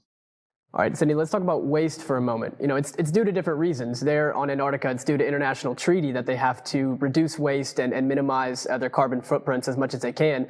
But that's going to be the same deal when you guys are in Mars. They're going to have to reduce waste at any point. So what lessons have we learned about waste in Antarctica? Yeah, so waste is a really interesting question. So in Antarctica, all of your human metabolic waste, so whatever you flush down the toilet, actually gets processed locally. So none of that bacterial matter that comes from our bodies can contaminate the pristine environment that is Antarctica. And that's there because of the International Antarctic Treaty. You can think of Mars as being the same thing. It's a pristine nature preserve, if you will. We want to keep Mars itself as clean as possible when we get there, so that whatever science and exploration we do is of the Martian environment rather than of our own bacterial waste. And so you can imagine that on Mars, we're going to have to start thinking about how to process any of that biological waste that we produce. This is an open question that we haven't really thought about. There's also just general packaging and trash waste. In Antarctica, they compress it and they fly it out. They ship it back to California where it gets processed. You can't really do that on Mars. Launching things from the surface of Mars and sending them back to Earth, very expensive endeavor. So we're going to have to start thinking about how you process that waste. There have been NASA projects looking at incinerating that waste and turning that into methane and other gases and fuels and consumables that you might be able to use. There are other options looking at if it's plastic or metal, for example, can you melt it down into a feedstock for 3D printing new parts? So these are still very open research questions. We're at the very early stages of exploring this. But some of those waste problems of dealing within this pristine environment and generating waste, and how do you manage that? There are very open questions that we're looking at. So how do they do it on the ISS? I remember you mentioned something about kind of just blasting it into the Earth's atmosphere. Yeah. So that's not going to really, how do they do it on the ISS? So the ISS, it's a simple, elegant solution. They basically, whenever you have a vehicle resupplying cargo from Earth, they stockpile all their trash on the ISS. You can imagine it's a home that you can't go outside of easily. And you don't want to throw your trash out the door because it becomes a satellite that can come back and crash into you and create a hole in your home. And so on the ISS, they load up the resupply vehicles with all their trash. And those resupply vehicles, once they eject from the ISS and return to Earth, they just burn up in the Earth's atmosphere on re-entry. So we're essentially just burning up our trash by dumping it into the Earth's atmosphere at the ISS. That's not something we can do on Mars as easily because we'd have to launch it up. So looking at options for processing it on the ground is an open question that we're looking at. All right, Cindy, let's stay with the ISS for a moment. Let's talk about some of the things that we've learned that humans need in space that we didn't know when the ISS was first launched. What has had to be added to the ISS since it was launched in the early 2000s? Yeah, so one of the big lessons we've learned is the need for storage space, for spare parts. And, I mentioned earlier, we need generous stores of contingency supplies, especially as you have to self-sustain yourself for a longer period of time between getting a stockpile of supplies sent to you. And so initially, there was an issue with storing all the spare parts needed for the equipment. We actually didn't understand how much maintenance, especially our life support systems needed. You can think of, pumps and valves, systems like that, where you test them on Earth, they behave one way, but then you take gravity away from it and you're in the International Space Station and different things happen. And so what we've had to do is actually redesign some of those systems and then launch new versions and keep spare parts on orbit to keep the existing systems running, to keep the astronaut crew alive. And so you can imagine how much space that takes for storage. And so towards the end of construction of the International Space Station, one of the last missions that the space shuttle launched was essentially used shipping container for space. We called them multi-purpose logistics modules. We used to load them with cargo and send them to the International Space Station. But essentially, it's a shipping container, and then we docked that to the space station, and that serves as our in-space storage closet. We had to increase the amount of storage that we needed for all those spare parts and those consumables like water and food that was needed to support longer durations of larger crews on the International Space Station. And Cindy, the ISS is huge. For those in the audience that don't understand how big it is, it's 350 plus feet wide, and it's more or less a huge storage unit in a lot of cases. There is a lot of stuff up there. It's more or less a big warehouse. I think it would be interesting to hear you explain a little bit about how things are organized and how things have had to be become more organized as we've been up there longer. Yeah, definitely. So, say you're an astronaut and you're doing a maintenance job on the toilet, the space toilet, and you need a special tool like a wrench, and you're replacing the pump. So the pump would be stored in a bag, and that would be stored on a shelf within a module somewhere in the space station. And in space, because it's weightless, you can store things on the floor, on the ceiling, on the walls. Things float around, and you have to tether it. And so that pump might be stored in one bag, and then the wrench might be stored somewhere else. And before we had that space closet that I mentioned, things were a little less organized because we didn't have as much room, and astronauts were just cramming cargo wherever they was convenient for them. And so at one point in time, astronauts were spending up to 2 hours a day looking for parts and components to do their jobs. And you can imagine how that's really not a good use of time in space, looking for stuff. And so more recently, we've been experimenting with using RFID technologies, tagging everything so that we can track exactly, which module and which bag an item is in to save that time. We'll definitely be employing those types of systems when we send crews out to Mars on the journey to, and definitely on the surface of Mars as well. So Cindy, let's talk about some of these supplies that each crew member aboard the ISS needs and what we expect those needs to be for Mars-bound missions. So I read that about 1.5 metric tons of supplies is needed per astronaut per 6-month stay.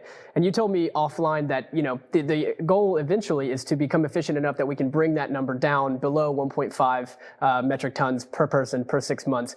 Tell us a little bit about how what the goals are to reduce that, and how the landing site that we eventually choose will determine how much supplies we need to bring up.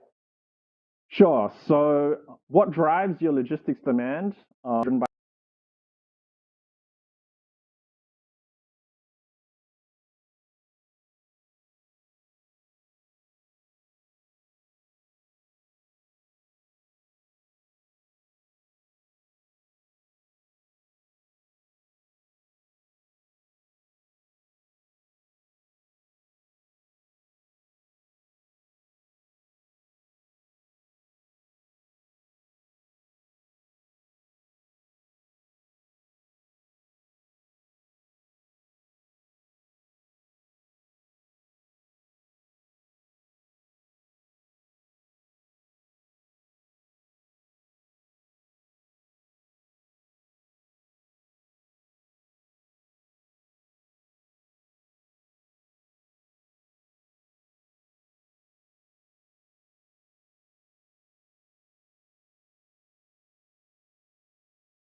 We want to get the one question that I'm sure is on everybody's mind. We've gone through this whole conversation and we haven't talked timeline at all. We don't know. We don't know exactly when these missions are projected. Tell us, what is the ideal timeline? When can we expect or hope that the Mars sample return mission could launch? And then, what will be needed in between then and the next launch that will eventually carry humans at some point decades away? When can we expect that to get going? Yeah, so we're aiming to launch Mars sample return in 2026, launching from the surface of Mars to bring those rock samples back to Earth in 2029, and they'll get back to Earth in 2031. So Mars sample return is really important. Not only does it give us those rock samples to study the history of Mars, we can also learn about the properties of the Martian soil in the labs, and that affects how you design the systems to keep humans alive. So for example, seals, you don't want them to be contaminated with dust, for instance. It also is a demonstration for a round-trip mission from the surface of Mars. This will be the first time we'll ever launch something from the surface of Mars and bring that back home. You can imagine that being a really important capability for when we send humans to Mars, because we want to send them back home. So you can think of the rock samples as, mini astronauts coming back to Earth. So beyond Mars sample return, we're exploring potentially sending a mission out to better map water distribution across Mars. It's in the preliminary formulation phase at the moment. It's called Mars Ice Mapper. And the goal of that mission is to refine our understanding of where ice is distributed across Mars. The idea is that based on the outcome of that mission, we'll have sufficient information to be able to narrow down and select where we want to send humans to Mars. And so when we ultimately send humans to Mars, we're looking at the late 2030s timeframe. It will likely initially be missions where humans will orbit Mars and then come back, and then eventually will transition into landing on the surface of Mars for short periods of time, and then progressively expanding the length of time that they're spending on the surface of Mars. Sidney, we got some exciting years ahead of us, my man. I'm glad to have someone like you on the mission board taking care of things. Thank you again so much for taking your time out of your day, man. This is very important to us, and we really thank you for it. Excellent. Yeah, thanks for having me. Excited to talk about it. And anytime. Love to be back on again. Great, man. We'll definitely have you back. This has been awesome. And everybody else, you stay tuned. We've got a lot going on the rest of the day. You guys stay tuned and enjoy.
FreightWaves is the #1 source for transportation and logistics news.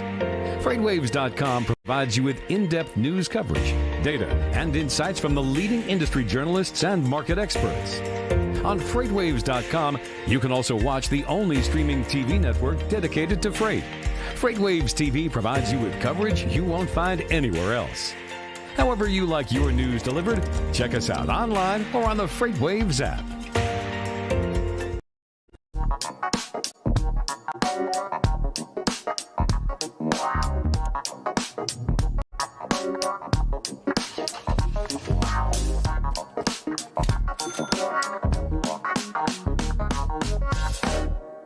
Hey there, welcome back to Point of Sale, the retail supply chain show where we break down great retailers, the supply chains that move them, and the data they use to make decisions. I'm Andrew Cox, Senior Retail Analyst here at FreightWaves and your host for the show. This is episode 17 and one that I'm really, really excited about. We're going to be talking about one of those great retailers, maybe the great retailer of the 21st century. That's, of course, Amazon. And we're going to be talking about Amazon with someone who spent almost 20 years there helping build their fulfillment infrastructure, their logistics network, knows it better than maybe anyone outside of Amazon right now. And we're going to talk to him about why he has taken that knowledge away from Amazon and some of the learnings that he's had there. And he is building a new company called Shipium to help fight back against Amazon and empower other retailers to help compete against them. His name is Jason Murray. He is the founder at Shipium. Jason, thank you so much for taking the time today. Great to be here. Thank you. And Jason, I got to take a moment to thank my sponsor. I'm sorry for this. I'm sorry for bringing you in a little early, but ArcBest is more than logistics. Whatever you do, whatever you ship, ArcBest makes it easier for you to do business. ArcBest combines reliable capacity, innovative technology, and trusted relationships to take the complexity out of your supply chain and keep your shipments moving. That's what makes ArcBest more than logistics. Okay, Jason, let's just start high level. Let's start with Shipium. What is it and why did you start it? So I think you said it best. I was at Amazon for 19 years. I ended up building a lot of the supply chain technology that powers Prime. And over the course of that, there was lots of things to figure out in terms of how to position inventory, how to route inventory through the network, and even how to manage the carrier interactions at the end. And after leaving Amazon a couple years out, I just started looking around the rest of the market, and it was very clear that there was a huge gap in terms of what's needed to actually run an effective customer-driven supply chain in the e-commerce segment. And myself and my co-founder, Mac Brown, decided to start Shipium to bring that technology to retailers who want to provide a premium solution, premium type supply chain to meet their customers' needs. I definitely want to talk about Mac and both of your kind of beginning at Amazon and how you split off and started building very, very similar things at two different companies. I definitely want to get into that in a moment, but let's stick with Shipium just here for a second and let's focus on your target customer because you're going after retailers. Are you going after online retailers? Are you going after retailers with a lot of stores? What is the target customer for Shipium?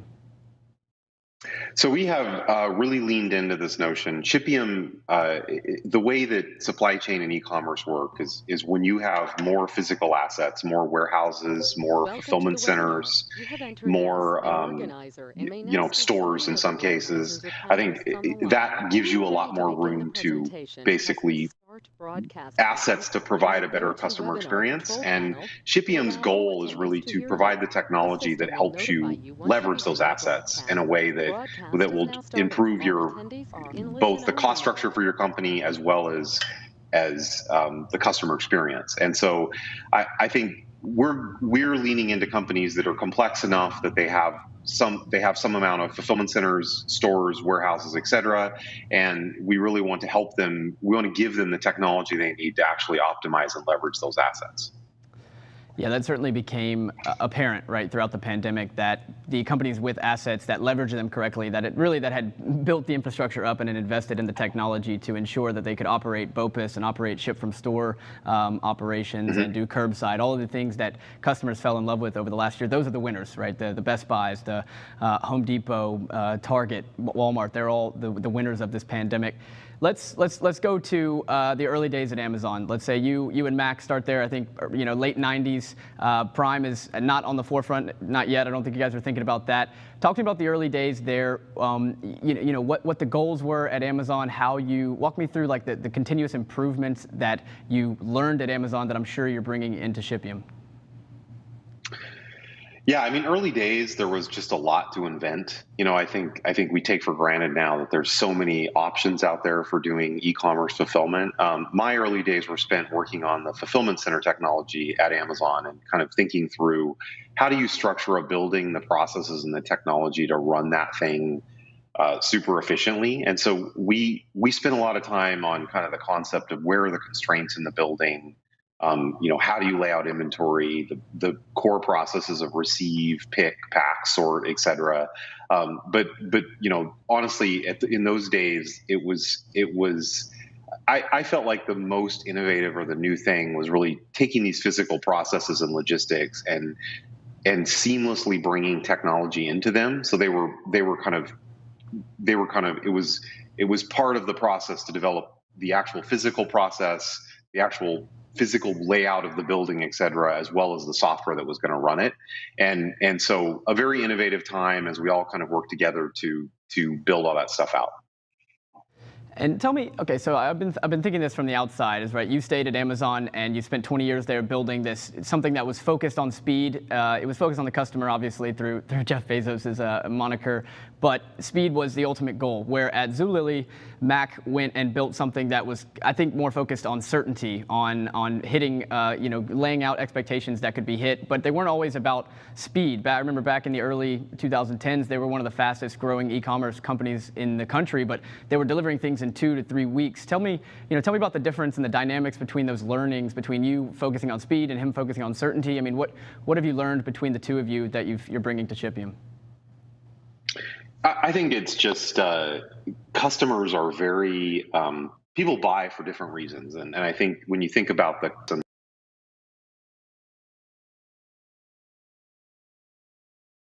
what is the product like? What's the cost? What's the how long is it going to take for me to get it? Am I going to get it in time? All that stuff goes into the buying decision, and I think Amazon really leaned into fast with Prime, and you're talking to a segment that's willing.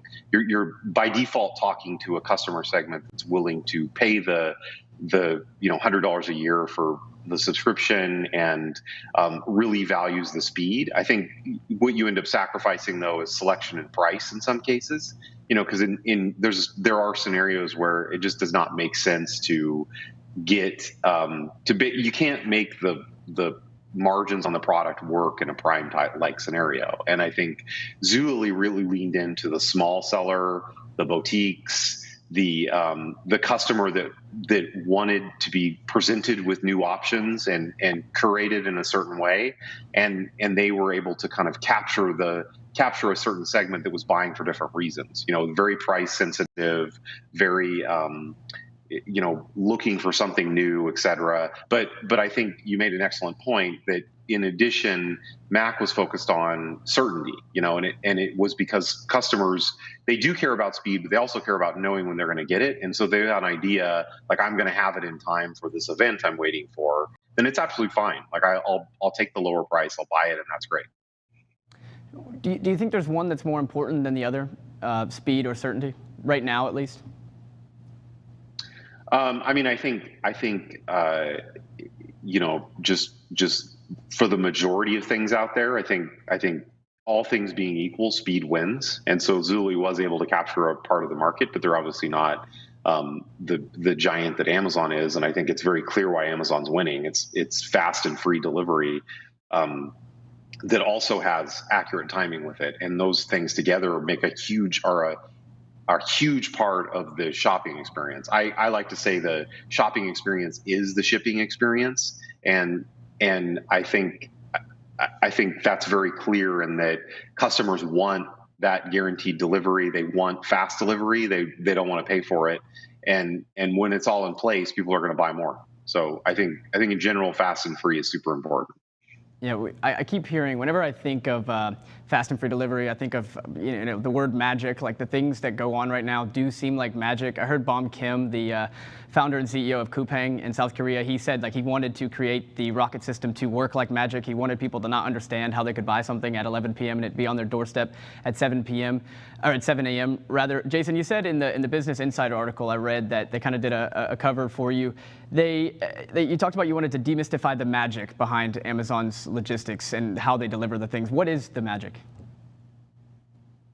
I mean, in my opinion, a big part of that soup, that magic soup that makes Amazon go, is the technology that links everything together. And I think, Amazon had this.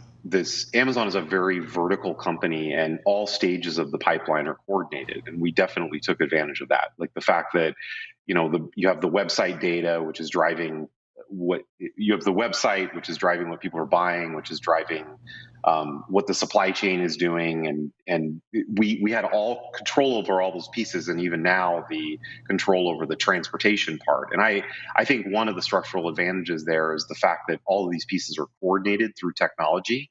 And so with Shipium, what we're trying to do is build this horizontal platform because we want to be able to provide customers with the ability to coordinate among all these stages and use things like at the very end when you understand how much does it cost to ship from point A to point B, that really needs to affect decisions you make all the way up the supply chain in both a predictive and and decision making way. And so I think that's super critical to making the whole thing go, that technology and that coordination among all those stages. And then just to add a little bit more in, I mean, these are things that happen in real time, so it all needs to be automated, which kind of leans into the technology. So I think that all together is really the stuff that made it all go. Obviously, on top of that, you also need a great operations team, you need operational excellence, and you need commitment to the customer from that side also. Yeah, I think you talked about it a lot there without mentioning the words. It's something that you wrote about in a blog post a couple months ago. I think it's just push versus pull thinking. Just explain what that is and how the change at Amazon made such a big difference and why so many other big retailers have caught on and started doing the same.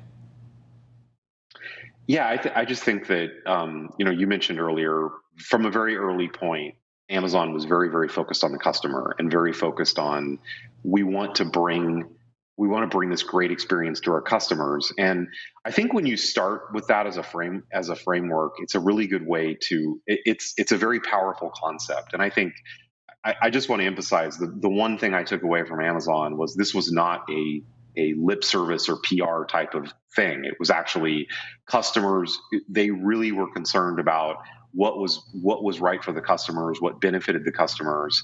And I think the supply chain kind of naturally fell out of that, and Prime fell out of that. We were kind of starting with this point of view of what do customers want, and this notion evolved of they want 2-day shipping. This is really what they want. They want to be able to get their stuff fast. They want to know when they're going to get it. And then you start with that as this framework, and you say, how do you build a supply chain that actually fits that? And it starts with how you manage your carriers. It then backs up to how do you flow inventory through the network? And then it goes back to decisions that happen weeks prior around where you position inventory. But all that stuff developed in the sense of this is what we need to do to make our customers happy. Let's build the rest of the supply chain up from there based on that requirement. And then the great thing about it was the cycle that it created. I mean, you had technology that was doing things that we didn't think were going to be possible 10 years ago, and you had operations accomplishing things that we didn't think that was possible, right? I mean, new highs in both areas in terms of what you can actually do when you're anchored on what does the customer want. Jason, Amazon's got a hell of a head start. They've been at this for 25 years now. What advantages does Amazon have that can be matched, and what Amazon advantages should others just not try to go after? I think there's, like I mentioned earlier, there's lots of different ways to buy. There's lots of different reasons that people buy things, but Amazon has a lot of infrastructure. Obviously, I said they're vertically integrated and very coordinated. But I think there's companies that have been able to start competing. I mean, I think companies like Chewy, which owns the more than half of the pet food segment, but by all accounts, they're dealing with very, very hard things from an e-commerce perspective. But they were so laser focused on the customer, the pet owner, the amount customers care about that they were able to create a comparable experience and also meet the needs of people that tend to be very, very passionate about their pet and what they're buying for their pet. And so I think, I think if you go at it as I'm going to just try to compete with Amazon at face value, it's going to be difficult. There's obviously going to be the Walmarts and the Amazons of the world, and those two are going to go at it. But there's a huge gap between that and also having the technology to to be able to put all this together and get stuff, create your own supply chain experience that's comparable. So I think there's a lot of room in the market for everybody in general, and I think that competition is great. Like adding more and more pressure on the e-commerce market, making it better from all fronts is going to benefit everyone, benefit the customer, the consumer. Jason, I'm glad you said that there's a lot of room for everyone, because I want to show this chart. You've seen it, the eMarketer chart. It's the top 10 online retailers. Whenever the team shows it up, it shows this head start that Amazon has, right? $330 billion or something in that range. And they're bigger than the next 9 competitors. But the thing I want to mention here is that when I see this chart, I think a lot about Tesla's EV market share, right? They have a dominant EV market share in the US, something like 75–80%. That's coming down naturally as more people buy more EVs and the EV industry grows out of its infancy.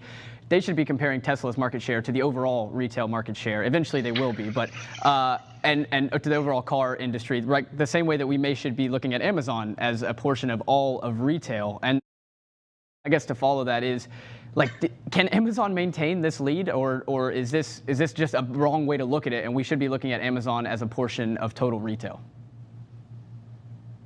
I think both are going to happen. It's very, very clear, especially coming off the pandemic, that the market for the e-commerce market is going to continue to grow. Like, any question on is this a legit way that people want to shop is answered. And so I think you have, I think there's a lot of room to compete with Amazon on a lot of fronts. I think people need to bring up their logistics and technology offering to be competitive. I think they need to, start thinking of e-commerce as a first-class channel that they want to bring forward and be competitive. They need to think about their delivery experience as something that is competitive and an advantage for them. And but I think there's room on both fronts. I think the overall TAM, the overall addressable market of e-commerce is going to continue to grow. And then I think on the other side, I think there's a lot of room for these companies to start eating into Amazon's overall market share as they start to put into place their own excellent delivery experience and customer experience. So speaking of investment, I think you had it was on a LinkedIn post. You talked about using CapEx to eventually lower OpEx, at least your cost per unit. And you had a comment that said, it doesn't take as much capital investment to reduce outbound shipping operating expenses as you might think. Can you add a little color to that? Yeah, I just think, typically you can, even with, so I'll back up a little bit. I'll kind of go into it.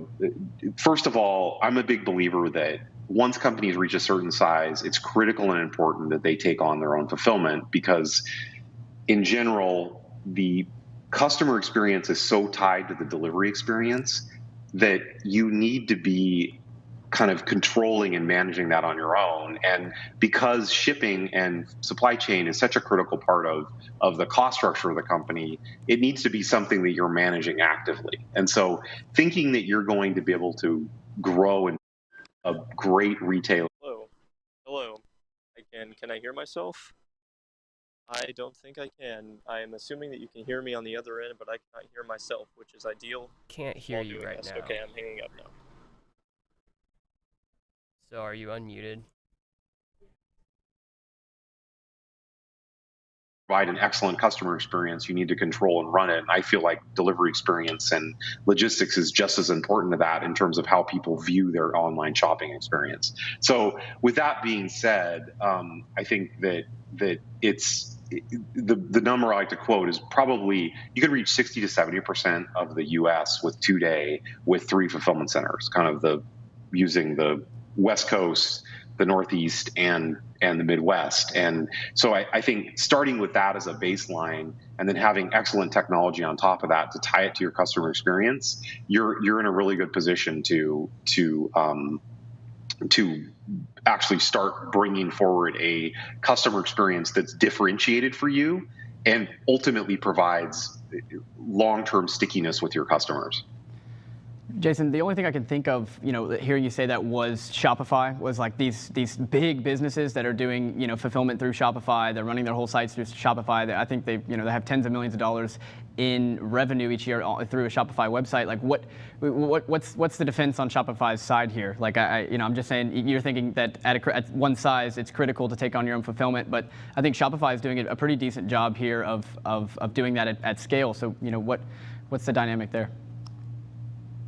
Well, I mean, I think if you look at fulfillment-wise, I think when you're small, when you're below that $50 million, say, I think it doesn't necessarily make sense. That's a really good spot for 3PLs, et cetera. This is when you get to but everyone, if things go well, you're going to start growing. And as you get bigger, you've got enough scale that you don't want to be consolidating scale you don't want someone else to be using your scale to consolidate. You want to use your own scale to get leverage and benefit from that. And I think Shopify is very aware that even their fulfillment network is targeting smaller merchants who want to offload this while they develop their brand and product. And then once you get to a certain size, the expectation would be that maybe you supplement with that, but in general, you're probably going to want to leverage the fact that you have enough scale to move that onto your own and really bring it in-house as part of a core part of your customer experience and delivery experience. I see. That's a really good way to frame it. I think that we've talked about e-commerce here for 20 minutes now. We haven't mentioned returns one time. The kind of one of the biggest pain points of e-commerce. Like what can we do to make it better? I've talked a lot about, at least on this show and through my other shows here, is that I think in our industry we focus so much on how can we make the returns process seamless and frictionless and free and easy, but we don't focus on how to just minimize the amount of returns. How do we create? I think it's in the pre-transaction focus rather than the post-transaction focus. Giving better imaging, better descriptions, things of this nature, 3D and AR testing. What else can we do from an industry perspective to get a grapple on returns? Yeah, I think that's the right way to think about it. I think there's naturally going to always be returns. I don't consider returns inherently to be a defect.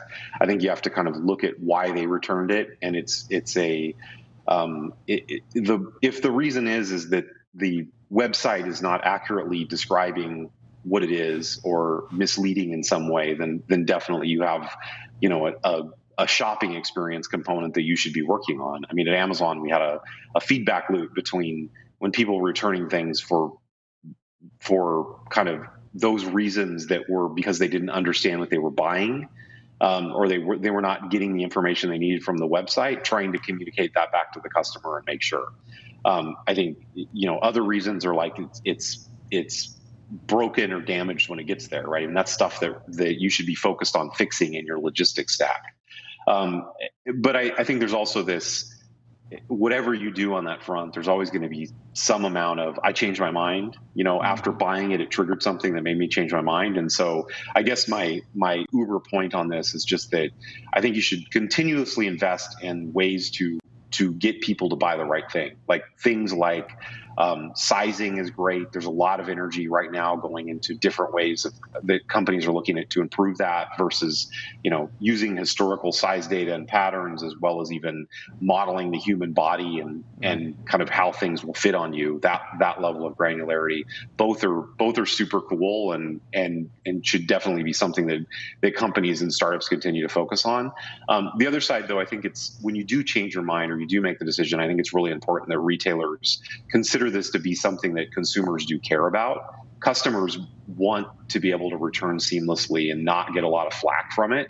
And I think just in the spirit of kind of me talking a lot about long-term value and delivery experience and how it makes customers sticky, I think having a consistent, predictable, fast delivery experience makes your customer base sticky, but so does seamless returns to some degree, and I think it's important that you make that process really easy, because you don't want the next time they're thinking about buying something to be like, well, last time I had to, it was a real pain in the ass to return this thing. So I'm not going to go out and I'm going to buy it from somewhere else where I know I can get the returns. And so I think a classic case of kind of short-term thinking, by trying to cut costs on the returns and block returns, I think you're much better off having a fairly reasonable policy that lets people come back and change their mind after the fact. Yeah, it's pretty simple to see why Amazon has partnered with Kohl's and, well, I mean, why they leverage the Whole Foods spaces and leverage UPS spaces for returns. I wanted to ask you about this because this is something I've been covering, at least recently with the huge raise from, from GoPuff. It's just kind of this new emerging space in retail, this emerging space in e-commerce, this rapid delivery of 30 minutes or an hour of 3,000 to 5,000 SKUs. Like, Amazon's going to be chasing this. They're going to be getting there. They're building, 100,000 square foot, fast-moving SKU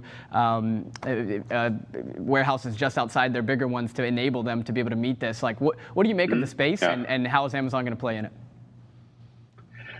I think there's just a class of products and customer needs that match that profile, and just like everything else, there's a share of wallet in retail. People spend their dollars on all these different things for different reasons, and there's segments that Amazon has done great at in terms of capturing, electronics and obviously media, books, whatnot, all those things, and they seem to work really well in that 2-day window. That's where you've got this dominance. But there's just things like diapers and medicine and food and these everyday essential items that you sometimes just need now. And so I think thinking back to what matters to the customer, it's just like, if you do not provide that experience that meets what they need, they are not going to use your service, right? They're just gonna go to the store because you just can't wait 2 days. And so I think it's a part of the e-commerce addressable market. And I think that it's if you're going to continue to kind of move share of wallet into the e-commerce space, you've got to continue to invest in that stuff. I think my general take on it as more of a supply chain geek, right, is just that I think that method of limiting the selection down to a certain amount is probably the most realistic for actually being able to make that whole process efficient and consolidated enough to actually be able to make the cost structure work. So I think you obviously have to give up a little on the selection side if you're going to present that kind of speed. Yeah, I agree with you there, and I just love the vertical integration portion of it, of actually owning the inventory, being able to make a margin on inventory, and not have to make your margin on delivery on the gig economy workers. I think it's a solid move, and I think it's going to be great. I'm very much looking forward to GoPuff arriving here in Chattanooga. I'll be using it. All right, we only have a couple minutes here, Jason. I definitely want to give you a shout out. You guys just raised some money. You got some big name investors coming in with you. I want to talk to you about Daryl Cavens, and and I know you have some connection to Zulily with Mac, but just what's the importance of bringing him on board? You also got good friends. They're just DTC kings over there with Warby Parker and Harry's and Allbirds. So just tell me about the new the expertise that was brought on board and what you guys are planning to do with the money. Yeah, I mean, I think when you go through a raise, right? There's a couple things that matter. Obviously, terms matter, in terms of dilution and all those other financial factors. But you're also trying to bring in people that ultimately help give you some help in making the company successful. And so, we leaned into, I think. Jeff Rader and the guys over at Good Friends have been a tremendous value in terms of understanding the market as we went through the product market fit phase of our product. And so having them on board to help with our how we're thinking about the business and what someone in that space really needs has been critical. Obviously Mac has deep roots with Zulily, was there very early and thinks very highly of Daryl and his kind of contribution to what he can bring to the business. And then, so, I think that was all in play when we tried to put the round together.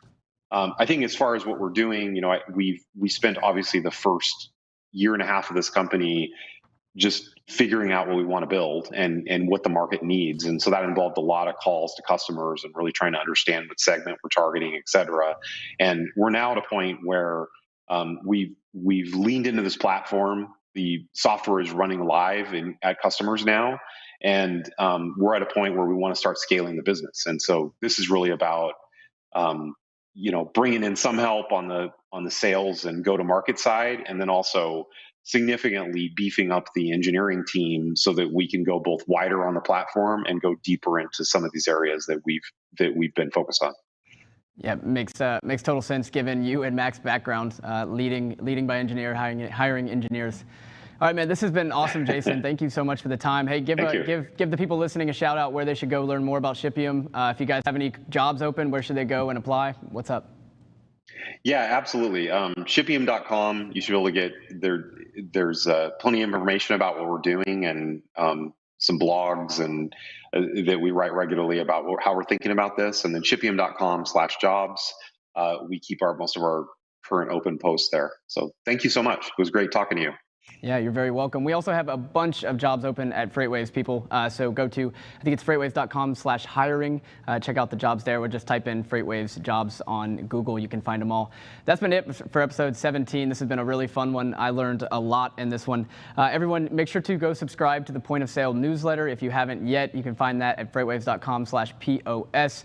And go ahead and subscribe to Point of Sale, the podcast. If you enjoyed our conversation today, you can check out all the other ones we have. We're on Spotify, Apple Podcast, as well as FreightWaves TV, so you can find everything there. We will be back live. Actually, nope. Next week we have a virtual summit, the North American Logistics Tech Summit, next Wednesday. So join us for that at 9 a.m. We'll see you then.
FreightWaves is the #1 source for transportation and logistics news.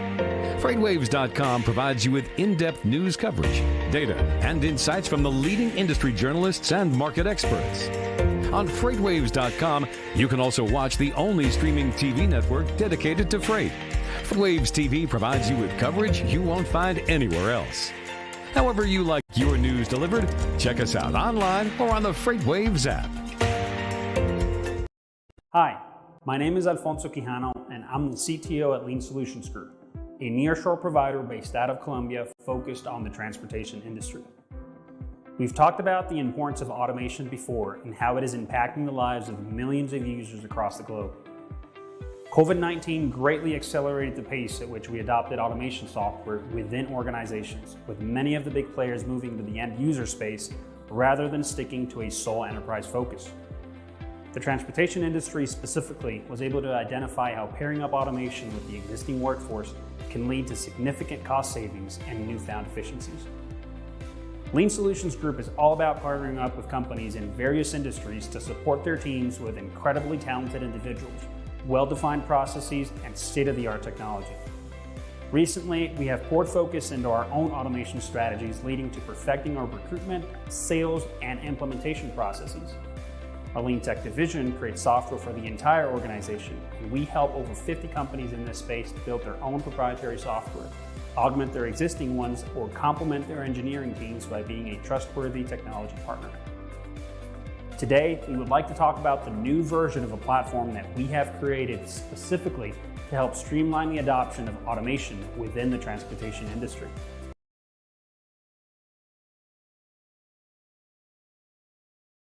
Leveraging several third-party systems to help interconnect different platforms throughout automation. Throughout this demo, we will be reviewing one of its core functionalities, which involves the use of AI and natural language processing to read and understand quote requests, and grant parties the ability to negotiate right from the tool without disrupting existing processes.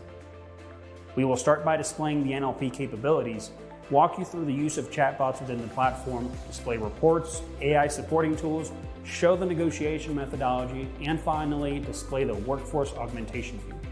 We really hope you enjoy our demo. Process starts by using an integration to Gmail to classify, understand, and extract the key ideas from a quote request coming from a shipper. Here, the shipper can write emails in the natural language to a designated email established by the broker. The system uses Google's AutoML to classify the incoming email as a quote request and proceeds to extract the information required in order to process the quote request using AI. This is where the first automation kicks in. The system is able to understand that there are missing items in the request that it was not able to interpret, or that were just lacking in the initial email. The bot automatically sends a form to the shipper requesting the additional information in a structured format, and will continue to do so until there is sufficient information to continue processing the quote. Once logged in, we can see that we have created a brand new interface for the application, one that is more intuitive and easy on the eyes. You are greeted with several AI-powered tools like the chatbot that holds all the information regarding active quotes, orders, and more. Users are free to not only use its built-in capabilities, but also expand and customize them via the core framework, which is Google's Dialogflow. The dashboard displays several new features, such as a built-in AI-powered reminder that is able to understand the needs of active users within the system and develop suggestions based on possible reminders with action items based on those needs. The system also allows the manual creation of these reminders that are integrated with the email client. Once created within the system, the platform is capable of sending reminders via SMS, email, and more. Reports are fueled by metrics generated by the interaction with the system and are easily interchangeable to customize the dashboard as you see fit. The next step's functionality is an intelligent AI-powered suggestion system that is able to display potential actions that a user may take associated with each request. The user is presented with various options, such as the ability to send emails with predefined templates right from the platform, set a request as urgent based on certain parameters, and bid a certain amount depending on each situation. The detail screen is now richer in information, consolidating data from different sources it is integrated with, such as email, the NLP system, load boards, here maps, and more. This is the view that allows the user, carrier, broker, or shipper to negotiate on the current request. As you can see, the Negotiate call to action button indicates that there are offers present in the best carriers collapsible, which has already reduced the list of available carrier offers to a short list based on predefined criteria. Setting a bid price allows the broker to notify the carrier of a negotiation opportunity with an associated expiration date. Both carriers and shippers have access to the platform via email through a temporary authenticated link to accelerate user adoption on the platform. Once logged in as the carrier, I can see the actively negotiating opportunities or choose to execute them by email. The broker receives the quote, and the system is able to automatically send the offer to the shipper if within the needed time frame and price expectations. With that, the shipper receives the updated offer from the assigned representative, and once accepted, will have successfully completed the bidding process. Moving to how efficiency ties individual employee performance with automation. The platform features direct integrations with our internal operations platform, which is also based on gathering KPIs from various sources such as connections with our PBX phone system, integrations with third-party software, and business intelligence tools. Essentially, this will allow us to get a grasp on the ROI and performance at an employee level thanks to applying RPA to your organization. The platform will also allow administrators to actively manage their automations, assign and update them on the spot through the interface. These are just one of the many features that efficiency will support out of the box. Soon, we will be releasing more functionality using AI-powered tools that will help you take your automation game to the next level.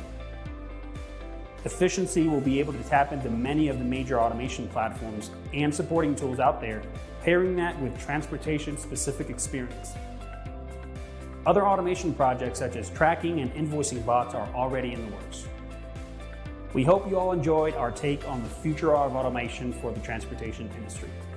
We are really looking forward to where RPA will take us in 2021, and we'll hope that Lean Solutions Group can be an integral part of your automation strategies.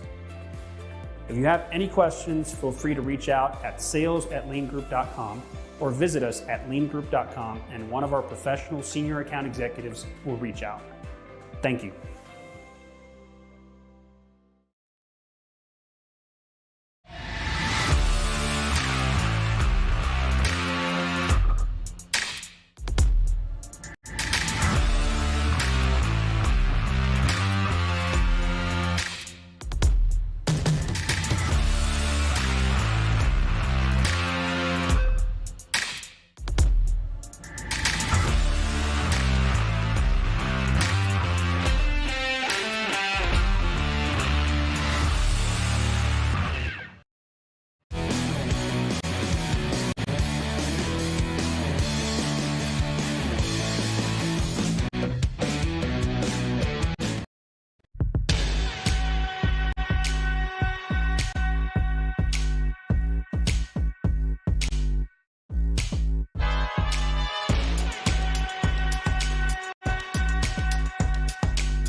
FreightWaves is the #1 source for transportation and logistics news.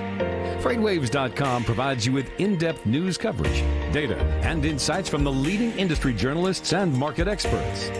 On FreightWaves.com, you can also watch the only streaming TV network dedicated to freight. FreightWaves TV provides you with coverage you won't find anywhere else. However you like your news delivered, check us out online or on the FreightWaves app.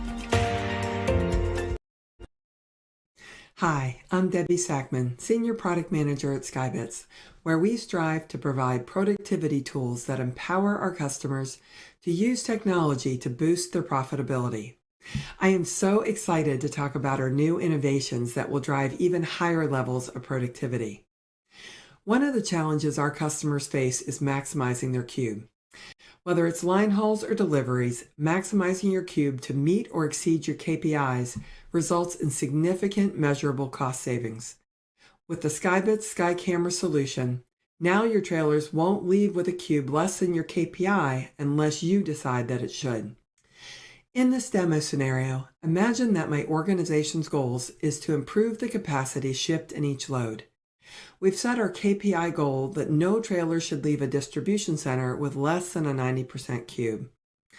Rather than wait for the trailer to be inspected at the yard gate, or not at all, now we can use the Sky Camera solution to be proactive and take action before the trailer ever even leaves the dock. So I've planned my loads of my TMS to achieve a 90% cube or better, and I've also created geofences for my distribution centers in Insight.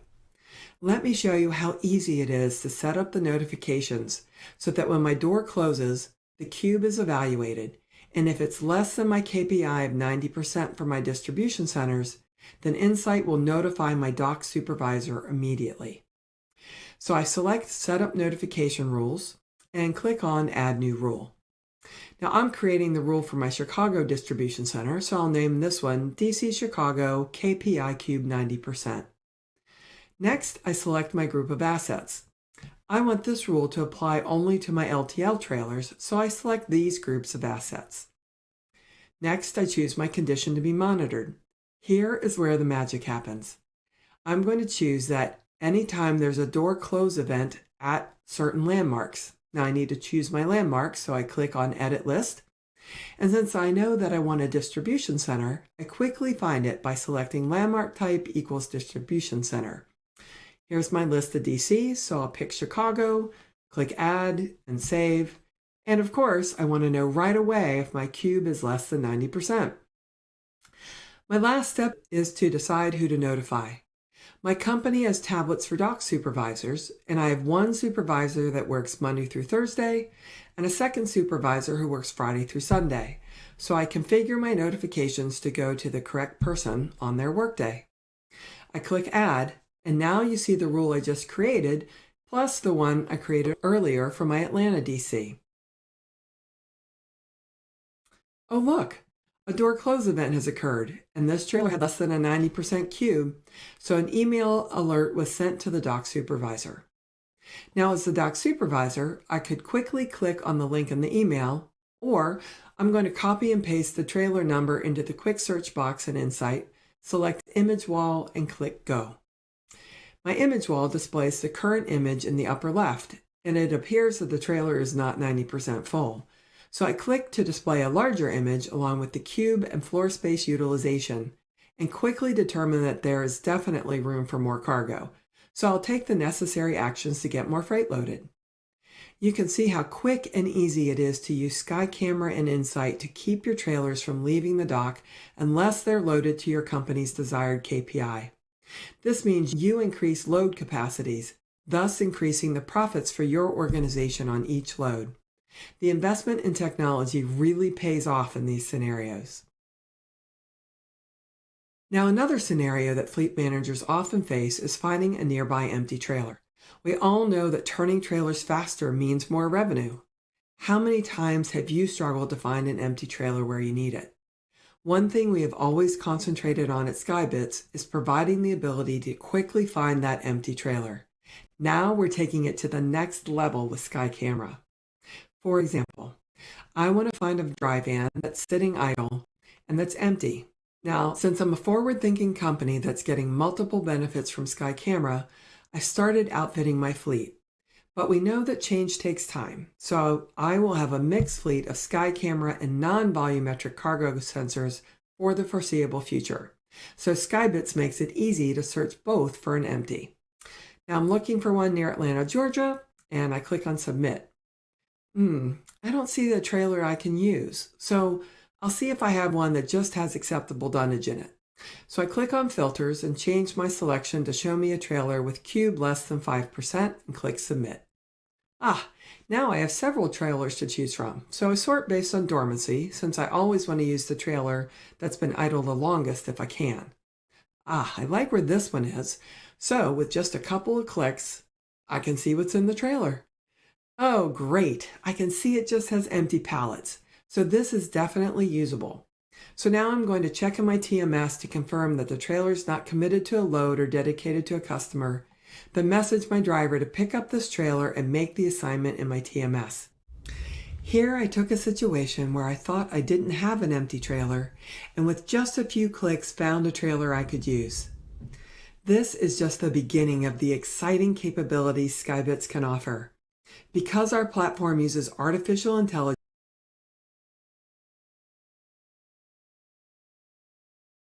as choosing to include trailers with specific types of dunnage to be considered as empties and more. This was just a preview of the latest features from Skybits. To demo our entire suite of digital productivity solutions, please visit skybits.com and reach out to us. We'd love the opportunity to talk about the challenges you're looking to solve and show you how our solutions can help you meet your organizational goals. Whether it's simply dots on a map or a more comprehensive solution to achieve cost savings or increase productivity, Skybits provides smart trailer technology with proven results.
FreightWaves is the #1 source for transportation and logistics news.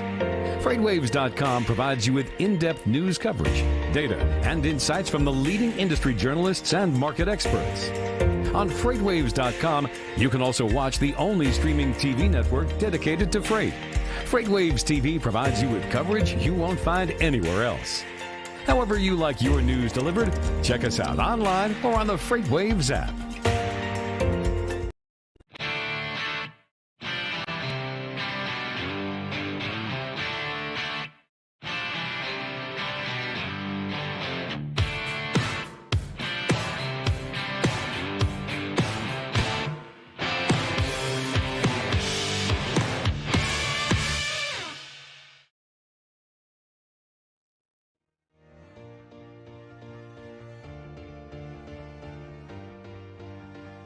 To become a good partner, to be in this business long term, we needed to be able to feed drivers healthier meals. Our industry's history is really comfort food, right?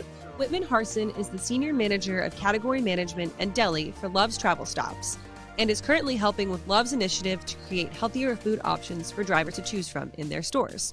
The health issues surrounding professional drivers have been in the industry for quite some time. Going back to 2011, and even a little earlier than that with Love's, one of the things that we did was get into cutting fresh fruit and selling fruit cups then. And now today, it's really what we do pretty well. We are really the only company on the interstate that cuts fresh fruit every day and sells it for drivers. So that was sort of our attempt to start addressing the issues that were being talked about a few years back.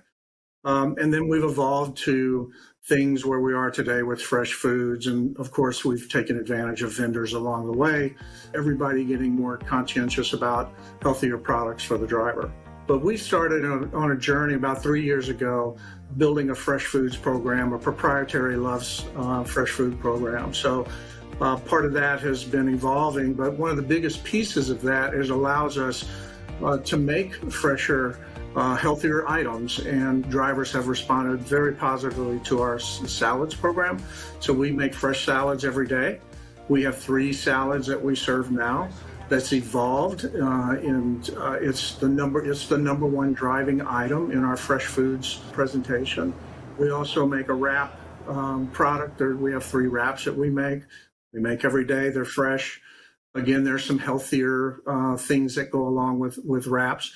And then we just introduced a grilled chicken product that we prepare in store and cook off and serve every day. Love started to notice drivers' health issues when trucking laws became more strict on driver wellness and wanted to help drivers stay on the road. For us, in this piece, there's no question the fresh salads and our fresh cut fruit drive our business. It's making us providing a platform for us to continue to build other products because we're selling stuff, right? So I think that's really how we got here. Everybody's been aware of what's been going on, but I think it's really a big commitment from Love's for the future from my perspective, and it really started with our commitment to cutting fresh fruit every day because that's dangerous, right? And we sell a lot of fruit, and it's a lot of labor and a lot of effort, but Love's is committed to doing the right thing. The future of Love's healthier products for drivers is moving forward. They have expanded their kitchens to include more fresh eating options, like salads, sandwiches, and fruit, proving that healthy options don't have to be difficult to create. So right now, I would say we're really focused on bringing those products. As far as bringing more attention to them, when you visit a store, you're not going to have to hunt for the fresh items we sell. They're going to be right obvious. They're going to be right in front of the driver's face from that perspective. And also, we're just the presentation alone, and we're stepping up our signage, talking about fresh foods, et cetera, from that standpoint. But I would say we're still in the early stages of developing that and what it looks like. Right now, it's driven by having the products available and bringing more focus in the store from a merchandising standpoint. We'll continue to evolve that menu and more items. And frankly, one of the things, too, that I've thought about related to just bringing more awareness, this program's a couple of years old, although we've been serving fresh fruit since 2011, 2010. This is a little more complicated. We've really just been evolving this fresh kitchen over the last 18 months. So mainly we've just been getting them in, right? So drivers are aware of it. We'll continue to evolve the menu focused on that area. It is something that we can do very well, and we can control our own destiny with it versus relying on branded QSRs or branded restaurants to drive that for us. And this is really exciting because what we really are doing, besides being able to bring healthy things, are really developing our own proprietary fresh food program, and that's a big deal. So it's more than salads, it's a lot of items. You can connect with Harsin on LinkedIn under Whitman Harsin and check out Love's fresh food at loves.com.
FreightWaves is the #1 source for transportation and logistics news. FreightWaves.com provides you with in-depth news coverage, data, and insights from the leading industry journalists and market experts. On FreightWaves.com, you can also watch the only streaming TV network dedicated to freight. FreightWaves TV provides you with coverage you won't find anywhere else. However you like your news delivered, check us out online or on the FreightWaves app.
FreightWaves is the #1 source for transportation and logistics news.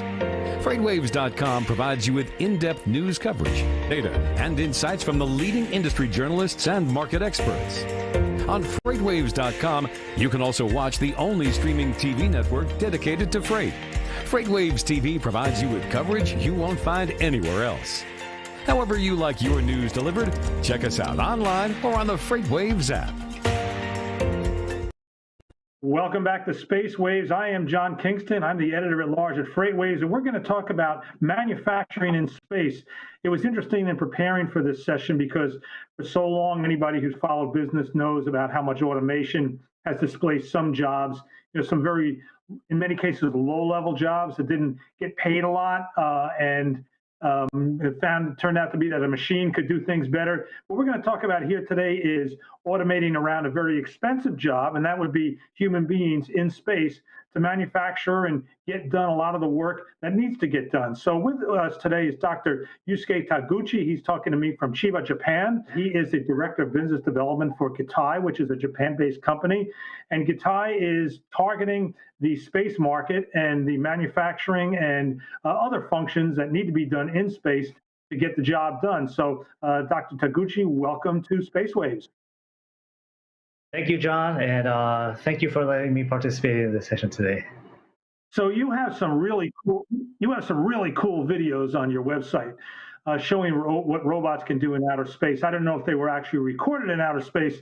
Maybe they were recorded in some sort of studio, but it was really fascinating to watch, and certainly I'd recommend that anybody go to the Gitai website to see it, showing what these robots might be called upon to do, just one small thing they might be called upon to do in space. And one of the reasons you want robots is because the cost of a person in outer space at the International Space Station or somewhere else is extremely expensive and seems ripe for automation, but it's a massive challenge. Why don't you talk about Gitai's founding and how it started out with maybe not necessarily targeting outer space, but certainly is looking at that now.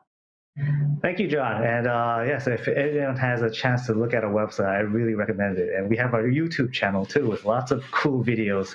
Unfortunately, not recorded in space yet, but we will be planning to do that next year, as early as next summer. And our founder, Sho Nakanose, when he founded our company 5 years ago, he didn't exactly have in mind to develop robots for space only. But when he looked into the market to see where it would be feasible to build a few $100,000 robot to do tasks, replacing a person who, for example, who's working for like $15 an hour with a robot that costs about several $100,000, it's probably going to take you about 100 years to make it a feasible commercial activity. But if you look into space, it costs just so much, even just to get a person up there. It used to be about $70 million per person riding on the Soyuz Russian vehicle. And of course, Elon Musk comes with SpaceX, and they reduced the price considerably, but it still costs about $50 million. So it's not just a trip you can take over the weekend. And above that, it even takes tens of thousands of dollars to have one person just living in space. You have to provide water, resupplies, food, clothing. You need lots of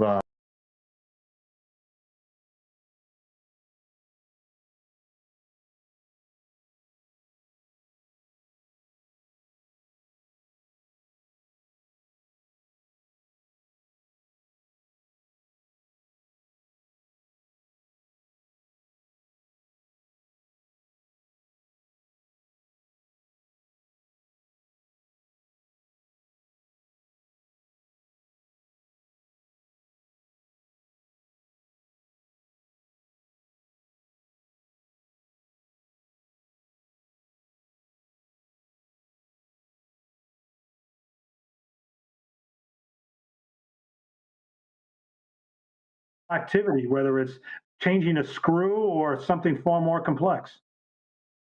Of course, we'll start off with supporting the astronauts with their daily chores inside or outside the space station. But in terms of manufacturing, what the industry sees right now is one of the big things is, for example, fiber optic cables. There's a cable called Z-band. They say that if you manufacture it in zero gravity, it enhances the capability that it can transfer information on a cable. And also, one of the things that the industry sees is making medications in space, especially those that can only be reproduced in zero gravity. So you're talking about applications that will be manufactured in space and then brought back to Earth for use down here. Exactly. But they don't always have to be brought back down to the Earth for sales. We could also maybe manufacture satellites in space. Because, for example, when you launch a satellite on a rocket, you have to make it rigid and sturdy enough so that it can withstand the harsh launch environment. Lots of heavy shaking, the sound is extreme. And but if you think about the lifetime of the satellite, you build it to last, for example, one satellite, you wanted to do Earth observations for 10 years. But you do have to make it so it's strong enough that it can withstand the first 8 minutes of launch. But that sturdiness, that rigidity is not necessary when you're in space. So if you can reduce that extra hard work that you have to build a satellite to make it strong enough to withstand the launch environment, you just remove all that if you can build a satellite in space with no launch. Now, who do you see as the ultimate customers for this? Would they tend to be a NASA, a government agency, or like I know you can talk a little bit later about your association with JAXA, or is it going to be a private entity like a SpaceX, or what kind of combination of the two?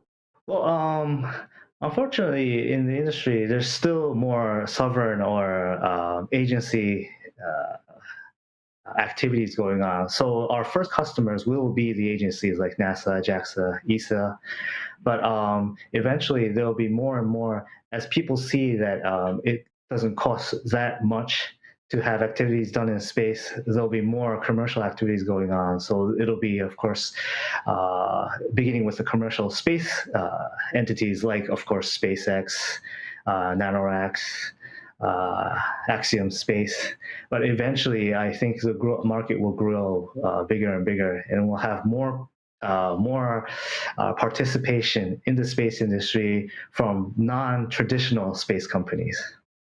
Everything seems so theoretical, but the reality is that I know that you've got a trial test with JAXA, which is the Japan Space Agency, sometime next year. So this is going to be real. Can you talk about that? Yes, well, actually, this opportunity that we were going to have is not through JAXA, but actually through NASA. And it'll be brokered by a company called NanoRacks. They're the first company in the world to commercialize space. But they will be launching their own commercial airlock, a special room that connects the inside of the station to the outside. We will have our first in-space demonstration of our robot in that room. It's called the Bishop, and we're scheduled to launch hopefully next summer. So the Bishop goes up today, and then your demonstration goes up over the summer. Exactly. And in your demonstration of your robot, what will it do? Of course, we want to demonstrate how capable or how dexterous our robot is. So we have two experiments in plan. One is to demonstrate that our robot is capable of assisting the astronauts with their daily chores. So one thing we will do, something called IVA, is short for intravehicular activity inside a vehicle. So it'll be like pushing buttons, turning knobs, pulling in and out cables, typical chores that the astronauts do every day inside the station. And on the other side, our second experiment, we want to show the industry that our robot is capable of doing things even outside the station. Unfortunately, we're not going to have our experiment outside this time, but activities that would be conducted outside. And one of them will be something called in-space assembly. And we will put together a structure and add like panels to it, representing sort of like a huge solar panel or antenna. Well, it's exciting times. Now, of course, one thing we always ask about here on our various waves presentation is funding, because a lot of the more interesting ventures out there are funded by some kind of private capital or private equity. This is a kind of business that seems, really exciting, but for the future, not the kind of thing that looks like it's going to be generating recurring revenue for any time real soon. So, what kind of time frame do your investors have? Presumably, they went in for the long haul. They sure did. And they have much confidence in our company that we'll be able to do what we're telling them. Up to date, we've collected about $5.5 million US as of June 2019. And we do actually have some revenue from other space companies, but they're not recurring yet. We don't have a surplus yet, but we are planning to have our first recurring revenue by 2023. And what would that be? What kind of space-directed operation would be able to provide recurring revenue in just a mere 2 to 3 years? Revenue that we're looking for is something related to what I mentioned before, in-space assembly, or in a more larger sense, it's called OSAM. It's short for on-orbit servicing, assembly, and manufacturing. So anything that's manufactured or assembled in space, that would be one of the first big revenues that we were looking forward to. Right. And the kind of applications, I guess, that would come out of some of these first manufacturing processes would be really high quality things. I mean, you're not going to put these kind of fiber optics just running from home to home. There must be some kind of demand for, I'll call it super.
Hey, welcome to BCB Live. Sir Rick here, and as always, drive safe Dave with all the chicks. Drive safe Dave, how do you do it? Hey, I can't help it. Not only do I have one of the most beautiful women I know in my life right here, my daughter, Caitlin Dover. Caitlin, we've all been talking about it on the show lately. We've been talking about it a lot. Really? Oh, Bridezilla is what you've been called. Many things. And that may be the nice version. I am telling you, producer, back me up on here. A lot of complaining about, I am done with the wedding. Not again. You've been hammering on I that. said I don't want another one. Okay, that's for no, sure. Well, you I'm said, watching and I the show quote, now. every single day that you have come in here and we have brought up the wedding, you're like, oh, we've got another thing we got to do every single day. I'm every not single doing day. it. I had to Oh my run. gosh. Listen to this. How would I know about the flowers? He has to go get your aunt or one of your aunts has That's a true. florist complaining about that. I'm like, I "Drive didn't safe, Dad." complain. I said, I didn't complain. I just said it's something I'm having to, that I got roped into again. And then I said last it's night. part of the experience. Wait a minute. Last Father night. of the bride, you're automatically roped in. She came, so yeah, but how many fathers get a list of the duties that they're to How perform? many fathers would love to have that opportunity? Is what I would come back to. Wait a minute. So what are you here for? But by the way, I just want to know what you're here for. I am using your printer. To do what, honey? To print off a to-do list For- for setup, cleanup, what to bring and what to take home. For how many people? About 6. So you have no questions asked. Everything's nice and simple. So real you don't quick have to here. think. Yeah. Just look at your to-do So list. that and one big thing. So Perfect. you have to clean up after the thing. Oh, absolutely. I have. Dude, hire it out. I tried. Sub but it out. Just use the groomsmen. Just point yeah, and they there's shall like go. 9 Marines going to be there. I'm just going to That's point true. to all of them and How just many say. of them will be sober at that time? Yeah, That's also true. none. You're None. not wrong. None. I've already begged her and said, who in that party of 25-year-olds doesn't have a job? I said, who of them Pretty sure they all doesn't do. have a job? I'm pretty sure I can find one of them and pay them to make their day. All right, They so will real help. quick, They will help. big wedding Saturday. Yes. But drive safe. Your daughter, Caitlin, she's also a safety expert. And we're going to have you on the show one day when you're not so busy. We get all that part, and we're going to talk a little bit about safety. Drive safe, Dave. I remember I'm down. back in the day when we were having a little conversation about safety and trying to get your mind around safety the way we look at it. That's true. I do remember that. That was like my first week becoming safety leader, safety captain of my entire building of over 500 people. And she came in, and just so you know, she came in and she said to Rick, and she just came in to say it wasn't hi. Sir Rick then. It was just No, Rick. it was just Rick. She came in to say hi, Rick. And for some reason, something came up about safety. Rick I wore remember her this. out for 90 minutes. Grilled me. 90 Grilled me. minutes on safety and what's Grilling in. me. Oh, man. You crushed her. She comes out of there and she goes, I just went in there to say hi. I was freshly new to the safety team, fresh Excited, new baby. leader, Tell the world. and I'm like, what the heck is going on? Tell the So, world how you're excited, right? I'm very excited. To what is the most, as you're entering into this, what has been some of the most difficult things to deal with, in all honesty? Oh, gosh. Is it personalities? First thing that comes to mind that was the most difficult was the guest list, especially with COVID. I'm marrying into an Italian family, as you can imagine. So there's just lots of opinions, feelings, right or wrong. It's just a lot. So guest list was very, very hard. Other than that, I want spaghetti. they're Italian. That's their reasoning. The reason why we do this is because we're Italian. Oh, well, why did you do that? Oh, it's because we're Italian. I'm like, love that. Love that reason. So have you had, seriously, has there been, and nobody's really watching the show, have you had any doubts? Like, man, you know what? Maybe he's not the one for me. Oh, no. I mean, maybe Hey, 10 years ago. Wink if, 10 years like ago. that. Because I did friend zone him for 7 years. So I have had that thought before. But no, ever since we've dated, absolutely not. So I can tell you, and they don't live with me anymore. They actually moved into their new home Yes. Saturday. Yes. I will tell you, they lived with me a solid year, and in that time, I don't, not to just to say this, but you know what, I truly, over a year, you can kind of see the real person and really how a relationship really is, and you can kind of tell, because you can't fake it over a year, right? I mean, it's pretty much every day in and day out, and he is genuinely patient with her, and where I would want to strangle her, and they genuinely talk nice to one another, and they're very supportive of one another. They're very much in love, and I am very happy for that, and I'm very happy for them, and I'm excited that they have an opportunity to get married together, because the word like love really comes to, it really means something for them, and I like it. That's awesome. It We does. I love to appreciate hear that. that. Is sweet. Real quick, just a question. So, brand new home, you've been in there a week. Mm-hmm. Is it your home? Who runs that house? Is it you? It's got to be It's yes. still very new, but all the things that I've give 'em a pointed corner. at and asked to get done is already done. It's already done for. Everything's already hung up and built and ordered to the house. So. Hey, so drive safe. But to his question, to his point, if that he's says a anything. very, very, very nice guy, and I can see, He is. that he's gonna. And I'm a nice guy too, but I run my house, and there's no doubt it's Sir Rick's home. I run it. What I say goes. And drive safe, Dave. Maybe we need to bring the young man in here, and we need to have a talk with him because I know you do the same. You know, I don't know. I think Kendra just lets you think that, and that's okay. We'll leave it at that. We'll leave it at that. As long as you think that. You know that's what? all A that matters. happy house. We're excited for the wedding. Thank you. Producer, let her say goodbye, and then we're gonna get to a quick commercial. Hey, you know what? Let's go to the commercial, and I want to talk a little bit about Netrodyne. And before we do that, do you guys have cameras on the Ford of your vehicles out there at, can we say where she works at? We can. Frito-Lay. Frito-Lay. Frito-Lay, PepsiCo. No, not on the front. You're talking about like in Yep. the front of the trucks? Yes, ma'am. No, only in the back. Man, you need to watch this commercial, this video we did. We had a great interview with Netrodyne. Their cameras, they see it all. They see the stop signs ahead. They know if your drivers run them. They know the videos show They read that. the speed limit signs. They that's can, cool. and they know the following distance of every vehicle, and it's got an artificial intelligence in it, and it is applied in many ways in the industry, and they're using it for small fleets, large fleets. It's pretty interesting stuff. So we just did an interview with Netrodyne. It's pretty fascinating, and I'll in have to fact, watch it's that. so fascinating. We want you to see it right now. Bam.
We have a special guest today, Aaron with Netrodyne. Aaron, real quick. Yes, sir. Boy, I tell you, I love technology. I mean, absolutely crazy about technology.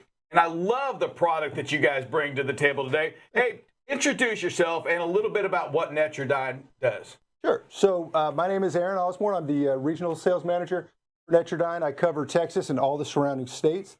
Netrodyne, we are the first and top of the line AI camera solution. Wouldn't expect you to say anything else. Well, I'm a little proud. I'm not going to lie. There's a reason why I made the decision to work with the company I came to. Yes, so, sir. Absolutely. All right, and some of that technology you have, it's primarily, is it only for the big trucks? No, it's actually for everybody. I've got companies from, a 40-unit roofing company all the way up to a company I can't really give you the name of, but it also shares a name with the largest river in South America.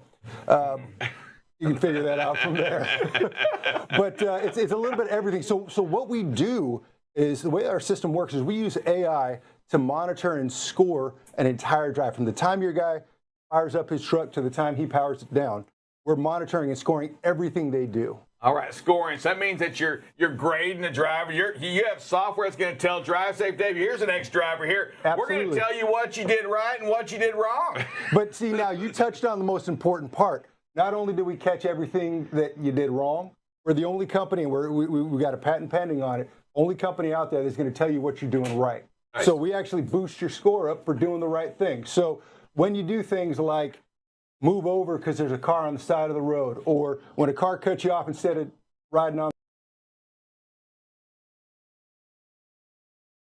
their bumper, you increase your following distance, things like that. We actually boost your score up So it's a 0 to 1,000 score. And I've got drivers that are well over 1,000 because they're just that good. Wow, that would be me. Well, number one, that would be me. Well over 1,000. Well over, absolutely. But no, that's very interesting. And what you're talking about here, and the way I'm gathering the information, and had some experience with and looking at your product and stuff like that. Sure. What's the most fascinating? What Rick's talking about, the technology, is this artificial intelligence. Tell us a little bit about that. Sure. So what we actually do, like I said, is the system is designed to constantly be growing, and constantly learning and constantly improving. So as we're driving around, as you, the driver, are out and about, our system is monitoring everything that's going on there. So we're going to monitor, we never sleep, right? So we're going to monitor for things like following distance. We're going to monitor for stop signs. We're going to monitor for speed limit signs. So we maintain understanding of everything that's going on, and our system is always watching. And then when there is the eventual crash, because we're not asleep, we're always on, we can always record, we can always monitor. That's very interesting. And I'll tell you, as we look at some of the videos here, why don't you kind of walk us through here what some of the stuff that's going on in these videos? Absolutely. So what you're seeing is, first of all, everything we record is at 1080p, 30 frames per second. And that's really important because it's like watching a movie when you're in here. So what you can see is you can actually see my system looking around saying, hey, what color is that stop sign? Oh, wow. What color is that stoplight? Oh, look, somebody ran the stoplight. I think the video before that, you notice they stopped. If you pay attention to why they stopped, you'll see that hey, let there's me a ask police you a question officer. on that right there. So Yes, I see that the light turned red or turned yellow. We ran the light. Right. Well, today I have that same technology. When my driver hits a hard brake, stops, I can see that we ran a red light or that we stopped. What's different with yours? The difference is, did you see that second video that we showed? I did. They didn't hit the brakes. You had no idea that they ran that stoplight. Oh. And here's what happens. The older systems, the initial camera systems, were trigger-based, inertial-based, right? They slam on the brakes, you get a snapshot. And so you, as a safety manager, look at it and go, you slammed on the brakes on this one, you got a negative. My system's monitoring everything. So when you slam on the brakes, why did you slam on the brakes? Let's have that, and we have that causation built in there. But when you don't slam on the brakes, because what happens is, I as a driver know every time I slam on the brakes, my safety manager is going to be on my hind parts, so I'm not going to. So just run that red light. I'll be honest with you, I've often wondered, okay, if you find yourself in a bad situation, don't put your foot on the brakes because you're going to get caught. If you just go through it, absolutely, you don't get caught. And you're saying you stop that, right? You're going to catch it. What about, I got another one here, Drive Safe. We hear a lot on the show is, hey, that's not the speed limit. Oh, that's it. It's reading the GPS. Absolutely. So what can you do about that? So GPS is usually wrong about 30% of the time, and anybody who drives in Texas knows that that's really lowballing it. Our system actually monitors for speed limit signs, and it adjusts accordingly. What do you mean? Help me out. So you can see, and coming up here, following the red light, you're going to see the system actually grabs the speed limit and adjusts accordingly. It says, oh, speed limit is 35, here we go.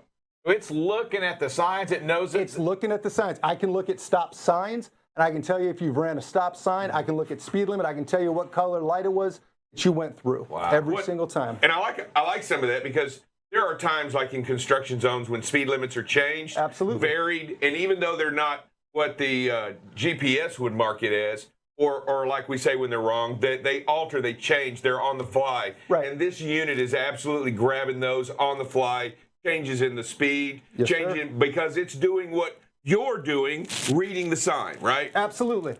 And it does it. It doesn't fall asleep. It doesn't miss anything because of the way the technology is built. It's always there. It's always on, and you're always going to get notified. The other thing that our system is going to do is it's going to give you a chance to get right. So let's say you're driving in a 55 and it goes down to 45, and the speed limit is going to notify you and give you a chance before it affects your score. It's going to give you a chance to get corrected on it. So as a driver, you like know that somebody's out there keeping an eye on things, helping you to be a safer driver, helping you to be... So it's not only tattletelling on you, it's actually helping you.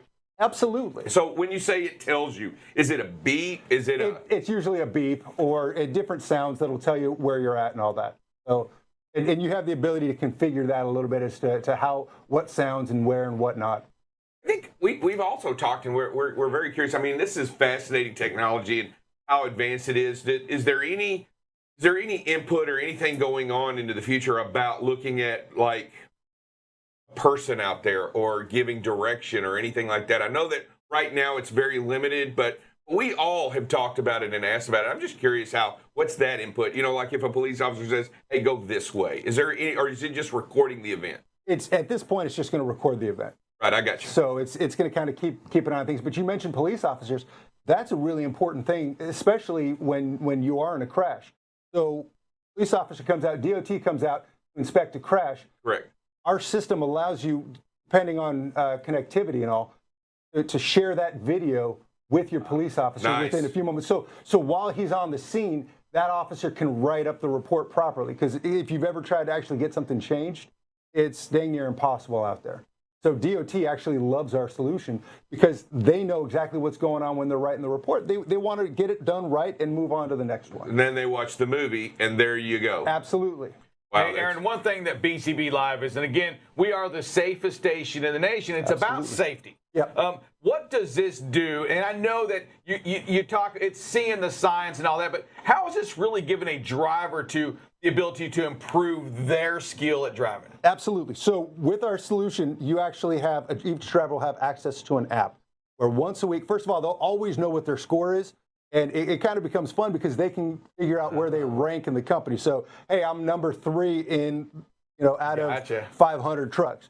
That makes me feel good.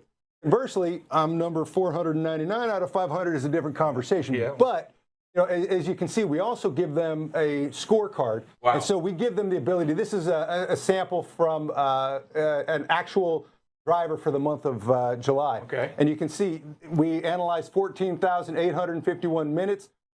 This is how many alerts. Hey, 60% of the time you're doing everything perfect. But not only does it tell you what you did, it says, hey, these were the 3 biggest issues that you had. If you were to fix these issues, look at what happens to your driver score. So what a lot of companies will do is they will tie bonuses to those driver scores. Gotcha. And so now you look at it and you go, okay, my score was an 831. Maybe if I get to 900, I get an extra $500. And I like that because on that scorecard, it had something so simple as average following distance. And this is what your score would be if you did it. That was very interesting. I was looking at that, and it went from 830 to 880 out of 1,000 if you just increased your following distance a little bit of the time. And it said, because it's measuring that all the time. Right. And if you're going to say, hey, I want to quickly improve my score, I'll just start adding more following distance. And it's going to know that and see that change and then affect it positively. Absolutely. And at the end of the day, the goal of every professional driver is to improve and to constantly be improving and getting better. And having these sorts of tools out there where you can actually say, this is what I need to do to get better. And you know what happens is 1 week it's following distance. Next week, maybe you had a bad week and you were speeding a little more than you should have. Maybe you ran a few stop signs. But what most of your drivers will find is there's a trend. I have a trend. There's an issue that I constantly have, and I've got a blind spot to it, right? Following distance is a big one for most people. Oh, yes. For most drivers. We talk about it all the time here, that speed and space. It's a big deal, when you're driving down the highway. Hey, so the driver sees their report card, but do they also do they review the videos as well, their own videos? Absolutely. So every week, like I said, getting back to that, every week they've got a few videos. First of all, here's some things that you did well. Okay? Here's some driver starts. Good job on this. Hey, you created separation here instead of staying close and increasing risk. Thank you for that. Here's a couple things that we'd like to see you improve on. And it's not 1,000. Usually these are about 5 minutes worth of coaching that happens each time. And what happens is this. You now on your own as a professional driver have an opportunity to improve how you drive. It is completely free of any bias. Not that any safety managers ever have bias, but it's completely free of any of that shenanigans, right? Oh, yes, and I like it. It is individualized and pertinent to you as a driver. Wow. You know exactly what you need to do to get better. And during this, and you had a lot of, what kind of driver feedback are you getting? That I would really like to hear what kind of driver feedback. Hey, before you answer that, hey, producer, if we can, we got time for 2 questions. Go ahead and get them queued up, but go ahead and answer that question while the producer looks around. Absolutely. So driver feedback, not going to lie, Most drivers at first are apprehensive about an idea of a camera being put in there. No It absolutely You is. can't tell me what I'm doing, right? Absolutely. Big brother. I've been doing this for 30 years. I know it absolutely. I'll tell you this. Yesterday I had a conversation with a retired driver. He actually was captain of America's road team, 5.5 million drive safe miles. Wow. He told me he wished he had the solution in his truck. He said, especially the last 5 years with where everything is going, he wished he had that solution in the truck. Most drivers are this. A little bit apprehensive at first. Is the company out trying to get a hold of me, trying to catch me doing something wrong? And then when they actually get into it and see how it makes them a better driver, makes them safer, helps them come home to their families, and improves how well they drive, they get on board. You know, we talk about using technology to the benefit of safety, right? Making us a safer driver. What we have got to do, and what the people that use your technology have got to do, is use this to not to spank somebody or to beat them up, to let them look and train to teach them to be a better, safer driver. There is a difference, right? When I saw the videos there, you guys, your technology can pick up the difference in running a stop sign or slow rolling through a stop sign as well, right? Yes, sir. That's just amazing to me how 5 miles an hour? 5 miles or less, it's a roll through, and anything over that, you ran the light. That's absolutely amazing. We got a couple of questions here from listeners. Yeah, we got a couple that were typed out here. So Brian Winsauer is wondering, once we convert over to these mirrorless trucks that have cameras on the side to read what's on their side, would this be able to connect to that? And if so, how would that impact the safety of the truck? Absolutely, we have the ability to connect with that. In fact, we've got some people who have put monitor inside the cab so that they can see down both sides of their truck, and it helps them with especially with right-hand turns, making sure that there's nobody out there. Yeah, so we do. Yeah, there is that ability already. Hey, great question, Mr. Winsauer. There is the ability right now to look down the side of that trailer right now, and I'm going to kind of piggyback off that. What about backing up? I mean, one thing that we see with us getting backed into in this industry, or us backing into people in the industry, is we don't have cameras in the back. You do not. Is there anything you see on that, or is that just with everybody dropping and hooking, is that just too hard to do? With drop and hook, it becomes a bit of a challenge, right? Because they do have wireless. With that far away, they're not great. Gotcha. So that's the technology that needs to improve. You know, not to piggyback off what you say, but I do watch a show when I can. Get out and look is still the very best thing you could possibly do. Thank you. That is the best technology we have right now. Is to get your butt out of the truck and look. Get out and look. The best technology we have. Who else we got, producer? Yeah, Tommy Jones was asking, would this technology be able to increase efficiency? Is there anything that can lean into there? So the efficiencies would be. I'm trying to think what that would be when you're driving the truck.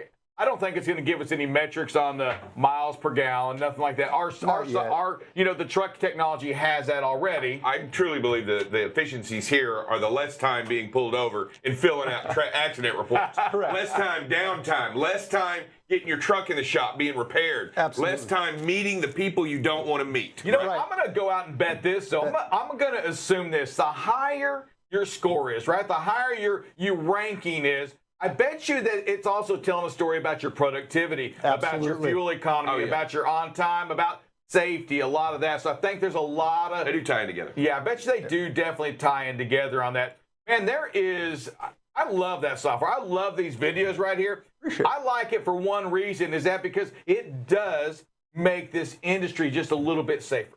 That's the goal, right? Look, cameras are coming. That's just the way it works. I'm a big proponent of, first and foremost, get something in the truck, get something to protect you, protect the drivers, make sure that everybody has what they need. Then second step is, let's discuss who's got the best mousetrap. This is coming. Yes. It's going to become the standard. It's the same way as ELDs were, 15 years ago. Everybody was a little bit concerned. This is the standard. The statistics are this: 7 out of 10 accidents are not the driver's fault, right? Now, if that's really the case, then why on earth would you not put a camera to protect you? Because you and I both know when you end up, God forbid, going to court against the hammer, Sorry. We talk about the hammer here all the time. Well, that's just it. Driving in this morning, there were 10 billboards out there for these attorneys. They do it for a reason. Because at the end of the day, you are the professional driver, and if there is a crash and if there's any ambiguity, you're going to be the one that's found at fault, and it's going to end up falling down on the company. Cameras help you out. They allow you the ability to look around and see what's going on. It allows us that ability to make a decision quick when there is an accident. It either is or isn't your fault. Hey, thank you so much for this. Great job, man. Thank you for having me. Love the software, love the technology. I love safety. Love it, love it, love it. Hey, this is BCB Live, the safest station in the nation.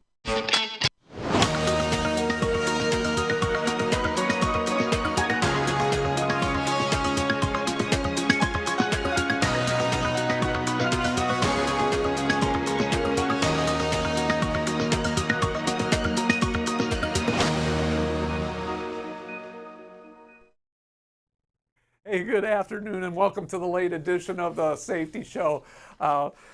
Today we're going to be talking about, this week's safety topic has been CSA scores. We started on Monday with vehicle maintenance.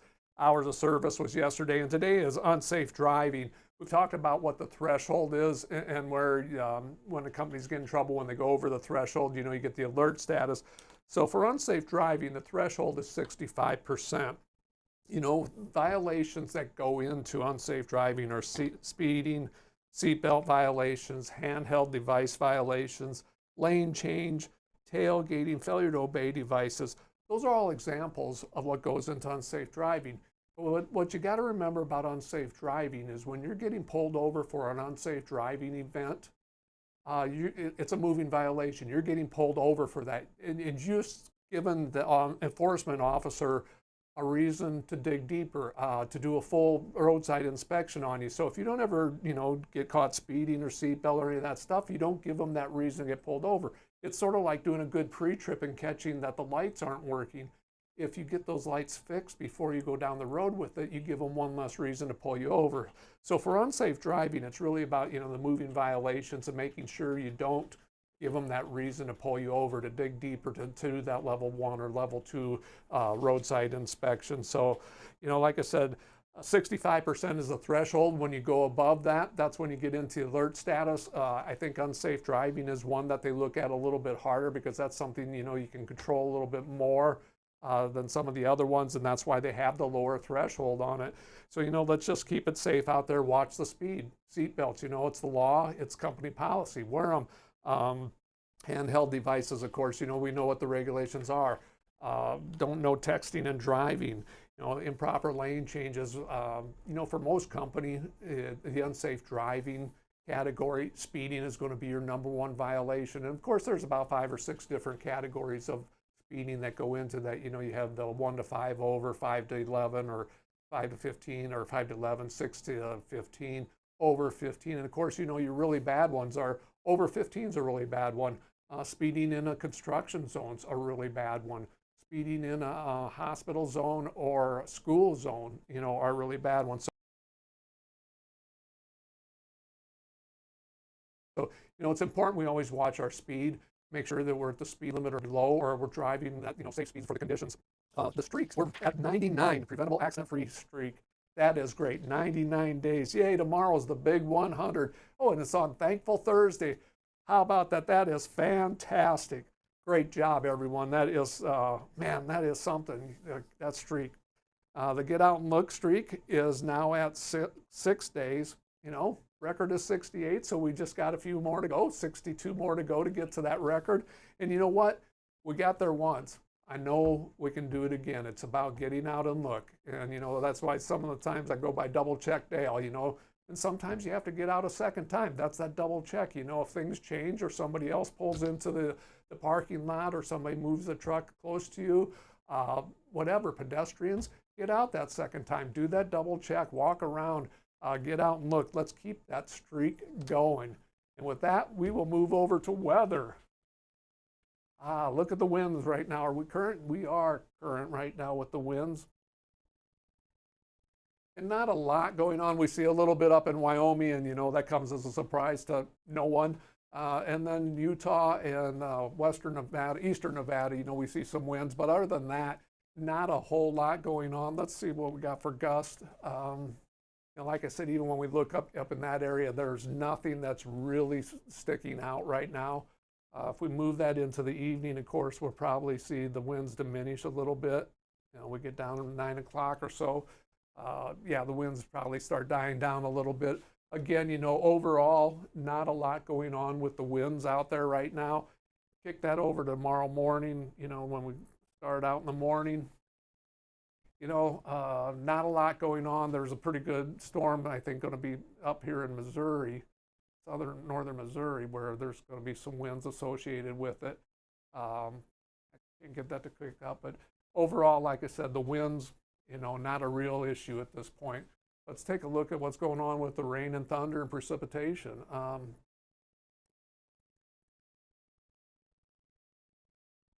don't want that. There we go. So kick it back to where current is. Right now, it is pretty quiet across the United States for the forecast, rain and thunderstorms. Gulf Coast and, you know, southern Atlantic coast, South Carolina, Georgia, parts of Alabama, and southern Mississippi all have some, you know, storms, predicted storms going on. And then up through Ohio, there's a pretty nice storm going on right now. If we kick that over to this evening around 9 o'clock, you know, storm intensifies in northern Missouri and southern Iowa. One picks up out in central Nebraska, parts of Kansas. But the Gulf Coast and the Atlantic coast is really, you know, died down as far as rains go. The storms in Ohio have shrunk, but they seem to intensify in southern Ohio. So if you're in southern Ohio this evening around 9 o'clock, be alert that there's some pretty strong storms going on there. And then we get into the overnight hours, you know, 1, 2 o'clock. Again, that storm in Ohio seems to be lingering. So again, if you're in southern Ohio, and at this point, southern Ohio, northern Kentucky, West Virginia, eastern West Virginia, you know, they're expecting some pretty strong thunderstorms out that direction.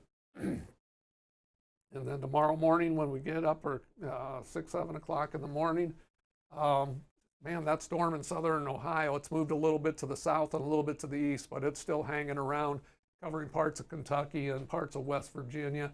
Through central Iowa, north to south, looks like there's some rain predicted there. And then up in northern South Dakota and southern North Dakota, you know, there's some pretty good storms, look like they're predicted there. But other than that, the Gulf Coast looks pretty decent. The Atlantic Coast looks good. Unfortunately, nothing out there on the west where they can really use some rain. Tomorrow afternoon, around 3 o'clock, that storm that was up in South Dakota and North Dakota seems to have intensified and expanded a little bit. It's over into Minnesota now. We're seeing that storm in eastern, that wouldn't be the Ohio Valley, but parts of Tennessee, West Virginia, Virginia, Indiana, all expecting rain tomorrow afternoon. And so that's really what's going on. Not a lot, but again, the major one to probably watch for tonight is the one in southern Ohio. Temperature-wise, you know, I'm going to tell you it's summertime, and we're probably in the lot of 90s. But overall, you know, a lot of 90s. Phoenix and Las Vegas are triple digits, but we're really not seeing a lot of triple digits at this point, although Oklahoma City 98, Dallas 95, it's plenty hot out there.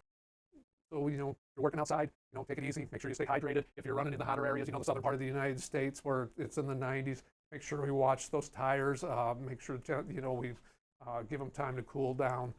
As we go into the overnight, of course, it cools off. And then tomorrow morning, a little bit later on, tomorrow morning, wow, what a nice mild morning. You know, Dallas an 80 for a low at 8 o'clock tomorrow morning, predicted 80.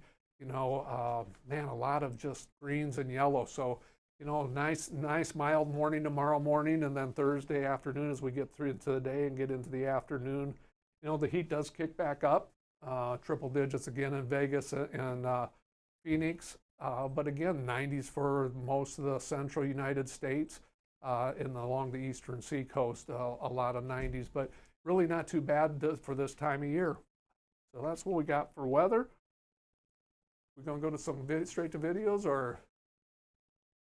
All right, here we go. You know, this video starts out really good. The driver's doing a nice job. He's getting out to pass, and you know, the vehicle ahead of him pulls over in front of him to pass also. And this driver just, this is tailgating. This is aggressive driving. There's no place for it. I mean, as close as this driver is behind this flatbed, if this flatbed decides to be anything but professional and does a brake check, we are all over the back of it. Remember, you know, we should have a 6-second following distance, and I understand we're passing, but we're, you know, just way, way too close. This is tailgating, borderlining on aggressive driving, and, you know, when you start seeing aggressive driving, a lot of drivers can either walk away from it, or some, you know, want to get aggressive back, and that's when bad things start to happen. So, you know, just really be aware of your following distance. And I know they kind of pulled out right in front of us, but just back off, give them that space. We're going to get there. You know, I'd rather get there a little bit late and arrive alive than have something bad happen to us.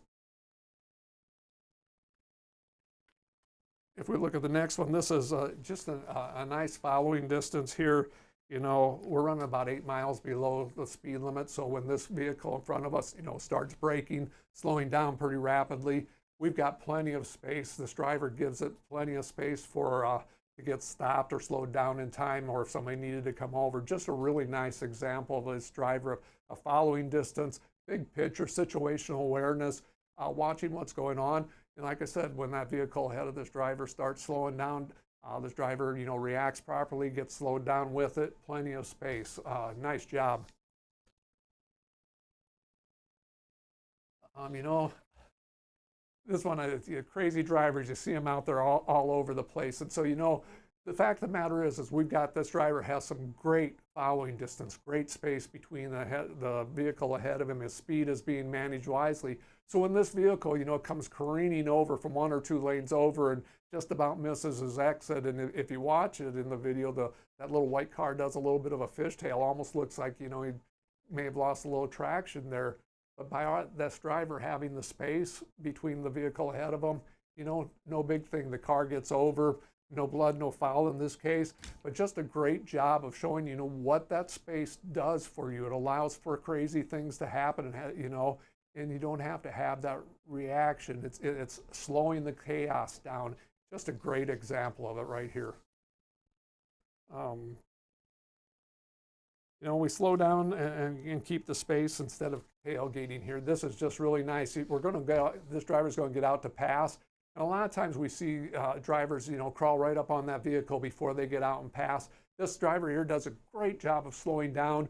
Even though he wants to get out and pass, slows down, keeps that space between him and the vehicle ahead of him, owns that space, you know, and then when it's clear to pull out to pass, just does a great job of getting out there and passing, and no tailgating, no aggressive driving. They're wonderful job. Love showing that type of video all day long.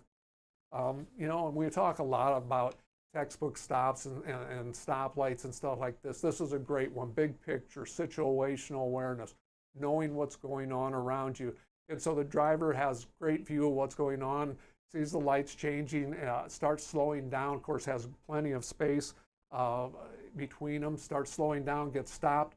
And you know, one of the things with BCBs of doing things the safest way is when we come to a stop at a stoplight or a stop sign, we always like to see pavement between the vehicle in front of us and our vehicle. And as you can see, this driver allows for space, and we can see plenty of pavement. So just a wonderful job. Great videos today. It's great being able to show them. Any callers, Mr. Producer? Yeah, we got one here. Dennis Wondercheck, what do you got for us today, sir? Hey, Dennis. Hey, hello. Can you show the phrase pays, please?